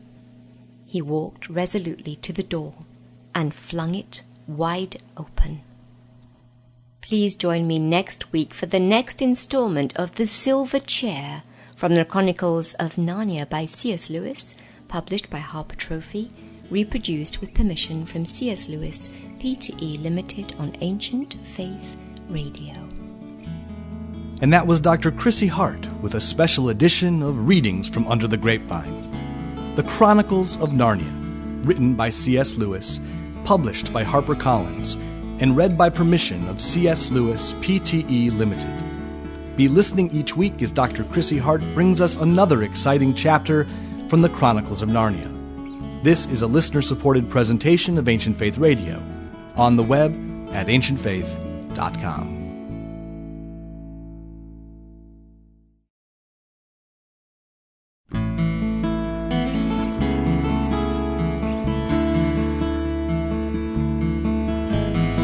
Ancient Faith Radio now presents a very special edition of Readings from Under the Grapevine with Dr. Chrissy Hart through special permission of C.S. Lewis, Pte. Limited. Chrissy is reading The Chronicles of Narnia by C.S. Lewis. This classic series is published by HarperCollins and is available at their website at harpercollins.com. Dr. Chrissy Hart is the author of Under the Grapevine and The Hermit, the Icon, and the Emperor, published by Conciliar Press. She's a licensed psychologist from England and now lives in York, Pennsylvania. We hope you'll be listening each week as Chrissy brings you another selection from this classic series. The current book Chrissy is reading is The Silver Chair. Here's Chrissy Hart. The Silver Chair from the Chronicles of Narnia by C.S. Lewis, published by Harper Trophy, reproduced with permission from C.S. Lewis, Pte. Limited. Chapter 12. The Queen of Underland. 2 Earthmen entered, but instead of advancing into the room, they placed themselves one on each side of the door, and bowed deeply. They were followed immediately by the last person whom anyone had expected, or wished to see, the Lady of the Green Kirtle, the Queen of Underland. She stood dead still in the doorway, and they could see her eyes moving as she took in the whole situation. The 3 strangers, the silver chair destroyed, and the prince free with his sword in his hand. She turned very white, but Jill thought it was the sort of whiteness that comes over some people's faces not when they are frightened, but when they are angry. For a moment the witch fixed her eyes on the prince, and there was murder in them. Then she seemed to change her mind. "Leave us," she said to the two earthmen, "and let none disturb us till I call, on pain of death." The gnomes padded away obediently, and the witch queen shut and locked the door. "How now, my lord prince," she said, "has your knightly fit not yet come upon you, or is it over so soon? Why stand you here unbound? Who are these aliens? And is it they who have destroyed the chair, which was your only safety?" Prince Rillian shivered as she spoke to him, and no wonder. It is not easy to throw off in half an hour an enchantment which has made one a slave for 10 years. Then, speaking with a great effort, he said, "Madam, there will be no more need of that chair, and you, who have told me 100 times how deeply you pitied me for the sorceries by which I was bound, will doubtless hear with joy that they are now ended forever. There was, it seems, some small error in your ladyship's way of treating them. These, my true friends, have delivered me. I am now in my right mind, and there are 2 things I will say to you. First, as for your ladyship's design of putting me at the head of an army of earthmen, so I may break out into the overworld and there, by main force, make myself king over some nation that never did me wrong, murdering their natural lords, and holding their throne as a bloody and foreign tyrant. Now that I know myself, I do utterly abhor and renounce it as plain villainy. And second, I am the king's son of Narnia, Rillian, the only child of Caspian, 10th of that name, whom some call Caspian the Seafarer. Therefore, madam, it is my purpose, as it is also my duty, to depart suddenly from your highness's court into my own country. Please it you to grant me and my friends safe conduct and a guide through your dark realm." Now the witch said nothing at all, but moved gently across the room, always keeping her face and eyes very steadily toward the prince. When she had come to a little ark set in the wall, not far from the fireplace, she opened it, and took out first a handful of a green powder. This she threw on the fire. It did not blaze much, but a very sweet and drowsy smell came from it, and all through the conversation which followed, that smell grew stronger, and filled the room, and made it harder to think. Secondly, she took out a musical instrument rather like a mandolin.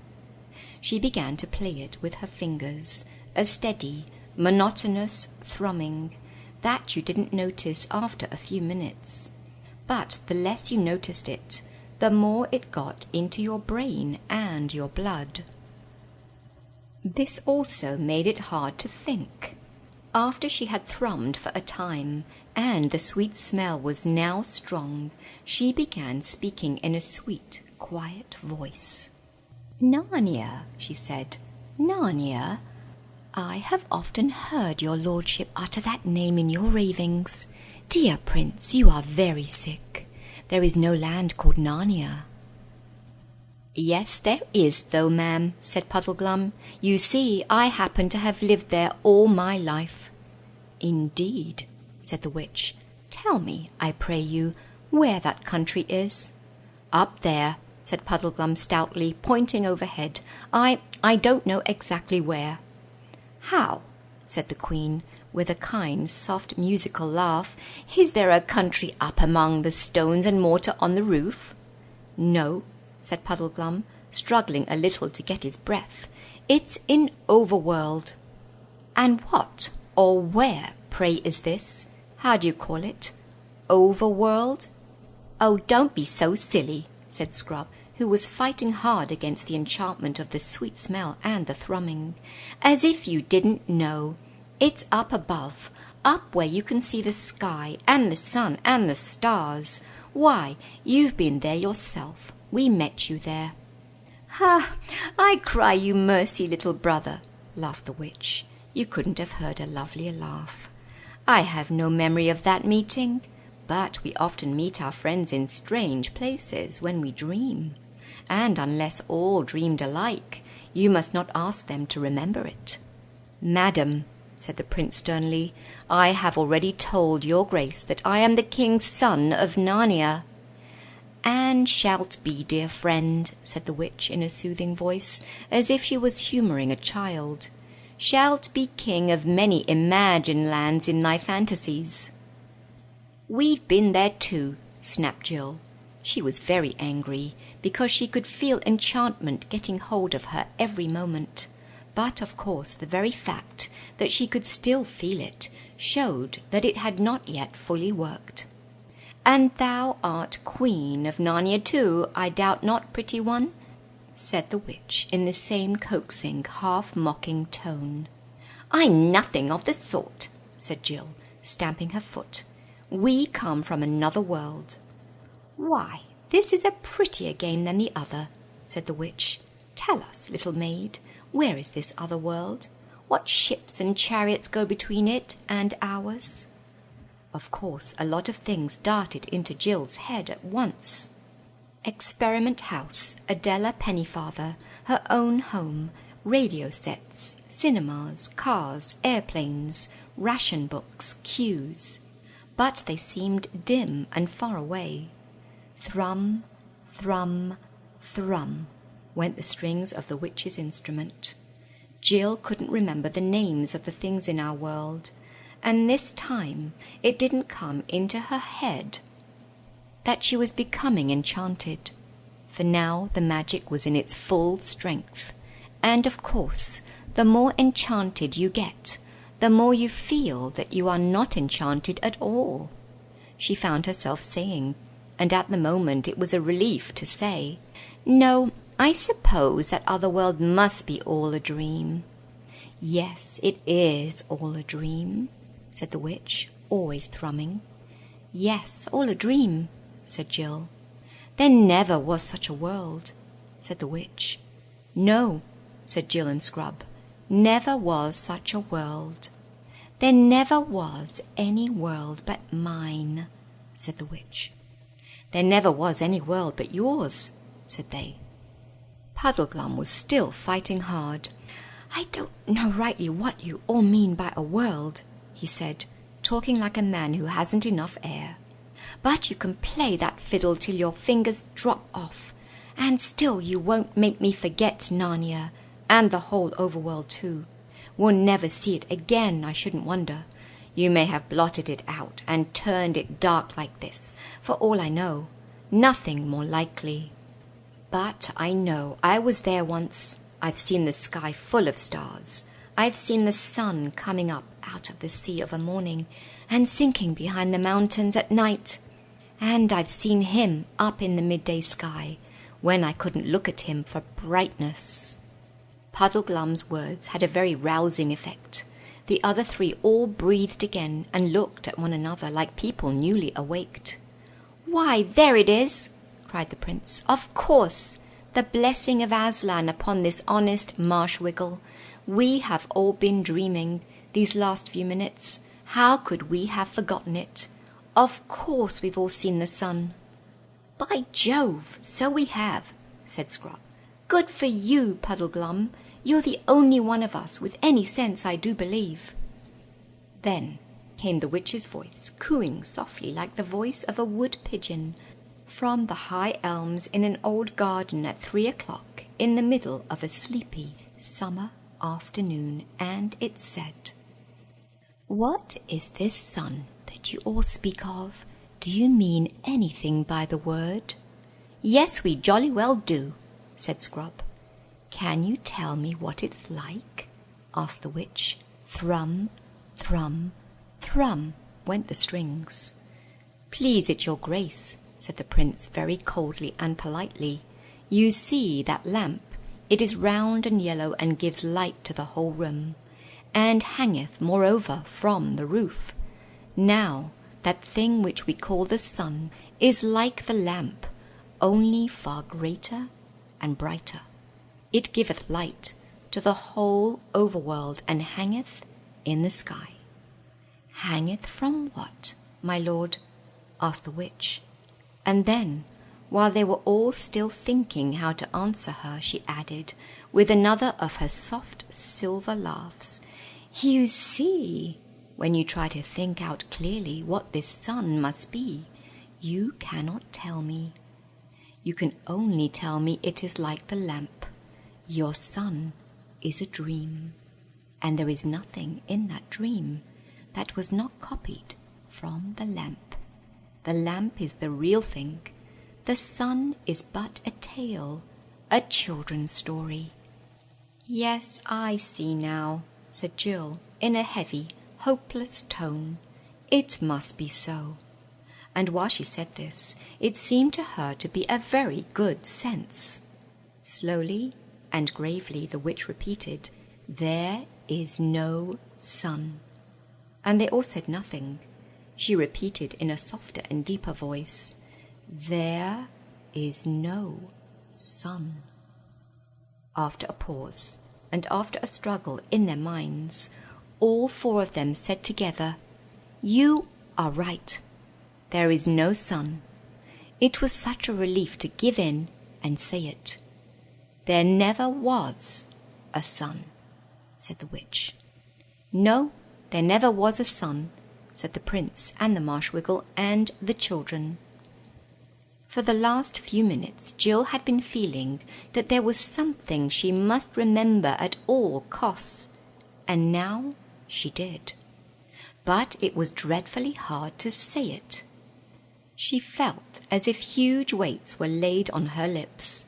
At last, with an effort that seemed to take all the good out of her, she said, "There's Aslan." "Aslan?" said the witch, quickening ever so slightly the pace of her thrumming. "What a pretty name. What does it mean?" "He is the great lion who called us out of our own world," said Scrub, "and sent us into this to find Prince Rillian." "What is a lion?" asked the witch. "Oh, hang it all," said Scrub. "Don't you know? How can we describe it to her? Have you ever seen a cat?" "Surely," said the Queen. "I love cats." "Well, a lion is a little bit, only a little bit, mind you, like a huge cat, with a mane. At least, it's not like a horse's mane, you know. It's more like a judge's wig.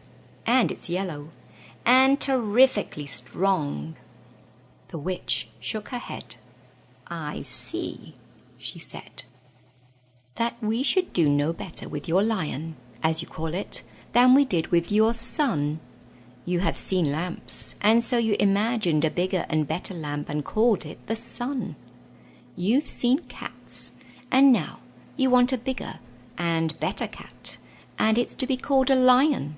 Well, 'tis a pretty make-believe, though, to say truth, it would suit you all better if you were younger. And look, how you can put nothing into your make-believe without copying it from the real world. This world of mine, which is the only world. But even you children are too old for such play. As for you, my Lord Prince, that art a man full grown, fie upon you! Are you not ashamed of such toys? Come, all of you, put away these childish tricks. I have work for you all in the real world. There is no Narnia, no overworld, no sky, no sun, no Aslan. And now, to bed all, and let us begin a wiser life tomorrow. But first, to bed, to sleep, deep sleep, soft pillows, sleep without foolish dreams. The prince and the two children were standing with their heads hung down, their cheeks flushed, their eyes half closed, the strength all gone from them, the enchantment almost complete. But Puddleglum, desperately gathering all his strength, walked over to the fire. Then he did a very brave thing. He knew it wouldn't hurt him quite as much as it would hurt a human, for his feet, which were bare, were webbed and hard and cold-blooded, like a duck's. But he knew it would hurt him badly enough, and so it did. With his bare foot he stamped on the fire, grinding a large part of it into ashes on the flat hearth, and three things happened at once. First, the sweet, heavy smell grew very much less, for though the whole fire had not been put out, a good bit of it had, and what remained smelled very largely of burnt marsh wiggle, which is not at all an enchanting smell. This instantly made everyone's brain far clearer.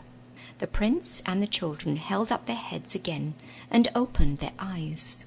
Secondly, the witch, in a loud, terrible voice, utterly different from all the sweet tones she had been using up till now, called out, "What are you doing? Dare to touch my fire again, mud-filth, and I'll turn the blood to fire inside your veins." Thirdly, the pain itself made Puddleglum's head for a moment perfectly clear, and he knew exactly what he really thought. There is nothing like a good shock of pain for dissolving certain kinds of magic. "One word, ma'am," he said, coming back from the fire limping because of the pain. "One word. All you've been saying is quite right. I shouldn't wonder. I'm a chap who always liked to know the worst and then put the best face I can on it. So I won't deny any of what you said. But there's one thing more to be said even so. Suppose we have only dreamed, or made up, all those things, trees and grass and sun and moon and stars and Aslan himself. Suppose we have. Then all I can say is that, in that case, the made-up things seem a good deal more important than the real ones. Suppose this black pit of a kingdom of yours is the only world? Well, it strikes me as a pretty poor one, and that's a funny thing, when you come to think of it. We're just babies making up a game, if you're right. But 4 babies playing a game can make a play world which licks your real world hollow. That's why I'm going to stand by the play world. I'm on Aslan's side, even if there isn't any Aslan to lead it. I'm going to live as like a Narnian as I can, even if there isn't any Narnia. So thanking you kindly for our supper, if these 2 gentlemen and the young lady are ready, we're leaving your court at once and setting out in the dark to spend our lives looking for Overland. Not that our lives will be very long, I should think, but that's a small loss if the world's as dull a place as you say." "Oh, hurrah, good old Puddleglum!" cried Scrub and Jill. But the prince shouted suddenly, "Where? Look to the witch!" When they did look, their hair nearly stood on end. The instrument dropped from her hands. Her arms appeared to be fastened to her sides. Her legs were intertwined with each other, and her feet had disappeared. The long green train of her skirt thickened and grew solid, and seemed to be all in one piece with the writhing green pillar of her interlocked legs. And that writhing green pillar was curving and swaying as if it had no joints, or else were all joints. Her head was thrown far back, and while her nose grew longer and longer, every other part of her face seemed to disappear, except her eyes. Huge, flaming eyes they were now, without brows or lashes. All this takes time to write down. It happened so quickly that there was only just time to see it. Long before there was time to do anything, the change was complete, and the green serpent, which the witch had become, green as poison, thick as Jill's waist, had flung 2 or 3 coils of its loathsome body round the prince's legs. Quick as lightning, another great loop darted round, intending to pinion his sword arm to his side. But the prince was just in time. He raised his arms and got them clear. The living knot closed only round his chest, ready to crack his ribs like firewood when it drew tight. The prince caught the creature's neck in his left hand, trying to squeeze it till it choked. This held its face, if you could call it a face, about 5 inches from his own. The forked tongue flickered horribly in and out, but could not reach him. With his right hand he drew back his sword for the strongest blow he could give. Meanwhile, Scrub and Puddleglum had drawn their weapons and rushed to his aid. All 3 blows fell at once. Scrub's, which did not even pierce the scales and did no good, on the body of the snake below the prince's hand, but the prince's own blow, and Puddleglum's both on its neck. Even that did not quite kill it, though it began to loosen its hold on Rillian's legs and chest. With repeated blows they hacked off its head. The horrible thing went on coiling and moving like a bit of wire long after it had died, and the floor, as you may imagine, was a nasty mess. The prince, when he had breath, said, "Gentlemen, I thank you." Then the 3 conquerors stood staring at one another and panting, without another word, for a long time. Jill had very wisely sat down and was keeping quiet. She was saying to herself, "I do hope I don't faint, or blub, or do anything idiotic." "My royal mother is avenged," said Rillian presently. "This is undoubtedly the same worm that I pursued in vain by the fountain in the forest of Narnia so many years ago. All these years I have been the slave of my mother's slayer. Yet I am glad, gentlemen, that the foul witch took to her serpent form at the last. It would not have suited well either with my heart or with my honour to have slain a woman. But look to the lady," he meant Jill. "I'm all right, thanks," said she. "Damsel," said the prince, bowing to her, "you are of a high courage, and therefore, I doubt not, you come of a noble blood in your own world. But come, friends, here is some wine left. Let us refresh ourselves, and each pledge his fellows. After that, to our plans." "A jolly good idea, sir," said Scrub.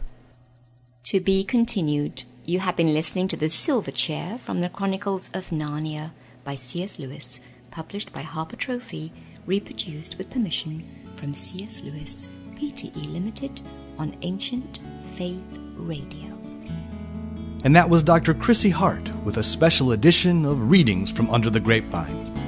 The Chronicles of Narnia, written by C.S. Lewis, published by HarperCollins, and read by permission of C.S. Lewis, Pte. Limited. Be listening each week as Dr. Chrissy Hart brings us another exciting chapter from the Chronicles of Narnia. This is a listener-supported presentation of Ancient Faith Radio, on the web at ancientfaith.com.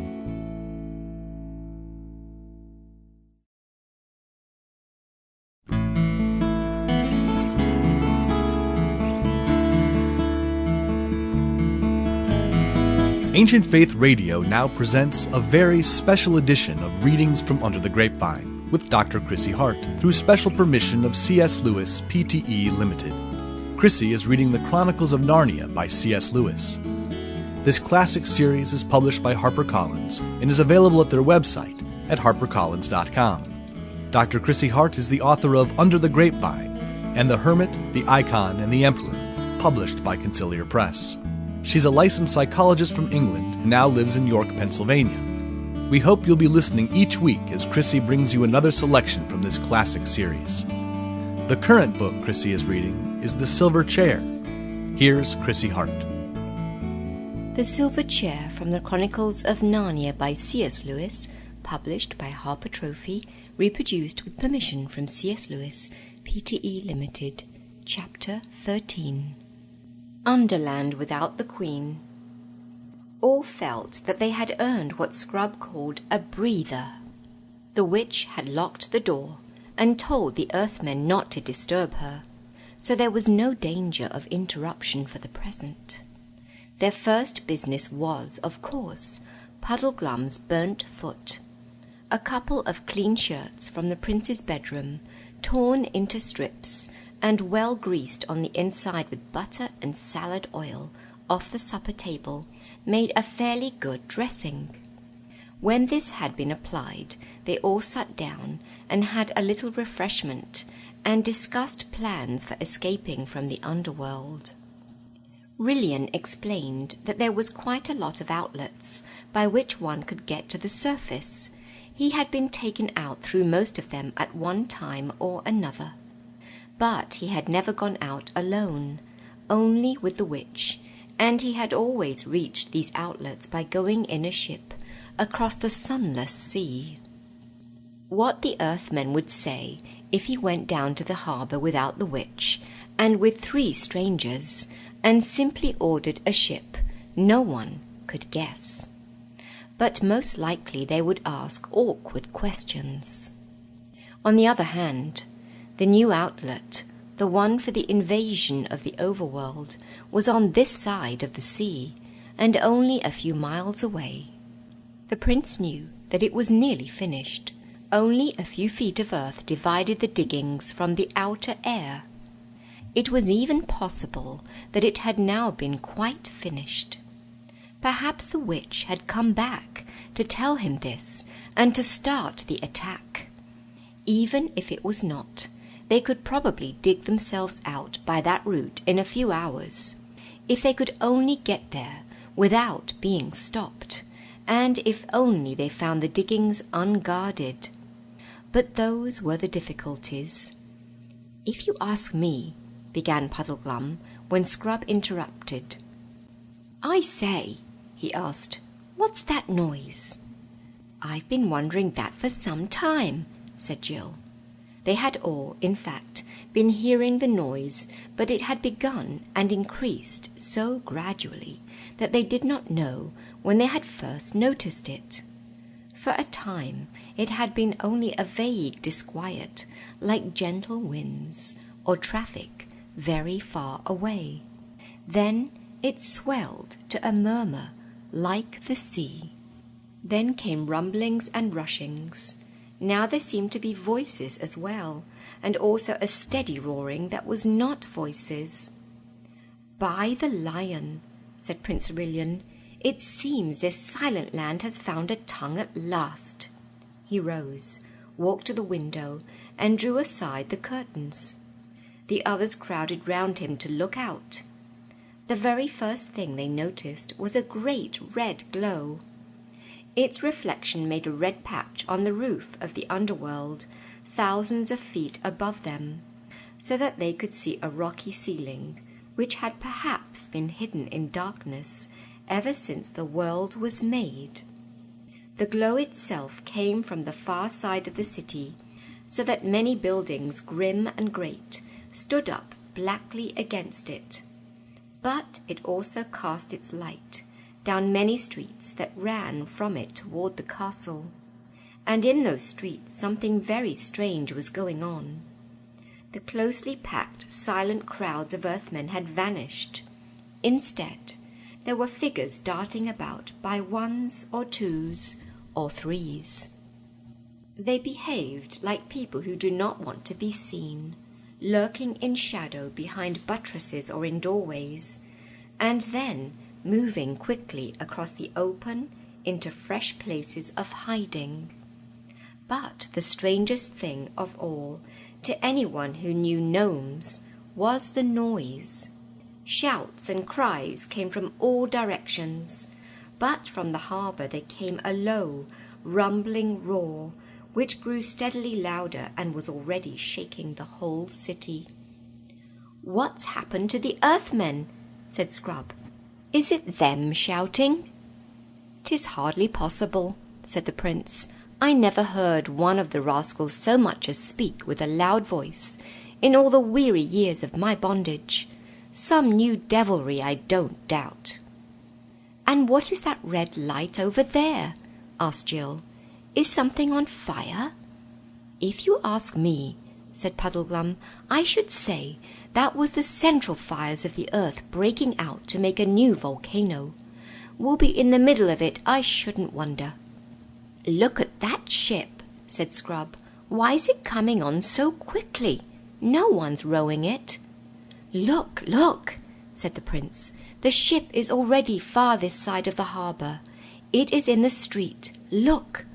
All the ships are driving into the city. By my head, the sea's rising. The flood is upon us. Aslan be praised. This castle stands on high ground, but the water comes on grimly fast." "Oh, what can be happening?" cried Jill. "Fire and water and all those people dodging about the streets." "I'll tell you what it is," said Puddleglum. "That witch has laid a train of magic spells, so that whenever she was killed, at that same moment, her whole kingdom would fall to pieces. She's the sort that wouldn't so much mind dying herself if she knew that the chap who killed her was going to be burned or buried or drowned 5 minutes later." "Hast hit it, friend Wiggle," said the prince. "When our swords hacked off the witch's head, that stroke ended all her magic works, and now the deep lands are falling to pieces. We are looking on the end of Underworld." "That's it, sir," said Puddleglum, "unless it should happen to be the end of the whole world." "But are we just going to stay here and wait?" gasped Jill. "Not by my counsel," said the prince. "I would save my horse Coal-Black and the witch's Snowflake, a noble beast and worthy of a better mistress, which are both stabled in the courtyard. After that, let us make shift to get out to high ground and pray that we shall find an outlet. The horses can carry 2 each at need, and if we put them to it, they may outstrip the flood."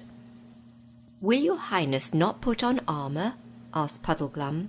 "I don't like the look of those," and he pointed down to the street. Everyone looked down. Dozens of creatures, and now that they were close, they obviously were Earthmen, were coming up from the direction of the harbour. But they were not moving like an aimless crowd. They behaved like modern soldiers in an attack, making rushes and taking cover, anxious not to be seen from the castle windows. "I dare not see the inside of that armour again," said the prince. "I rode in it, as in a movable dungeon, and it stinks of magic and slavery. But I will take the shield." He left the room and returned with a strange light in his eyes a moment later. "Look, friends," he said, holding out the shield toward them. "An hour ago it was black and without device, and now this."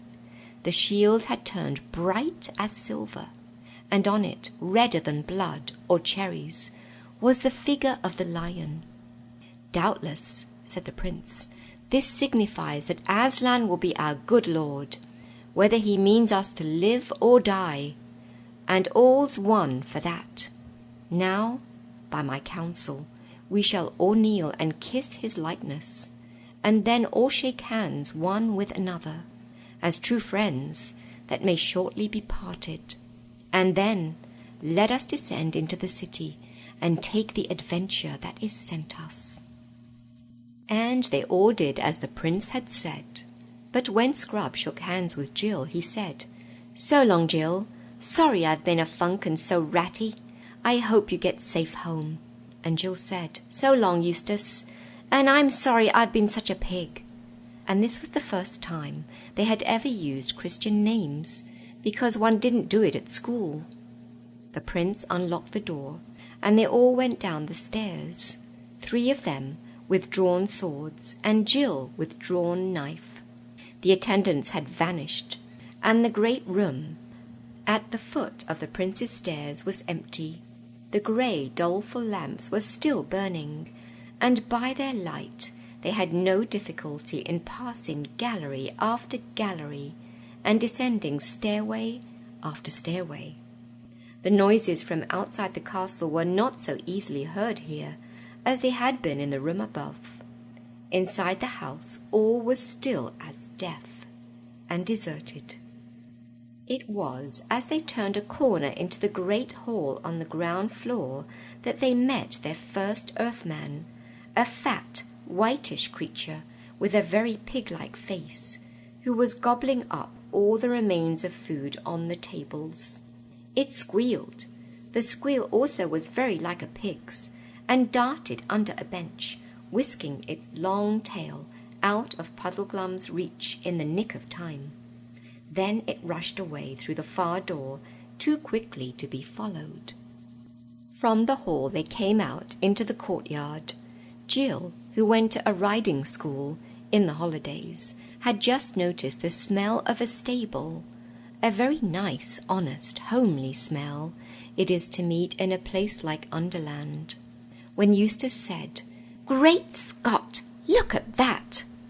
a magnificent rocket had risen from somewhere beyond the castle walls and broken into green stars. "Fireworks?" said Jill in a puzzled voice. "Yes," said Eustace, "but you can't imagine those Earth people letting them off for fun.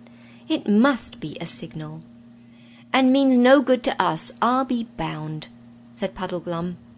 "Friends," said the Prince, "when once a man is launched on such an adventure as this, he must bid farewell to hopes and fears. Otherwise death or deliverance will both come too late to save his honour and his reason. Ho, my beauties!" He was now opening the stable door. "Hey, cousins, steady! Coal-black! Softly now, Snowflake! You are not forgotten." The horses were both frightened by the strange lights and the noises.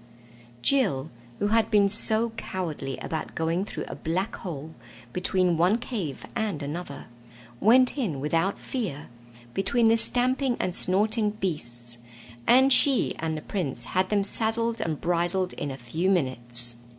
Very fine they looked as they came out into the courtyard, tossing their heads. Jill mounted Snowflake, and Puddleglum got up behind her. Eustace got up behind the Prince on Coal-black. Then, with a great echo of hoofs, they rode out of the main gateway into the street. "Not much danger of being burnt. That's the bright side of it," observed Puddleglum, pointing to their right. There, hardly 100 yards away, lapping against the walls of the houses, was water. "Courage," said the Prince. "The road there goes down steeply.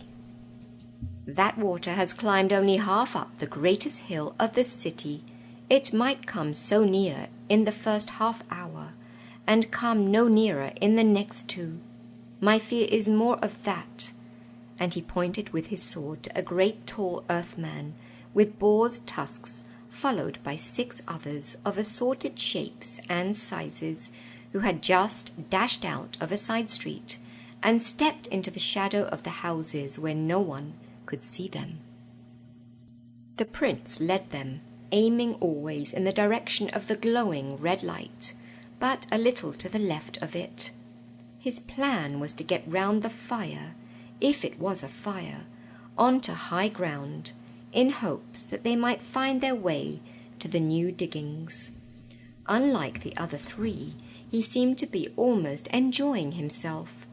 He whistled as he rode, and sang snatches of an old song about Corin Thunderfist of Archenland. The truth is, he was so glad at being free from his long enchantment that all danger seemed a game in comparison. But the rest found it an eerie journey. Behind them was the sound of clashing and entangled ships, and the rumble of collapsing buildings. Overhead was the great patch of lurid light on the roof of the underworld. Ahead was the mysterious glow, which did not seem to grow any bigger. From the same direction came the continual hubbub of shouts, screams, catcalls, laughter, squeals, and bellowings. And fireworks of all sorts rose in the dark air. No one could guess what they meant. Nearer to them, the city was partly lit up by the red glow, and partly by the very different light of the dreary gnome lamps. But there were many places where neither of these lights fell, and those places were jet black. And in and out of those places the shapes of earthmen were darting and slipping all the time, always with their eyes fixed on the travellers, always trying to keep out of sight themselves. There were big and little faces, huge eyes like fishes' eyes, and little eyes like bears'. There were feathers and bristles, horns and tusks, noses like whipcord, and chins so long that they looked like beards. Every now and then a group of them would get too big or come too near. Then the prince would brandish his sword and make a show of charging them, and the creatures, with all manner of hootings, squeakings, and cluckings, would dive away into the darkness. But when they had climbed many steep streets, and were far away from the flood, and almost out of the town on the inland side, it began to be more serious. They were now close to the red glow, and nearly on a level with it, though they still could not see what it really was. But by its light they could see their enemies more clearly. Hundreds, perhaps a few thousands, of gnomes were all moving toward it, but they were doing so in short rushes, and whenever they stopped, they turned and faced the travellers. "If your Highness asked me," said Puddleglum, "I'd say those fellows were meaning to cut us off in front."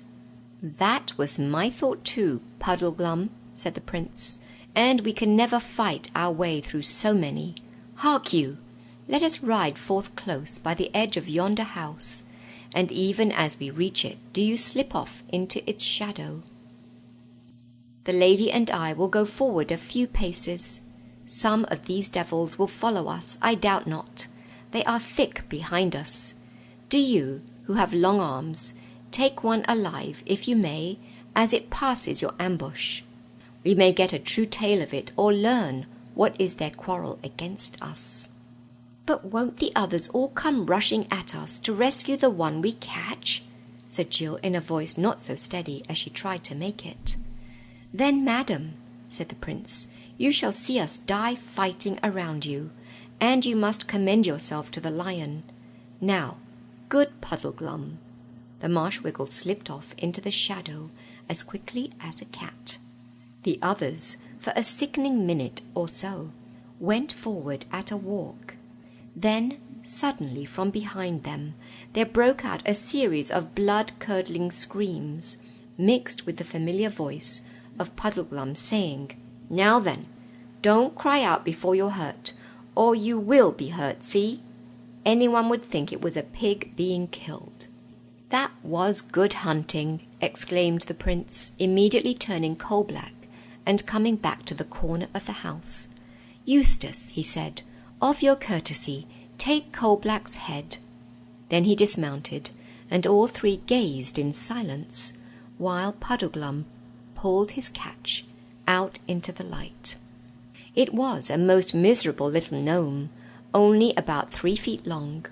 It had a sort of ridge, like a cock's comb, only hard, on the top of its head, little pink eyes, and a mouth and chin so large and round that its face looked like that of a pygmy hippopotamus.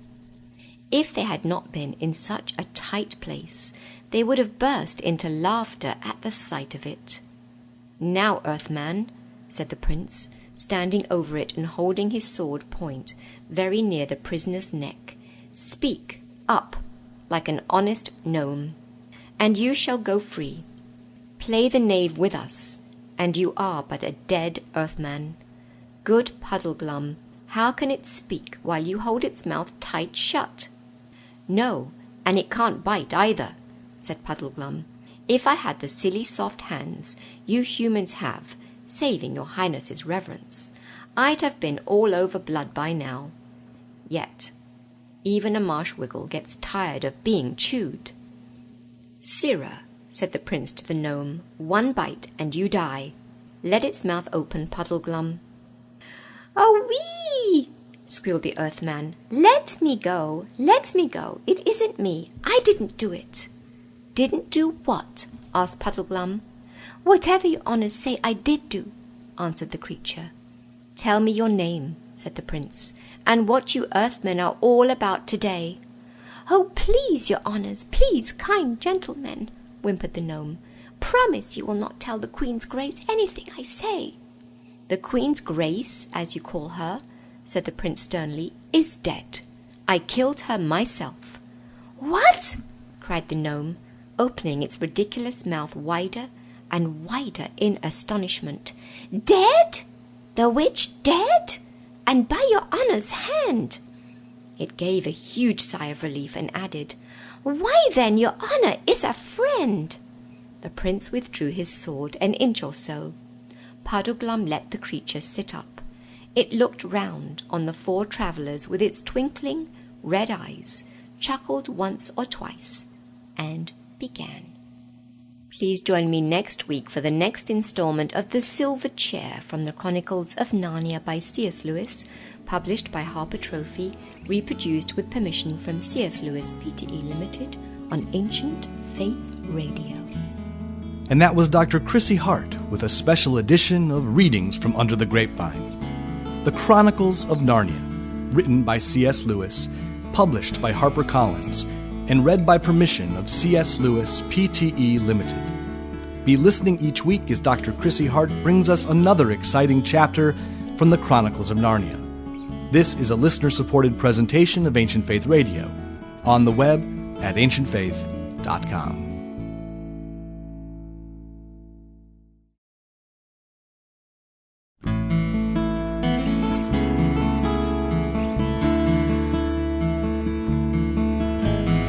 Ancient Faith Radio now presents a very special edition of Readings from Under the Grapevine with Dr. Chrissy Hart through special permission of C.S. Lewis Pte. Limited.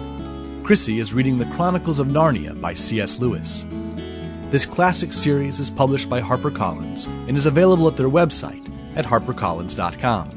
Dr. Chrissy Hart is the author of Under the Grapevine and The Hermit, the Icon, and the Emperor, published by Conciliar Press. She's a licensed psychologist from England and now lives in York, Pennsylvania. We hope you'll be listening each week as Chrissy brings you another selection from this classic series.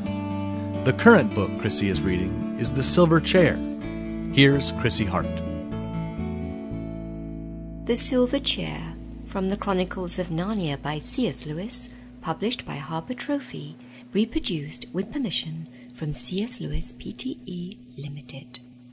Chapter 14. The Bottom of the World. "My name is Golg," said the gnome, "and I'll tell your honours all I know. About an hour ago, we were all going about our work, her work, I should say, sad and silent, same as we've done any other day, for years and years. Then came a great crash and bang. As soon as they heard it, everyone says to himself, 'I haven't had a song or a dance or let off a squib for a long time. Why's that?' And everyone thinks to himself, 'Why, I must have been enchanted.' And then everyone says to himself, 'I'm blessed if I know why I'm carrying this load, and I'm not going to carry it any further. That's that.' And down we all throw our sacks and bundles and tools. Then everyone turns and sees the great red glow over yonder. And everyone says to himself, 'What's that?' And everyone answers himself and says, 'There's a crack or chasm split open, and a nice warm glow coming up through it from the really deep land, 1,000 fathom under us.' 'Great Scott!' exclaimed Eustace. 'Are there other lands still lower down?' 'Oh, yes, your honour,' said Golg. 'Lovely places, what we call the land of Bism. This country where we are now, the witch's country, is what we call the shallow lands. It's a good deal too near the surface to suit us. Ugh! You might almost as well be living outside, on the surface itself. You see, we're all poor gnomes from Bism, whom the witch has called up here by magic to work for her. But we'd forgotten all about it till that crash came and the spell broke. We didn't know who we were or where we belonged. We couldn't do anything or think anything except what she put into our heads. And it was glum and gloomy things she put there all those years. I've nearly forgotten how to make a joke or dance a jig. But the moment the bang came and the chasm opened and the sea began rising, it all came back. And of course we all set off as quick as we could to get down the crack and home to our own place. And you can see them over there all letting off rockets and standing on their heads for joy. And I'll be very obliged to your honours if you'll soon let me go and join in. I think this is simply splendid, said Jill. I'm so glad we freed the gnomes as well as ourselves when we cut off the witch's head, and I'm so glad they aren't really horrid and gloomy. Any more than the prince really was. Well, what he seemed like. That's all very well, Pole, said Puddleglum cautiously, but those gnomes didn't look to me like chaps who were just running away. It looked more like military formations, if you ask me. Do you look me in the face, Mr. Golg, and tell me you weren't preparing for battle? Of course we were, your honour, said Golg. You see, we didn't know the witch was dead. We thought she'd be watching from the castle. We were trying to slip away without being seen. And then when you four came out with swords and horses, of course everyone says to himself, here it comes, not knowing that his honour wasn't on the witch's side, and we were determined to fight like anything, rather than give up the hope of coming back to Bism. I'll be sworn 'tis an honest gnome, said the prince. Let go of it, friend Puddleglum. As for me, good Golg, I have been enchanted like you and your fellows, and have but newly remembered myself. And now, one question more. Do you know the way to those new diggings by which the sorceress meant to lead out an army against Overland? Eee! Squeaked Golg. Yes, I know that terrible road.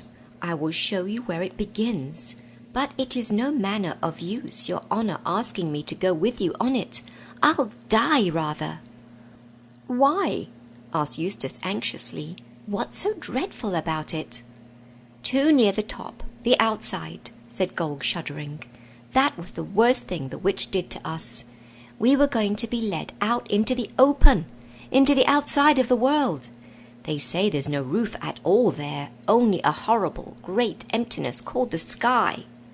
And the diggings have gone so far that a few strokes of the pick would bring you out to it. I wouldn't dare go near them. Hurrah! Now you're talking, cried Eustace, and Jill said, but it's not horrid at all up there. We like it. We live there. I know you overlanders live there, said Golg, but I thought it was because you couldn't find your way down inside. You can't really like it, crawling about like flies on top of the world. What about showing us the road at once? Said Puddleglum. In a good hour, cried the prince. The whole party set out. The prince remounted his charger. Puddleglum climbed up behind Jill, and Golg led the way. As he went, he kept shouting out the good news that the witch was dead, and that the 4 overlanders were not dangerous. And those who heard him shouted it on to others, so that in a few minutes the whole of Underland was ringing with shouts and cheers. And gnomes by hundreds and thousands, leaping, turning cartwheels, standing on their heads, playing leapfrog, and letting off huge crackers, came pressing round Coal-Black and Snowflake. And the prince had to tell the story of his own enchantment and deliverance at least 10 times. In this way they came to the edge of the chasm. It was about 1,000 feet long and perhaps 200 wide. They dismounted from their horses and came to the edge and looked down into it.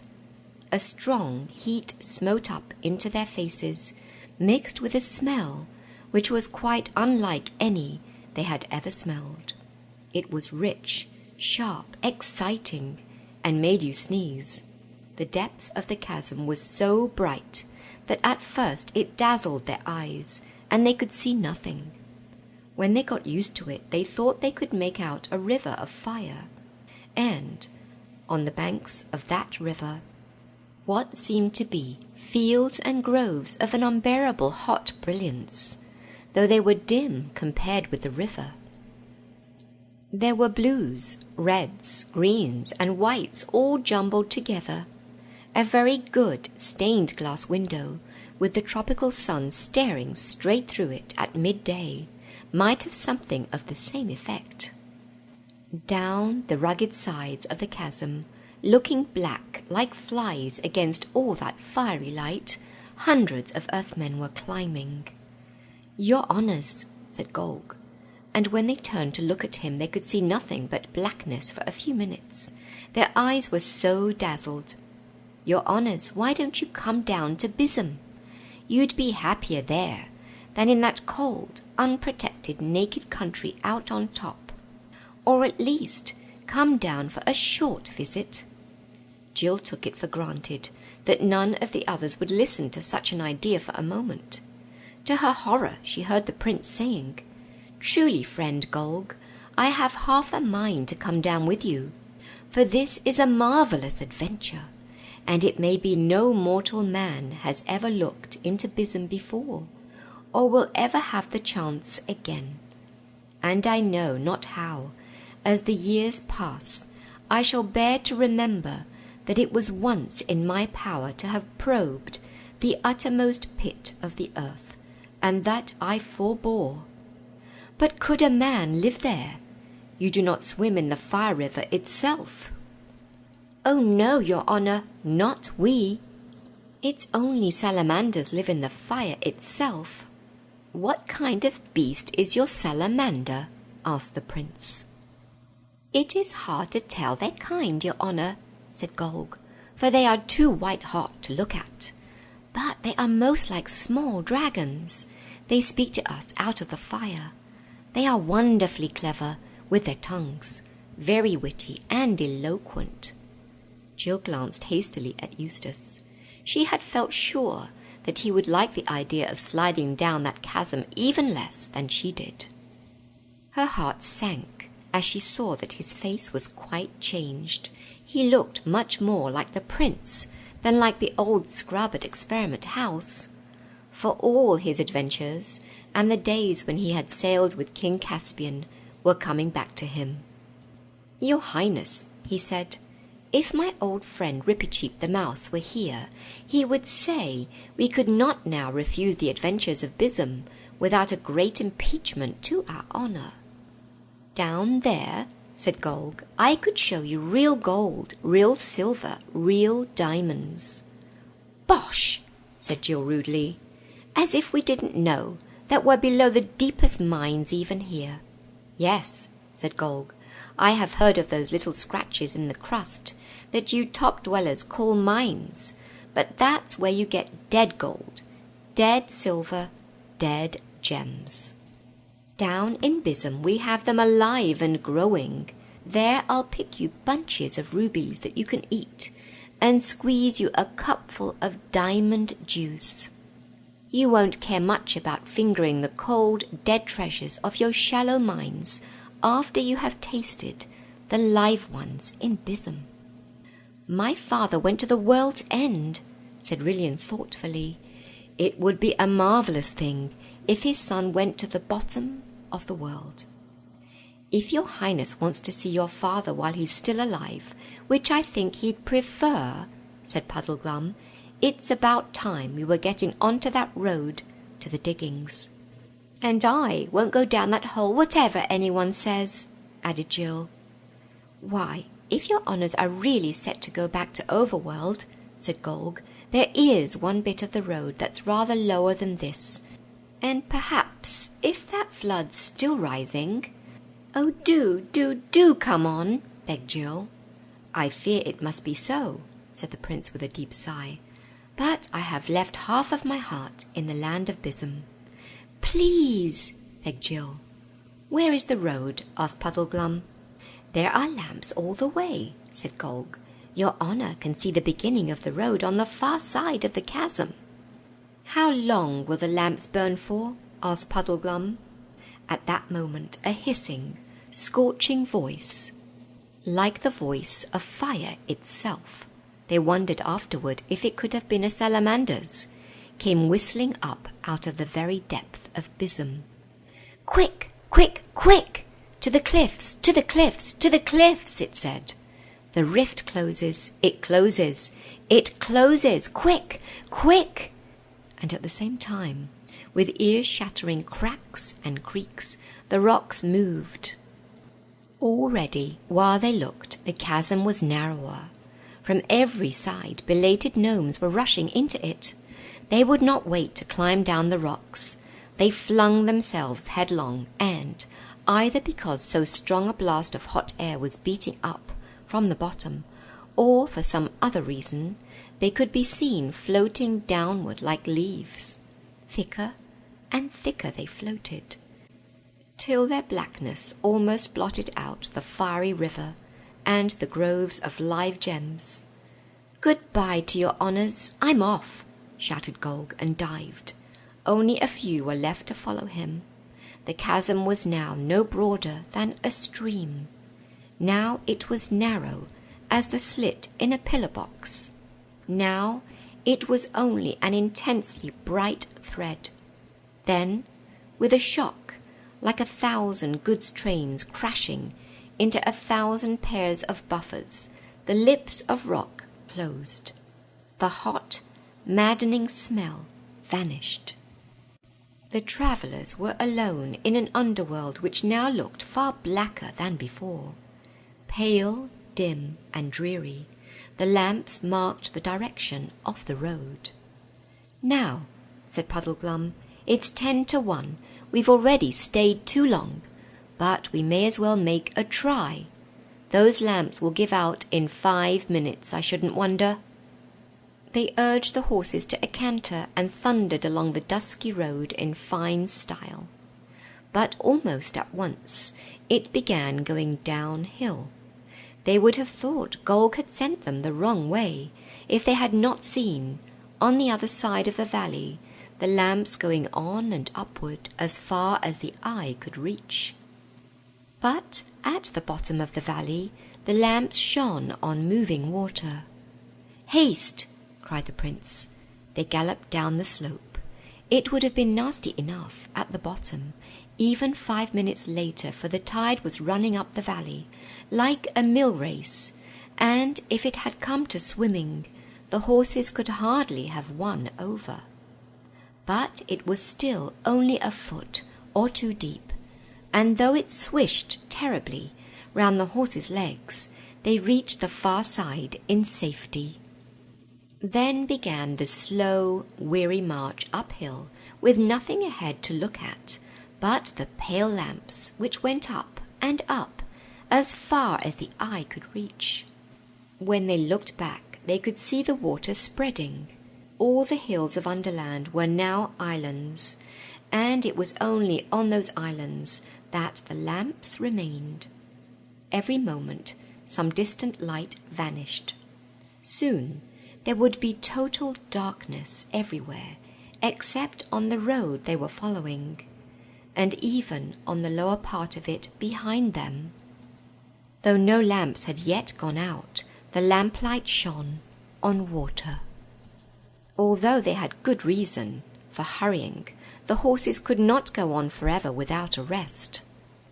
They halted, and in silence they could hear the lapping of water. "I wonder is what's his name, Father Time, flooded out now?" said Jill. "And all those queer sleeping animals." "I don't think we're as high as that," said Eustace. Don't you remember how we had to go downhill to reach the sunless sea? I shouldn't think the water has reached Father Time's cave yet." "That's as may be," said Puddleglum. "I'm more interested in the lamps on this road. Look a bit sickly, don't they?" "They always did," said Jill. "Ah," said Puddleglum, "but they're greener now." "You don't mean to say you think they're going out?" cried Eustace. "Well, however they work, you can't expect them to last forever, you know," replied the Marsh Wiggle. "But don't let your spirits down, Scrub. I've got my eye on the water too, and I don't think it's rising so fast as it did." "Small comfort, friend," said the Prince. "If we cannot find our way out, I cry you mercy all.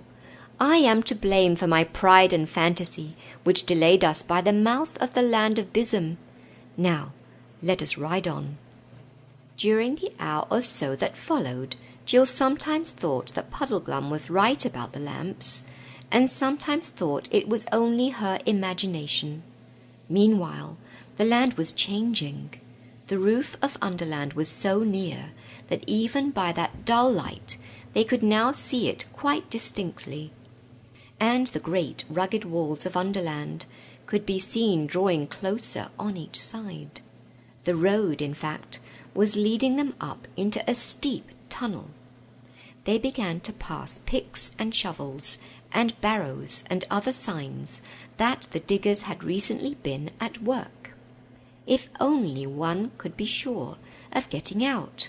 All this was very cheering, but the thought of going on into a hole that would get narrower and harder to turn back in was very unpleasant.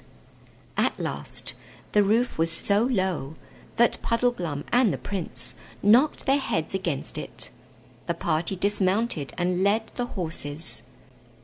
The road was uneven here, and one had to pick one's steps with some care. That was how Jill noticed the growing darkness. There was no doubt about it now. The faces of the others looked strange and ghastly in the green glow. Then, all at once, she couldn't help it, Jill gave a little scream. One light, the next one ahead, went out all together. The one behind them did the same. Then they were in absolute darkness.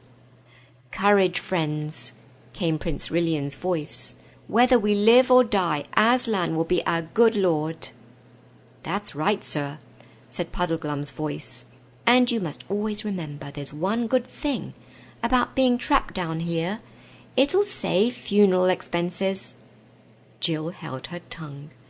If you don't want other people to know how frightened you are, this is always a wise thing to do. It's your voice that gives you away. "We might as well go on as stand here," said Eustace, and when she heard the tremble in his voice, Jill knew how wise she'd been not to trust her own. Puddleglum and Eustace went first, with their arms stretched out in front of them, for fear of blundering into anything. Jill and the Prince followed, leading the horses. "I say," came Eustace's voice much later, "are my eyes going queer, or is there a patch of light up there?" Before anyone could answer him, Puddleglum called out, "Stop! I'm up against a dead end, and it's earth, not rock. What were you saying, Scrub?" "By the lion," said the Prince, "Eustace is right. There is a sort of—" "But it's not daylight," said Jill. "It's only a cold blue sort of light." "Better than nothing, though," said Eustace.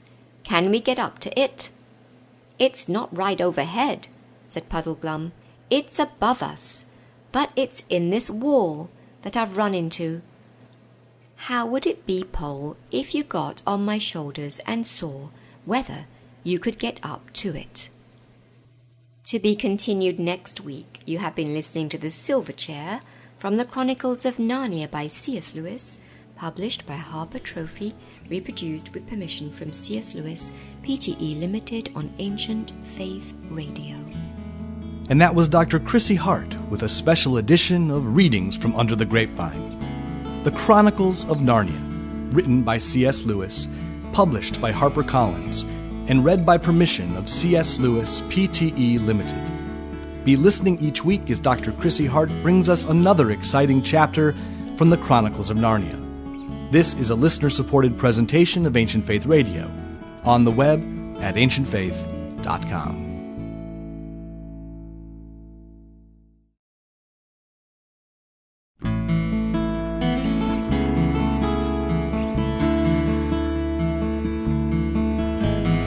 Ancient Faith Radio now presents a very special edition of Readings from Under the Grapevine with Dr. Chrissy Hart through special permission of C.S. Lewis, Pte. Limited. Chrissy is reading The Chronicles of Narnia by C.S. Lewis. This classic series is published by HarperCollins and is available at their website at harpercollins.com. Dr. Chrissy Hart is the author of Under the Grapevine and The Hermit, the Icon, and the Emperor, published by Conciliar Press. She's a licensed psychologist from England and now lives in York, Pennsylvania. We hope you'll be listening each week as Chrissy brings you another selection from this classic series. The current book Chrissy is reading is The Silver Chair. Here's Chrissy Hart. The Silver Chair, from the Chronicles of Narnia by C.S. Lewis, published by Harper Trophy, reproduced with permission from C.S. Lewis, Pte. Limited. Chapter 15. The Disappearance of Jill. The patch of light did not show up anything down in the darkness where they were standing. The others could only hear, not see, Jill's efforts to get into the Marshwiggle's back. That is, they heard him saying, "You needn't put your finger in my eye," and "nor your foot in my mouth either," and "that's more like it," and "now I'll hold on to your legs. That'll leave your arms free to steady yourself against the earth." Then they looked up, and soon they saw the black shape of Jill's head against the patch of light. "Well?" they all shouted up anxiously. "It's a hole," called Jill's voice. "I could get through it if I was a bit higher." "What do you see through it?" asked Eustace. "Nothing much yet," said Jill. "I say, Puddleglum, let go my legs, so that I can stand on your shoulders instead of sitting on them. I can steady myself all right against the edge." They could hear her moving, and then much more of her came into sight against the greyness of the opening. In fact, all of her down to the waist. "I say," began Jill, but suddenly broke off with a cry. Not a sharp cry. It sounded more as if her mouth had been muffled up or had something pushed into it. After that she found her voice and seemed to be shouting out as loud as she could, but they couldn't hear the words. Two things then happened at the same moment. The patch of light was completely blocked up for a second or so, and they heard both a scuffling, struggling sound, and the voice of the Marshwiggle gasping, "Quick, help! Hold on to her legs! Someone's pulling her! There! No, here! Too late!" The opening and the cold light which filled it were now perfectly clear again. Jill had vanished. "Jill! Jill!" they shouted frantically. But there was no answer. "Why the dickens couldn't you have held her feet?" said Eustace. "I don't know, Scrub," groaned Puddleglum. "Born to be a misfit, I shouldn't wonder. Fated to be Pole's death, just as I was fated to eat talking stag at Harfang. Not that it isn't my own fault as well, of course." "This is the greatest shame and sorrow that could have fallen on us," said the prince. "We have sent a brave lady into the hands of enemies and stayed behind in safety." "Don't paint it too black, sir," said Puddleglum. "We're not very safe except for death by starvation in this hole." "I wonder am I small enough to get through where Jill did?" said Eustace. What had really happened to Jill was this. As soon as she got her head out of the hole, she found that she was looking down as if from an upstairs window, not up, as if through a trapdoor. She had been so long in the dark that her eyes couldn't at first take in what they were seeing, except that she was not looking at the daylit, sunny world which she so wanted to see. The air seemed to be deadly cold, and the light was pale and blue. There was also a good deal of noise going on, and a lot of white objects flying about in the air. It was at that moment that she had shouted down to Puddleglum to let her stand on his shoulders. When she had done this, she could see and hear a good deal better.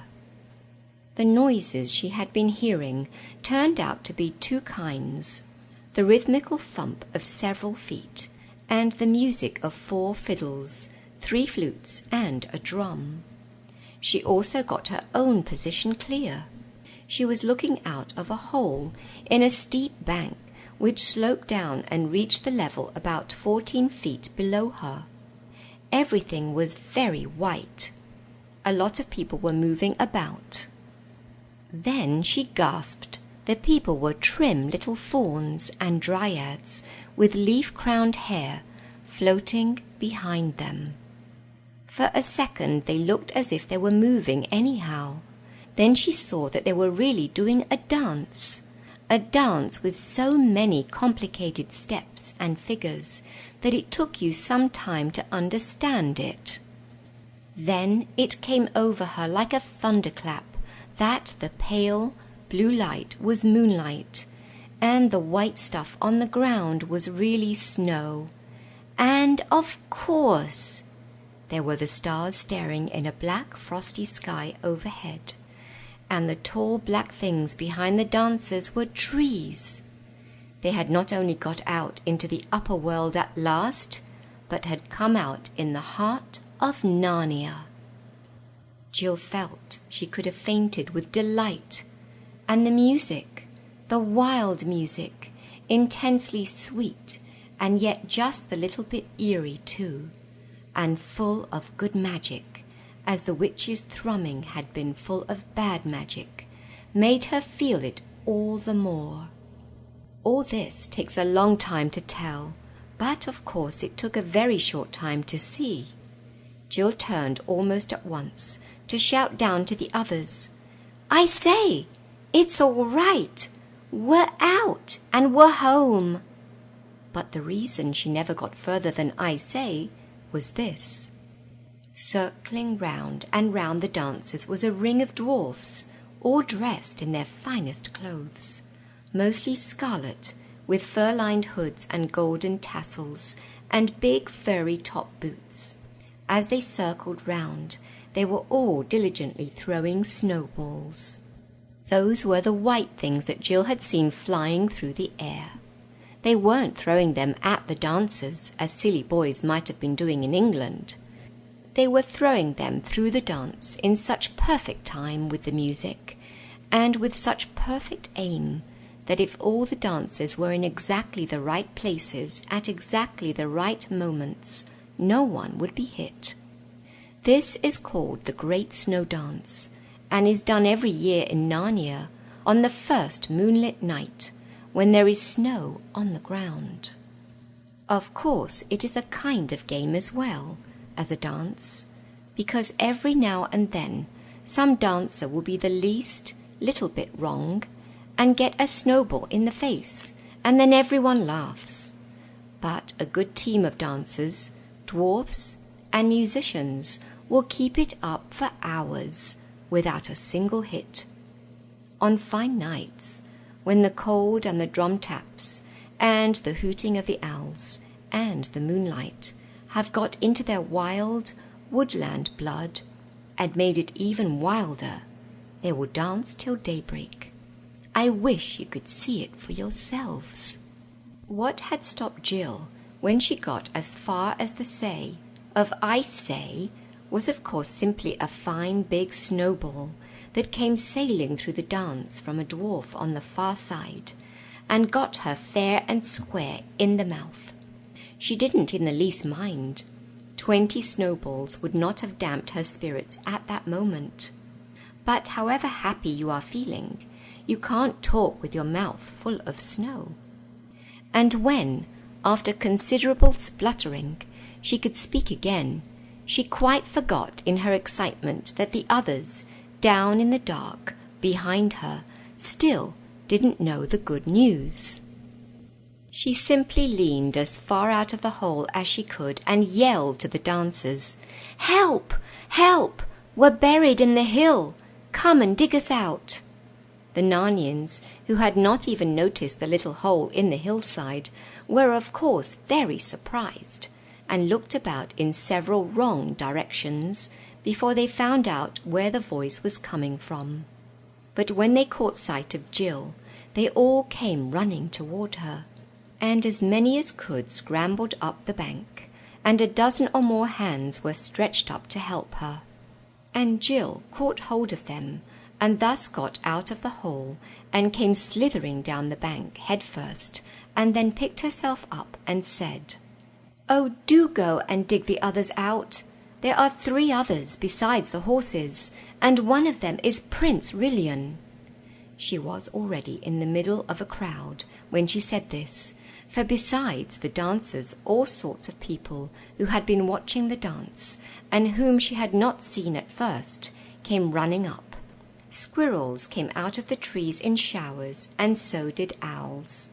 Hedgehogs came waddling as fast as their short legs would carry them. Bears and badgers followed at a slower pace. A great panther, twitching its tail in excitement, was the last to join the party. But as soon as they understood what Jill was saying, they all became active. "Pick and shovel, boys, pick and shovel. Off for our tools," said the dwarfs, and dashed away into the woods at top speed.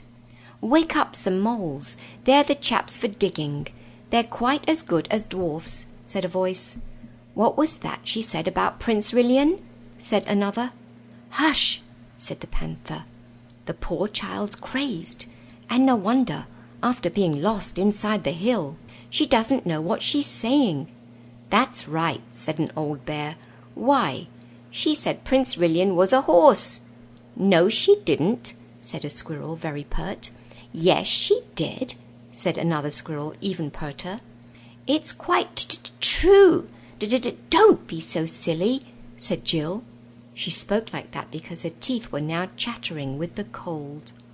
Immediately, one of the dryads flung round her a furry cloak which some dwarf had dropped when he rushed to fetch his mining tools, and an obliging fawn trotted off among the trees to a place where Jill could see firelight in the mouth of the cave to get her a hot drink. But before it came, all the dwarfs reappeared with spades and pickaxes, and charged at the hillside. Then Jill heard cries of, "Hi, what are you doing? Put that sword down," and "Now, young'un, none of that," and "He's a vicious one now, isn't he?" Jill hurried to the spot and didn't know whether to laugh or cry when she saw Eustace's face very pale and dirty, projecting from the blackness of the hole, and Eustace's right hand brandishing a sword, with which he made lunges at anyone who came near him. For, of course, Eustace had been having a very different time from Jill during the last few minutes. He had heard Jill cry out, and seen her disappear into the unknown. Like the prince and Puddleglum, he thought that some enemies had caught her, and from down below he didn't see that the pale bluish light was moonlight. He thought the hole would lead only into some other cave, lit by some ghostly phosphorescence, and filled with goodness knows what evil creatures of the underworld, so that when he had persuaded Puddleglum to give him a back, and drawn his sword, and poked out his head, he had really been doing a very brave thing. The others would have done it first, if they could, but the hole was too small for them to climb through.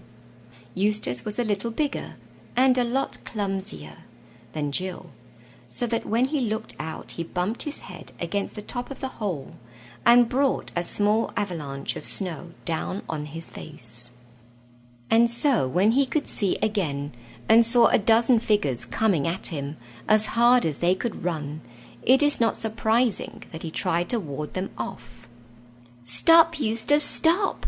cried Jill. "They're all friends, can't you see? We've come up in Narnia. Everything's all right."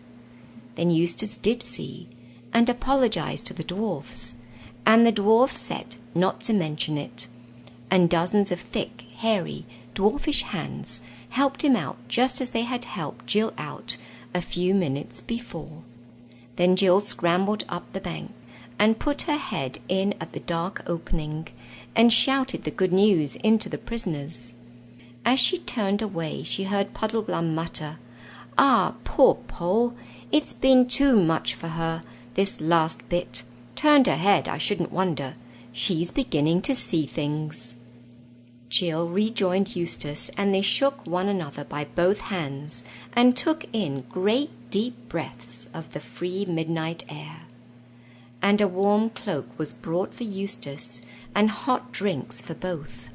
While they were sipping it, the dwarfs had already got all the snow and all the sods off a large strip of the hillside round the original hole, and the pickaxes and spades were now going as merrily as the feet of fauns and dryads had been going in the dance 10 minutes before. Only 10 minutes. Yet already it felt to Jill and Eustace as if all their dangers in the dark and heat and general smotheriness of the earth must have been only a dream. Out here, in the cold, with the moon and the huge stars overhead, Narnian stars are nearer than stars in our world, and with kind, merry faces all round them, one couldn't quite believe in Underland. Before they had finished their hot drinks, a dozen or so moles, newly waked and still very sleepy, and not well pleased, had arrived. But as soon as they understood what it was all about, they joined in with a will. Even the fauns made themselves useful by carting away the earth in little barrows, and the squirrels danced and leapt to and fro in great excitement, though Jill never found out exactly what they thought they were doing. The bears and owls contented themselves with giving advice, and kept on asking the children if they wouldn't like to come into the cave. That was where Jill had seen the firelight, and get warm and have supper. But the children couldn't bear to go without seeing their friends set free. No one in our world can work at a job of that sort as dwarfs and talking moles work in Narnia. But then, of course, moles and dwarfs don't look on it as work. They like digging.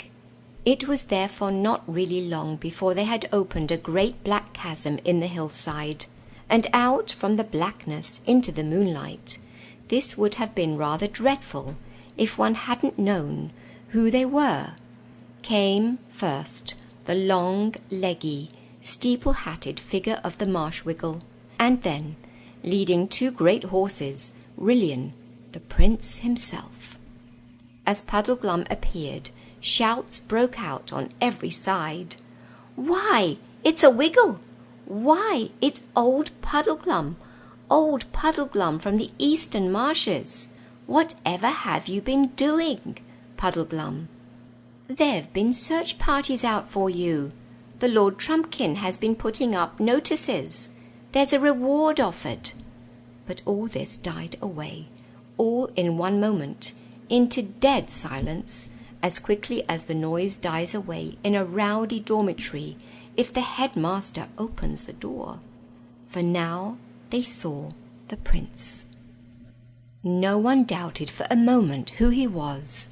There were plenty of beasts and dryads and dwarfs and fauns who remembered him from the days before his enchanting. There were some old ones who could just remember how his father, King Caspian, had looked when he was a young man, and saw the likeness. But I think they would have known him anyway, pale though he was from long imprisonment in the deep lands, dressed in black, dusty, dishevelled, and weary, there was something in his face and air which no one could mistake. That look is in the face of all true kings of Narnia, who rule by the will of Aslan, and sit at Cair Paravel on the throne of Peter the High King. Instantly every head was bared, and every knee was bent. A moment later, such cheering and shouting, such jumps and reels of joy, such handshakings and kissings and embracings of everybody by everybody else broke out, that the tears came into Jill's eyes. Their quest had been worth all the pains it cost. "Please it, your highness," said the oldest of the dwarfs, "there is some attempt at a supper in the cave yonder, prepared against the ending of the snow dance." "With a good will, father," said the prince, for never had any prince, knight, gentleman, or bear so good a stomach to his victuals as we four wanderers have tonight. The whole crowd began to move away through the trees toward the cave. Jill heard Puddleglum saying to those who pressed round him, "No, no, my story can wait. Nothing worth talking about has happened to me. I want to hear the news. Don't try breaking it to me gently, for I'd rather have it all at once. Has the king been shipwrecked? Any forest fires? No wars on the Calaman border? Or a few dragons, I shouldn't wonder." And all the creatures laughed aloud and said, "Isn't that just like a marsh wiggle?" The two children were nearly dropping with tiredness and hunger, but the warmth of the cave, and the very sight of it, with the firelight dancing on the walls, and dressers and cups and saucers, and plates, and on the smooth stone floor, just as it does in a farmhouse kitchen, revived them a little. All the same, they went fast asleep while supper was being got ready. And while they slept, Prince Rillian was talking over the whole adventure with the older and wiser beasts and dwarfs. And now they all saw what it meant, how a wicked witch, doubtless the same kind as that white witch who had brought the great winter on Narnia long ago, had contrived the whole thing, first killing Rillian's mother and enchanting Rillian himself. And they saw how she had dug right under Narnia and was going to break out and rule it through Rillian, and how he had never dreamed that the country of which she would make him king in name but really her slave, was his own country. And from the children's part of the story they saw how she was in league and friendship with the dangerous giants at Harfang. And the lesson of it all is, your highness, said the oldest dwarf, that those northern witches always mean the same thing, but in every age they have a different plan for getting it. Please join me next week for Chapter 16 and the conclusion of The Silver Chair from the Chronicles of Narnia by C.S. Lewis, published by Harper Trophy, reproduced with permission from C.S. Lewis, Pte. Limited, on Ancient Faith Radio. And that was Dr. Chrissy Hart with a special edition of Readings from Under the Grapevine. The Chronicles of Narnia, written by C.S. Lewis, published by HarperCollins, and read by permission of C.S. Lewis, Pte. Limited. Be listening each week as Dr. Chrissy Hart brings us another exciting chapter from the Chronicles of Narnia. This is a listener-supported presentation of Ancient Faith Radio, on the web at ancientfaith.com.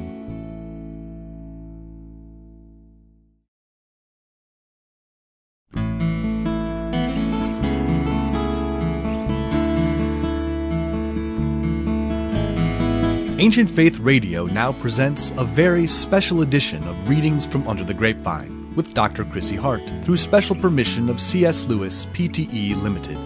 Chrissy is reading The Chronicles of Narnia by C.S. Lewis. This classic series is published by HarperCollins and is available at their website at harpercollins.com. Dr. Chrissy Hart is the author of Under the Grapevine and The Hermit, the Icon, and the Emperor, published by Conciliar Press. She's a licensed psychologist from England and now lives in York, Pennsylvania. We hope you'll be listening each week as Chrissy brings you another selection from this classic series. The current book Chrissy is reading is The Silver Chair. Here's Chrissy Hart.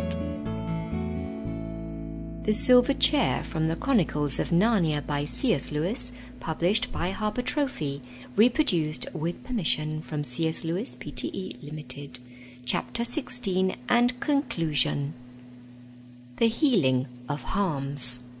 When Jill woke next morning and found herself in a cave, she thought for one horrid moment that she was back in the underworld. But when she noticed that she was lying on a bed of heather with a furry mantle over her, and saw a cheery fire crackling, as if newly lit, on a stone hearth, and further off morning sunlight coming in through the cave's mouth, she remembered all the happy truth. They had had a delightful supper, all crowded into that cave, in spite of being so sleepy before it was properly over. She had a vague impression of dwarfs crowding round the fire, with frying pans rather bigger than themselves, and the hissing and delicious smell of sausages, and more, and more, and more sausages. And not wretched sausages half full of bread and soya bean either, but real meaty, spicy ones, fat and piping hot, and burst, and just the tiniest bit burnt. And great mugs of frothy chocolate, and roast potatoes, and roast chestnuts, and baked apples with raisins stuck in where the cores had been, and then ices just to freshen you up after all the hot things. Jill sat up and looked around. Puddleglum and Eustace were lying not far away, both fast asleep. "Hi, you two!" shouted Jill in a loud voice. "Aren't you ever going to get up?" "Shoo, shoo," said a sleepy voice somewhere above her. "Time to be settling down. Have a good snooze, do. Don't make a to-do, to-woo." "Why, I do believe," said Jill, glancing up at a white bundle of fluffy feathers, which was perched on top of a grandfather clock in one corner of the cave. "I do believe it's Glimfeather." True, whirred the owl, lifting his head out from under his wing and opening one eye. "I came up with a message for the prince at about 2. The squirrels brought us the good news. Message for the prince. He's gone. You're to follow too. Good day." And the head disappeared again. As there seemed no further hope of getting any information from the owl, Jill got up and began looking round for any chance of a wash and some breakfast. But almost at once a little fawn came trotting into the cave with a sharp click-clack of his goaty hoofs on the stone floor. "Ah, you've woken up at last, daughter of Eve," he said. "Perhaps you'd better wake the son of Adam. You've got to be off in a few minutes. And 2 centaurs have very kindly offered to let you ride on their backs. Down to Cair Paravel," he added in a lower voice. "Of course, you realize it is a most special and unheard of honor to be allowed to ride a centaur. I don't know that I ever heard of anyone doing it before. It wouldn't do to keep them waiting." "Where's the prince?" was the first question of Eustace and Puddleglum, as soon as they had been waked. "He's gone down to meet the king, his father, at Cair Paravel," answered the fawn, whose name was Orange. "His Majesty's ship is expected in harbour any moment. It seems that the king met Aslan. I don't know whether it was a vision or face-to-face, before he had sailed far, and Aslan turned him back and told him he would find his long-lost son awaiting him when he reached Narnia." Eustace was now up, and he and Jill set about helping Orange to get the breakfast. Puddleglum was told to stay in bed. A centaur, called Cloudbirth, a famous healer, or, as Orange called it, a leech, was coming to see to his burnt foot. "Ah," said Puddleglum, in a tone almost of contentment. "He'll want to have the leg off at the knee, I shouldn't wonder. You see if he doesn't." But he was quite glad to stay in bed. Breakfast was scrambled eggs and toast, and Eustace tackled it just as if he had not had a very large supper in the middle of the night. "I say, son of Adam," said the fawn, looking with a certain awe at Eustace's mouthfuls, "there's no need to hurry quite so dreadfully as that. I don't think the centaurs have quite finished their breakfast yet." "Then they must have got up very late," said Eustace. "I bet it's after 10 o'clock." "Oh no," said Orange, "they got up before it was light." "Then they must have waited the dickens of a time for breakfast," said Eustace. "No, they didn't," said Orange. "They began eating the minute they awoke." "Golly," said Eustace, "do they eat a very big breakfast?" "Why, son of Adam, don't you understand? A centaur has a man's stomach and a horse stomach, and of course both want breakfast. So first of all he has porridge and pavenders, and kidneys and bacon and omelette, and cold ham and toast, and marmalade and coffee and beer. And after that he attends to the horse part of himself by grazing for an hour or so, and finishing up with a hot mash, some oats and a bag of sugar. That's why it's such a serious thing to ask a centaur to stay for the weekend. A very serious thing indeed." At that moment there was a sound of horse hooves tapping on rock from the mouth of the cave, and the children looked up. The 2 centaurs, one with a black and one with a golden beard, flowing over their magnificent bare chests, stood waiting for them, bending their heads a little so as to look into the cave. Then the children became very polite and finished their breakfast very quickly. No one thinks a centaur funny when he sees it. They are solemn, majestic people, full of ancient wisdom which they learn from the stars, not easily made either merry or angry. But their anger is terrible as a tidal wave when it comes. "Goodbye, dear Puddleglum," said Jill, going over to the Marsh-Wiggle's bed. "I'm sorry we called you a wet blanket." "So am I," said Eustace. "You've been the best friend in the world." "And I do hope we'll meet again," added Jill. "Not much chance of that, I should say," replied Puddleglum. "I don't reckon I'm very likely to see my old wigwam again either. And that prince, he's a nice chap. But do you think he's very strong? Constitution ruined with living underground, I shouldn't wonder. Looks the sort that might go off any day." "Puddleglum," said Jill, "you're a regular old humbug. You sound as doleful as a funeral, and I believe you're perfectly happy, and you talk as if you were afraid of everything, when you're really as brave as a lion." "Now, speaking of funerals," began Puddleglum, but Jill, who heard the centaurs tapping with their hooves behind her, surprised him very much by flinging her arms round his thin neck and kissing his muddy-looking face, while Eustace wrung his hand.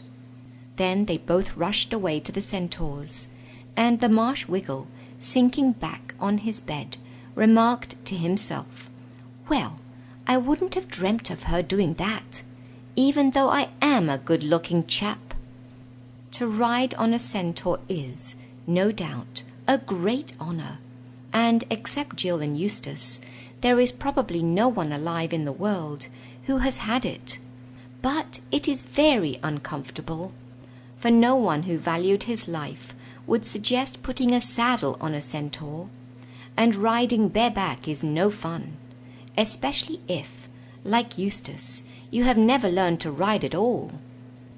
The centaurs were very polite in a grave, gracious, grown-up kind of way, and as they cantered through the Narnian woods they spoke, without turning their heads, telling the children about the properties of herbs and roots, the influences of the planets, the 9 names of Aslan with their meanings, and things of that sort.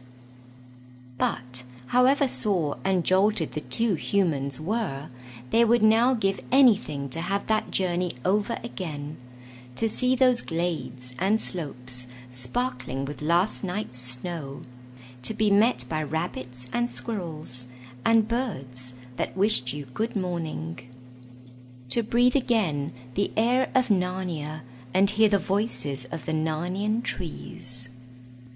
They came down to the river, flowing bright and blue in winter sunshine, far below the last bridge, which is at the snug, red-roofed little town of Beruna, and were ferried across in a flat barge by the ferryman, or rather by the ferry Wiggle, for it is Marsh Wiggles who do most of the watery and fishy kinds of work in Narnia. And when they had crossed they rowed along the south bank of the river, and presently came to Cair Paravel itself.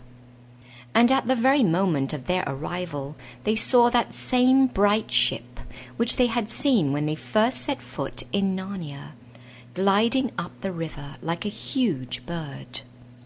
All the court were once more assembled on the green between the castle and the quay to welcome King Caspian home again.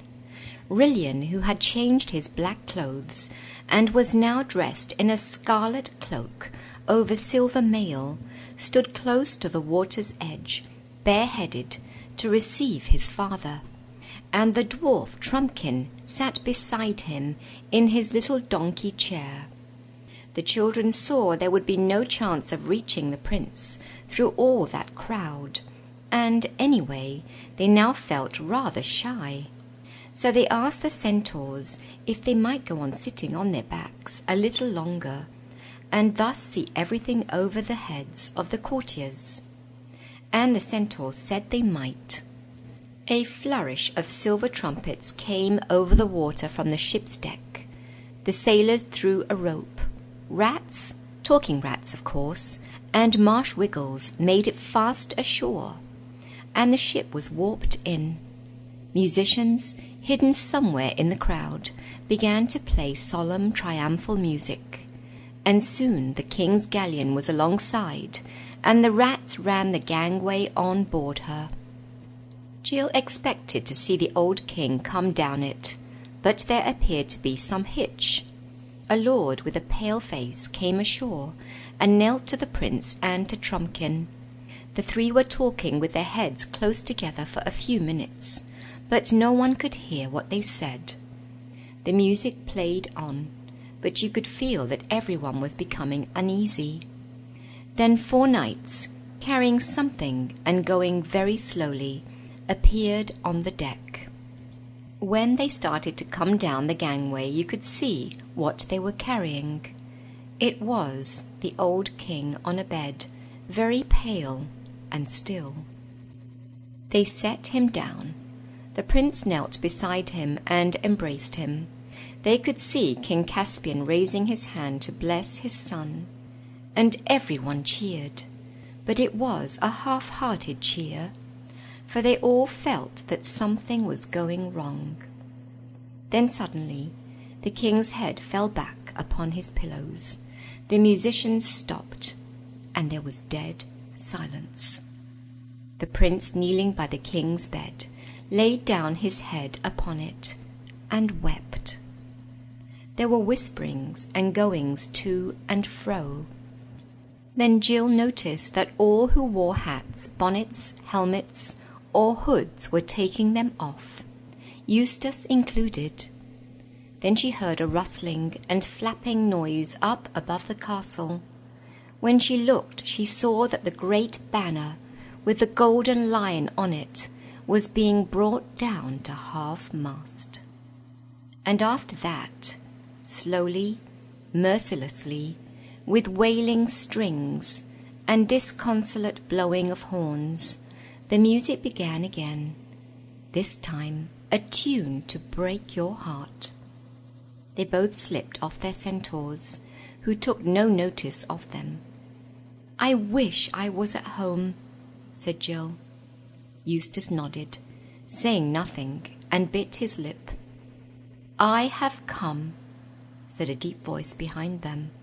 They turned and saw the lion himself, so bright and real and strong that everything else began at once to look pale and shadowy compared with him. And in less time than it takes to breathe, Jill forgot about the dead king of Narnia, and remembered only how she had made Eustace fall over the cliff, and how she had helped to muff nearly all the signs, and about all the snappings and quarrellings. And she wanted to say, "I'm sorry," but she could not speak. Then the lion drew them toward him with his eyes, and bent down and touched their pale faces with his tongue, and said, "Think of that no more. I will not always be scolding. You have done the work for which I sent you into Narnia." "Please, Aslan," said Jill, "may we go home now?" "Yes, I have come to bring you home," said Aslan. Then he opened his mouth and blew. But this time they had no sense of flying through the air. Instead, it seemed that they remained still, and the wild breath of Aslan blew away the ship, and the dead king, and the castle, and the snow, and the winter sky. For all these things floated off into the air like wreaths of smoke. And suddenly they were standing in a great brightness of midsummer sunshine, on smooth turf, among mighty trees, and beside a fair, fresh stream. Then they saw that they were once more on the mountain of Aslan, high up above, and beyond the end of that world in which Narnia lies. But the strange thing was that the funeral music for King Caspian still went on, though no one could tell where it came from. They were walking beside the stream, and the lion went before them, and he became so beautiful, and the music so despairing, that Jill did not know which of them it was that filled her eyes with tears. Then Aslan stopped, and the children looked into the stream, and there, on the golden gravel of the bed of the stream, lay King Caspian, dead, with the water flowing over him like liquid glass. His long white beard swayed in it like water weed, and all three stood and wept. Even the lion wept, great lion tears, each tear more precious than the earth would be if it was a single solid diamond. And Jill noticed that Eustace looked neither like a child crying, nor like a boy crying and wanting to hide it, but like a grown-up crying. At least, that is the nearest she could get to it. But really, as she said, people don't seem to have any particular ages on that mountain. "Son of Adam," said Aslan, "go into that thicket and pluck the thorn that you will find there, and bring it to me." Eustace obeyed. The thorn was a foot long and sharp as a rapier. "Drive it into my paw, son of Adam," said Aslan, holding up his right forepaw and spreading out the great pad toward Eustace. "Must I?" said Eustace. "Yes," said Aslan. Then Eustace set his teeth and drove the thorn into the lion's pad, and there came out a great drop of blood, redder than all redness that you have ever seen or imagined, and it splashed into the stream over the dead body of the king. At the same moment the doleful music stopped, and the dead king began to be changed. His white beard turned to grey, and from grey to yellow, and got shorter, and vanished altogether. And his sunken cheeks grew round and fresh, and the wrinkles were smoothed, and his eyes opened.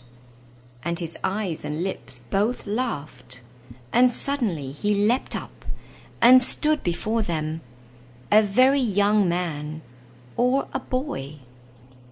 But Jill couldn't say which, because of people having no particular ages in Aslan's country.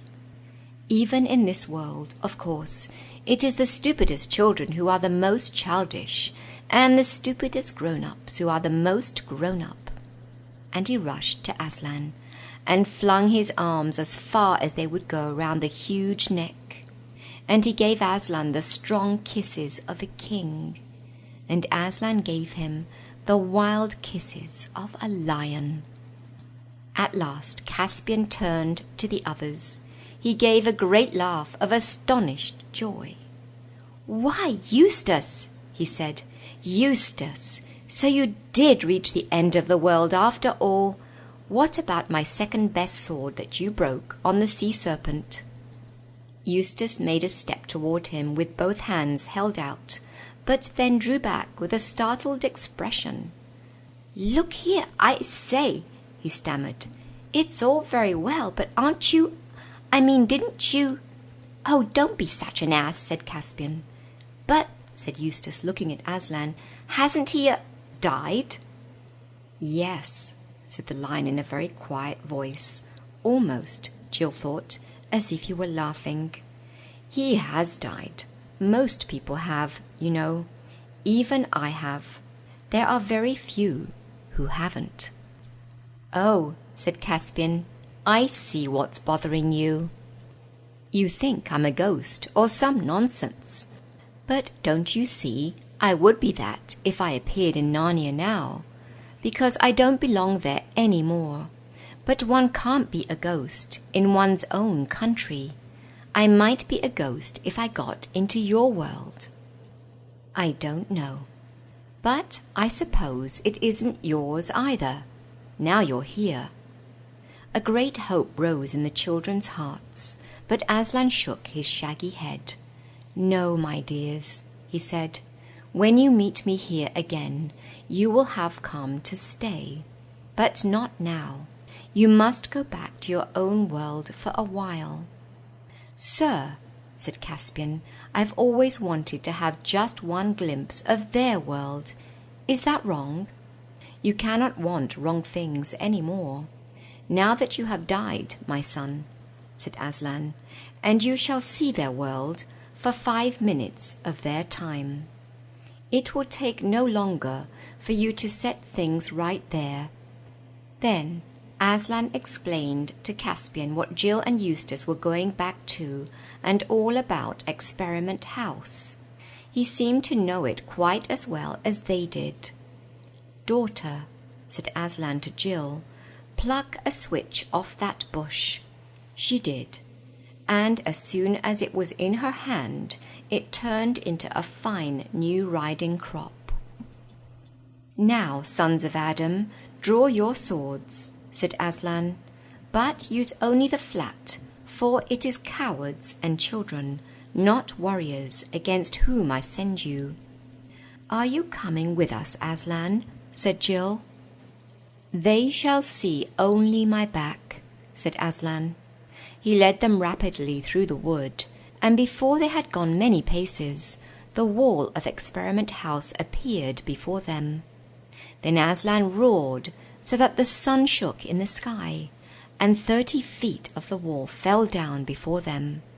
They looked through the gap, down into the school shrubbery, and onto the roof of the gym, all under the same dull autumn sky which they had seen before their adventures began.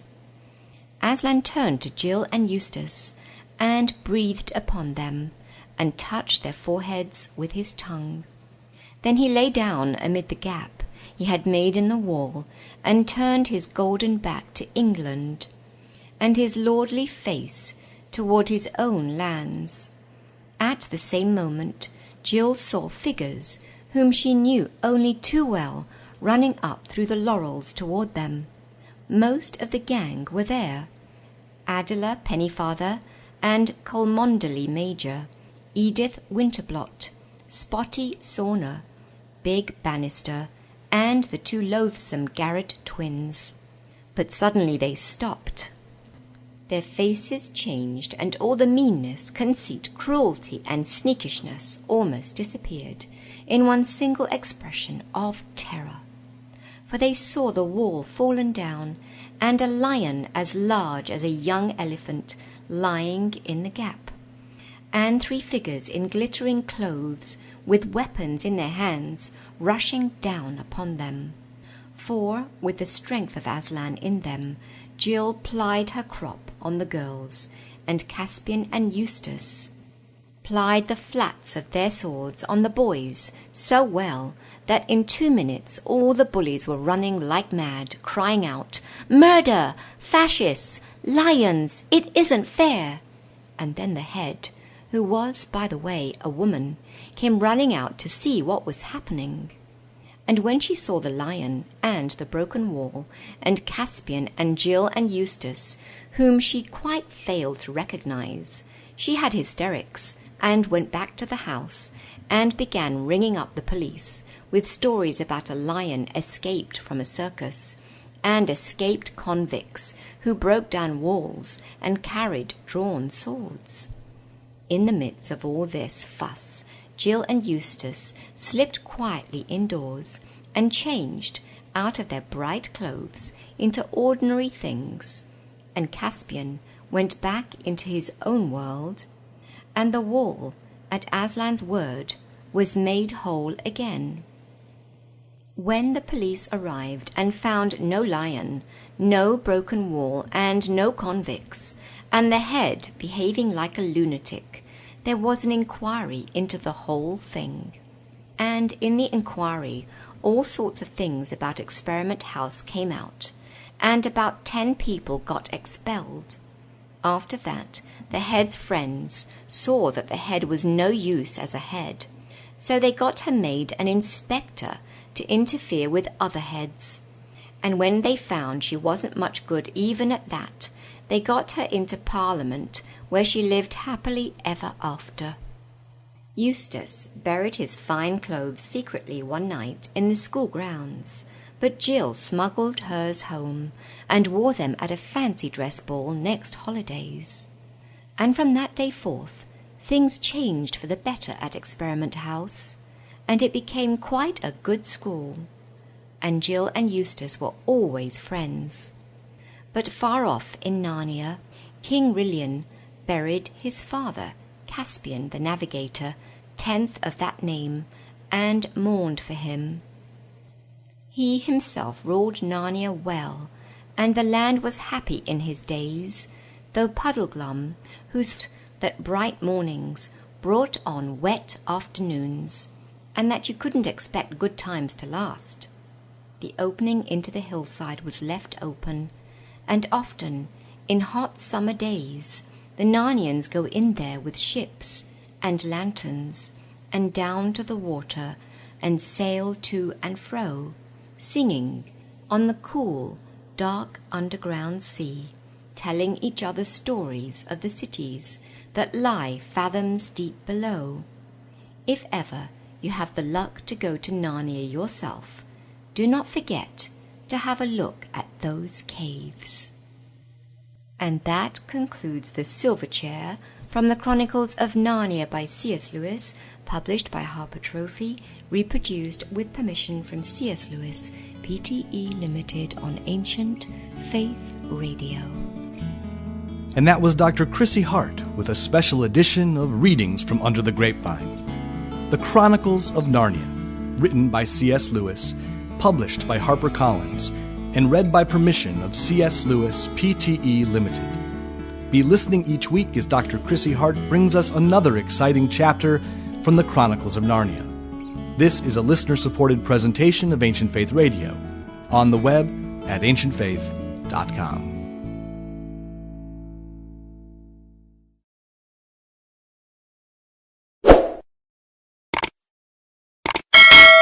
Don't forget to subscribe.